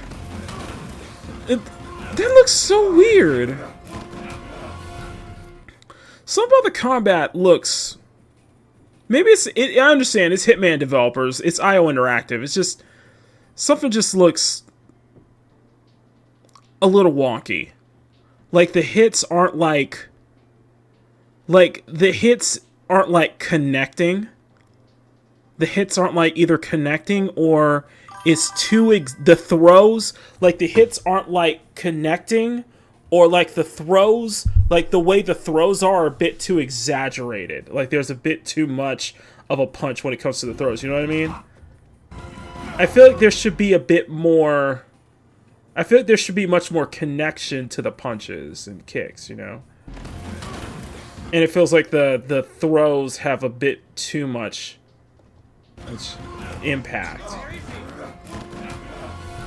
Maybe the punches feel they need. Maybe the punches do feel need to have a bit more impact. It feels choppy.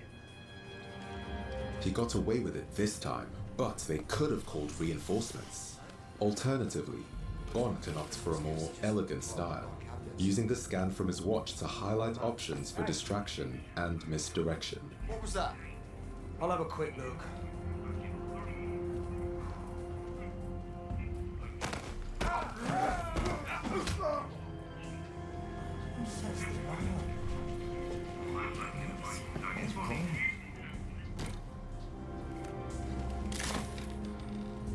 I kind of like that. I kind of like that. That's cool. I do like that. I do like that. You're able to lure them into one spot and then just lock the door behind them. I like that. Take the door off. That's kind of cool. That's cool. Your Q gadgets are custom developed to be powered by resources found in the environment, so be sure to stock up when you have the chance. Aside from your signature watch, a gift from Q, you'll have other gadgets in your arsenal. The laser fires a direct beam of energy that can be used offensively against targets, or tactically on environmental weak points. The hell? Opening up strategic options to avoid combats or spring traps.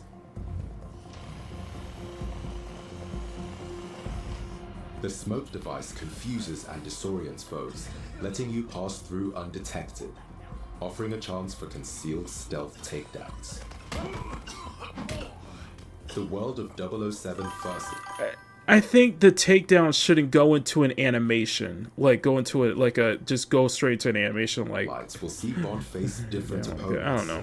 Some of whom cannot be bluffed or charmed into compliance. Using a dart phone to incapacitate them will give you an opportunity to talk your way out with a charismatic flourish. First, I asked for Boston's. Oi, I need to find Saunders. There's a chance the suspect is dressed as security. The bastard could be hiding right under your noses. Damn. I'll keep an eye out for new faces. But sometimes, hard as you may try to stay hidden, a fight is unavoidable. If he was from MI6. What? Excuse me? Who are you looking for? Relax, off-duty museum security. Oh. Having been discovered, Bond will need to rely on more than wit and charm to contain the situation. In melee combat against multiple assailants, you'll need to think fast. Combining throws, parries, and direct strikes with environmental takedown.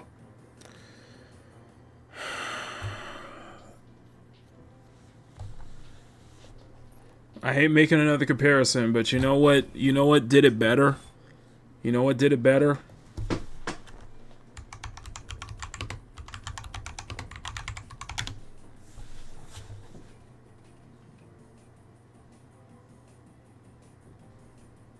I'm just saying. Simulation activated.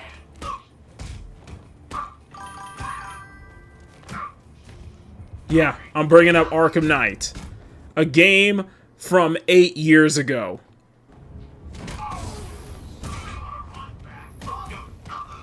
The combat feels much more has much more of a flow. There feels like there's a lot more of a flow here than I see in James Bond, to be honest. I think there's a flow. It doesn't feel as choppy. It feels like one string to the next. It feels like you know, Bruce is going from one attack to the next, one strike to the next, and it feels like it's done in a very flow. It has a very smooth flow to it, and it feels like a natural flow, like he's naturally flowing from one into the next. You know, it's very fluid. It feels incredibly fluid.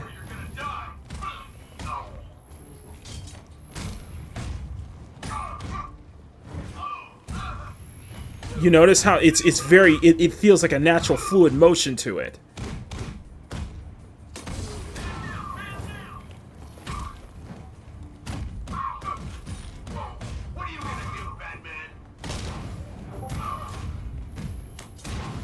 And it doesn't feel like the enemies are just waiting their turn to get their ass kicked. They're just looking for an opportunity to strike. Where, as I look at here, like you said, Mars, it feels choppy. And it feels like it doesn't feel fluid. It feels like there's no smooth flow to it. It feels like the throws have too much power behind them, you know? Like, see? Yeah, it's like you're throwing them into an animation where they're getting knocked into the wall or something like that. You know what I mean?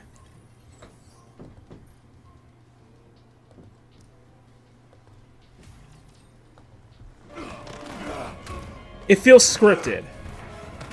Simon says don't get up. Sometimes James will need more than his fists to get out alive. When enemies show clear intent to shoot and kill Bond, you will be granted a license to kill. One second. It's just... It feels...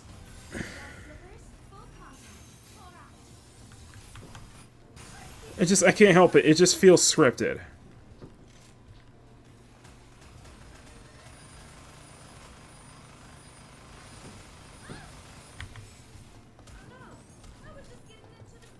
Okay. It just feels scripted. It feels... Bond is an expert marksman. His Q pistol firearm is a great conversation starter. Enemies can provide additional firearms. 1 second. Sorry, I'm doing the tactical ones dailies. I'm just doing my dailies.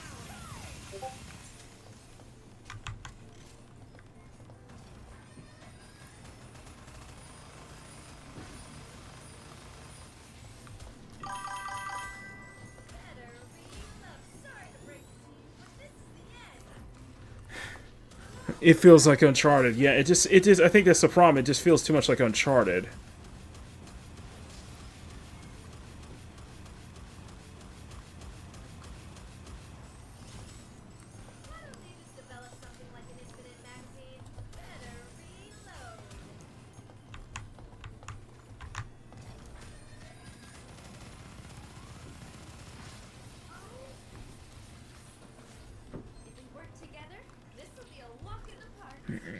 Did you see the block? Yeah, you see his block. Yeah, it's just... I don't know, man. I don't know. Do it one time. You'll just have to borrow them for a moment. With quick thinking, you can turn the tables on your enemies by making... It's way too... And I think this is where the Uncharted part comes in, because it definitely feels a lot more like Uncharted compared to, you know...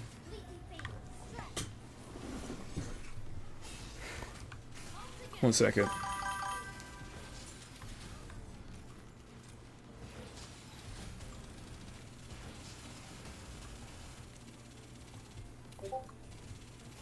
One second. One second.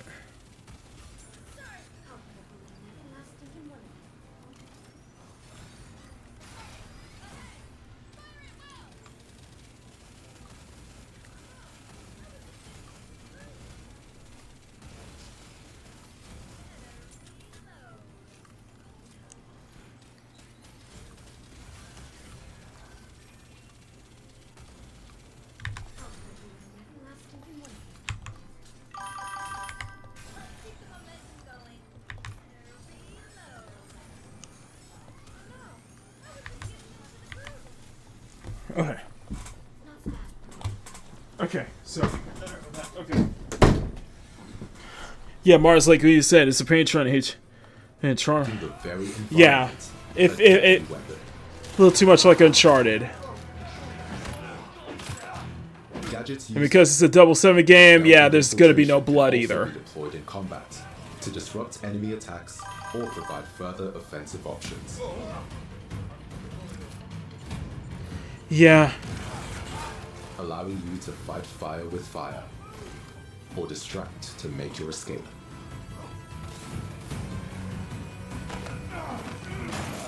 Adversaries come equipped with different levels of armor, requiring either greater ballistic might or tactical improvisation. To support him in challenging situations, Bond can use his own instincts. This mode will help you focus on your most difficult targets. Whether human or environmental. Bond shoot the exploding barrels. Cunning and uncompromising to prevail in the world of 007 First Light. Why are there so many explosives, though? Thank you for your visit. We hope to see you again. Somehow I doubt that.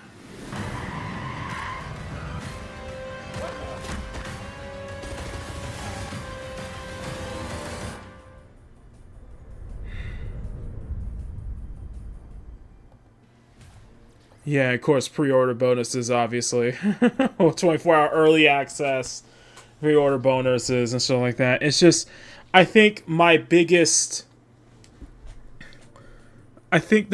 issue that I have, I think the biggest sin that the biggest sin that I see with 007 First Light is that it doesn't feel like James Bond. It doesn't feel like it. It doesn't feel like a Bond game. It doesn't feel like...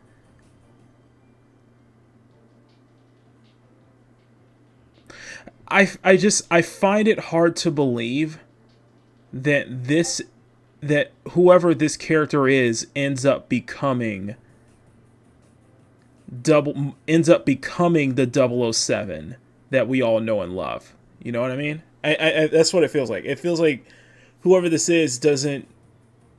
I find it hard to believe. The thing is that even though I'm not as familiar with the IP as much as you guys have, it's a pop culture icon. 007 is a pop culture icon. There's a coolness factor when it comes to, it's really boring. There's a coolness factor when it comes to James Bond. Okay, there's a coolness factor. You can't. It's such a requirement. No matter how much they try, no matter how much they screw, no matter how much they try to like, no matter how much they try to like downplay that aspect, especially with how they treat the original Ian Fleming novels, James Bond has a coolness factor that is such an essential important to it.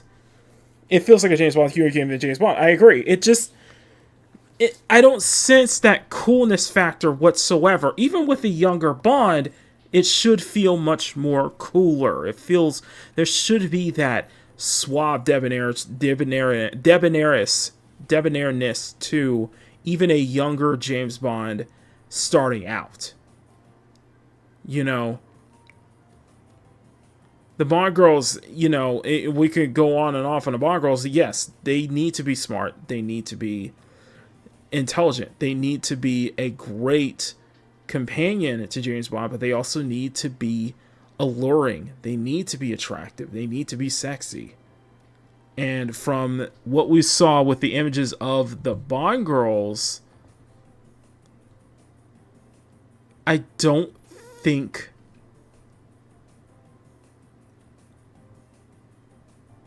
it's gonna work. I just don't see it working.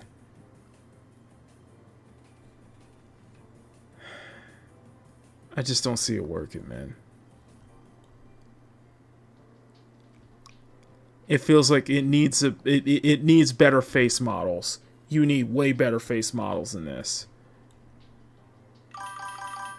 There are so many winning formulas here, and even for a younger Bond, you need to have that, you know, winning formula: gadget action, double entendre, silly jokes, a suaveness, cool cars, exotic location, hot girls. You know, that's the core aspect of Bond, okay? You can't just take that. You can't just try to, like, propel, like, what they did with, what was it, No Time to Die. They can't, you can't go this route. It's too, that's what I fear, is that this is going to turn into this is a James Bond if it was written in the style of No Time to Die. In other words, it was written by Fleabag, Phoebe Waller-Bridge, where James Bond feels more emasculated and downplayed instead of propped up for his importance, for how important he is, for his masculinity. Like that's why I was saying with the Poe Dameron and Admiral Purple Hair in The Last Jedi, where Poe's masculinity was always like, Poe was always emasculated and talked down to every time. Pretty is ugly now. Sweeney upset. Yeah, people are upset seeing Sweeney acting in a ballet commercial. Sydney Sweeney ain't having any of that. Because you know that if you put a Sydney Sweeney-like character in here, it would cause a massive firestorm. It would cause more people to just melt down. It would cause a massive meltdown and spurgouts, like what we saw with Sydney Sweeney. It gets the sense that they know it's... I try not to parrot Kyle when I say too much about this, but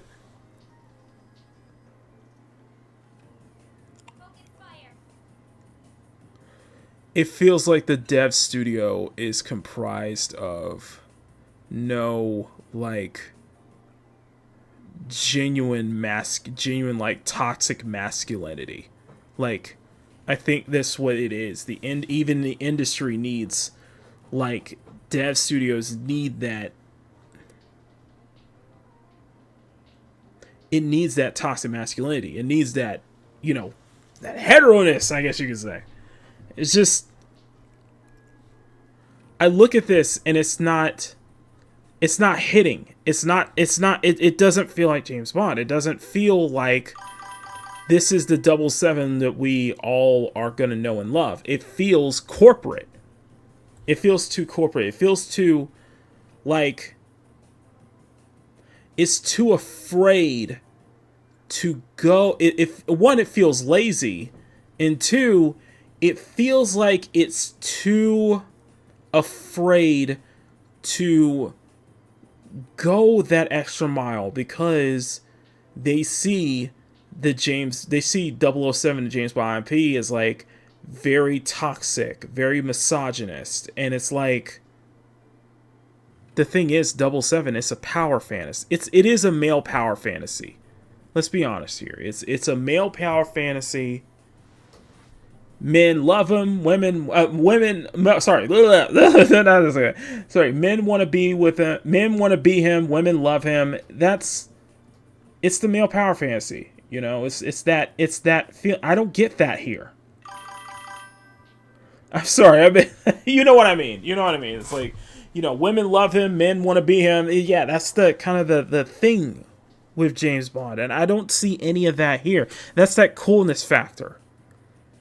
And I'm afraid that it's going to get the Spider-Man 2 treatment in that James is going to get emasculated. Everything's going to feel sanitized. It's going to feel way too safe and way too lazy.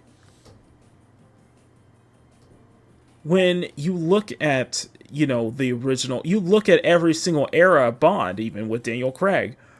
You look at every single era of Bond, and all of that has those...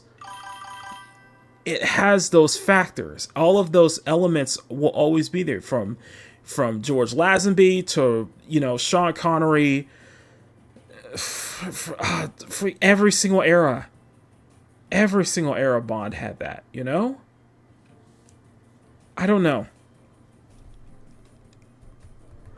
I'm wondering if they made this game as to test the waters to see if this is their version of James Bond that would pass the test.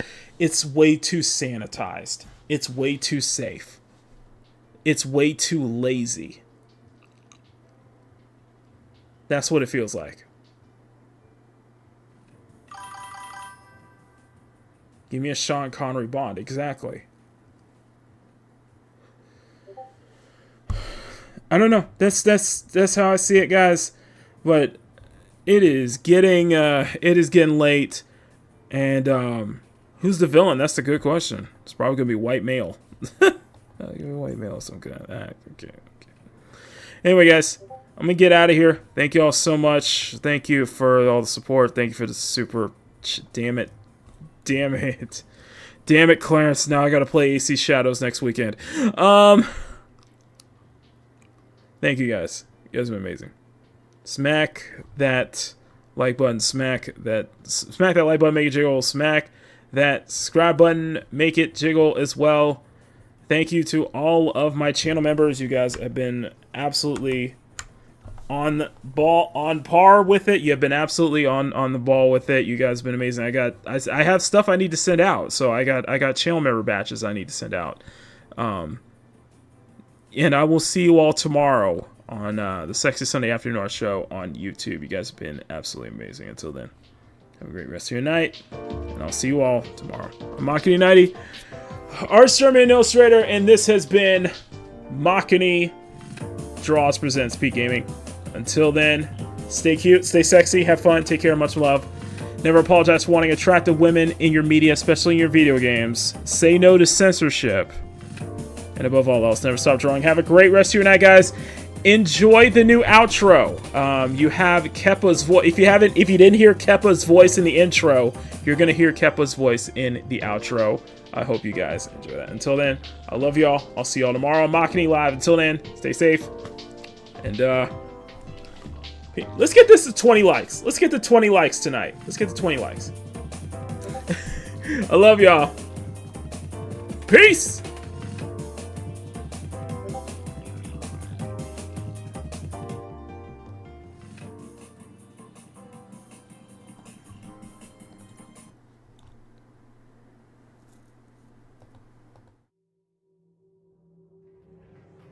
You have reached the end of this journey. But fear not. We hope to see each other once again.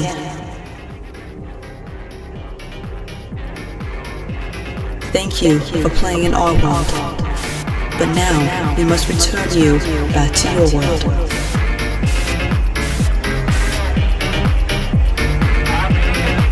Thank you for tuning in to Peak Gaming. And until next time, game over.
Peak Gaming is produced by Makini Draws Productions in association with Special Stage Entertainment and is distributed by CSF Nation Domestic Television Distribution.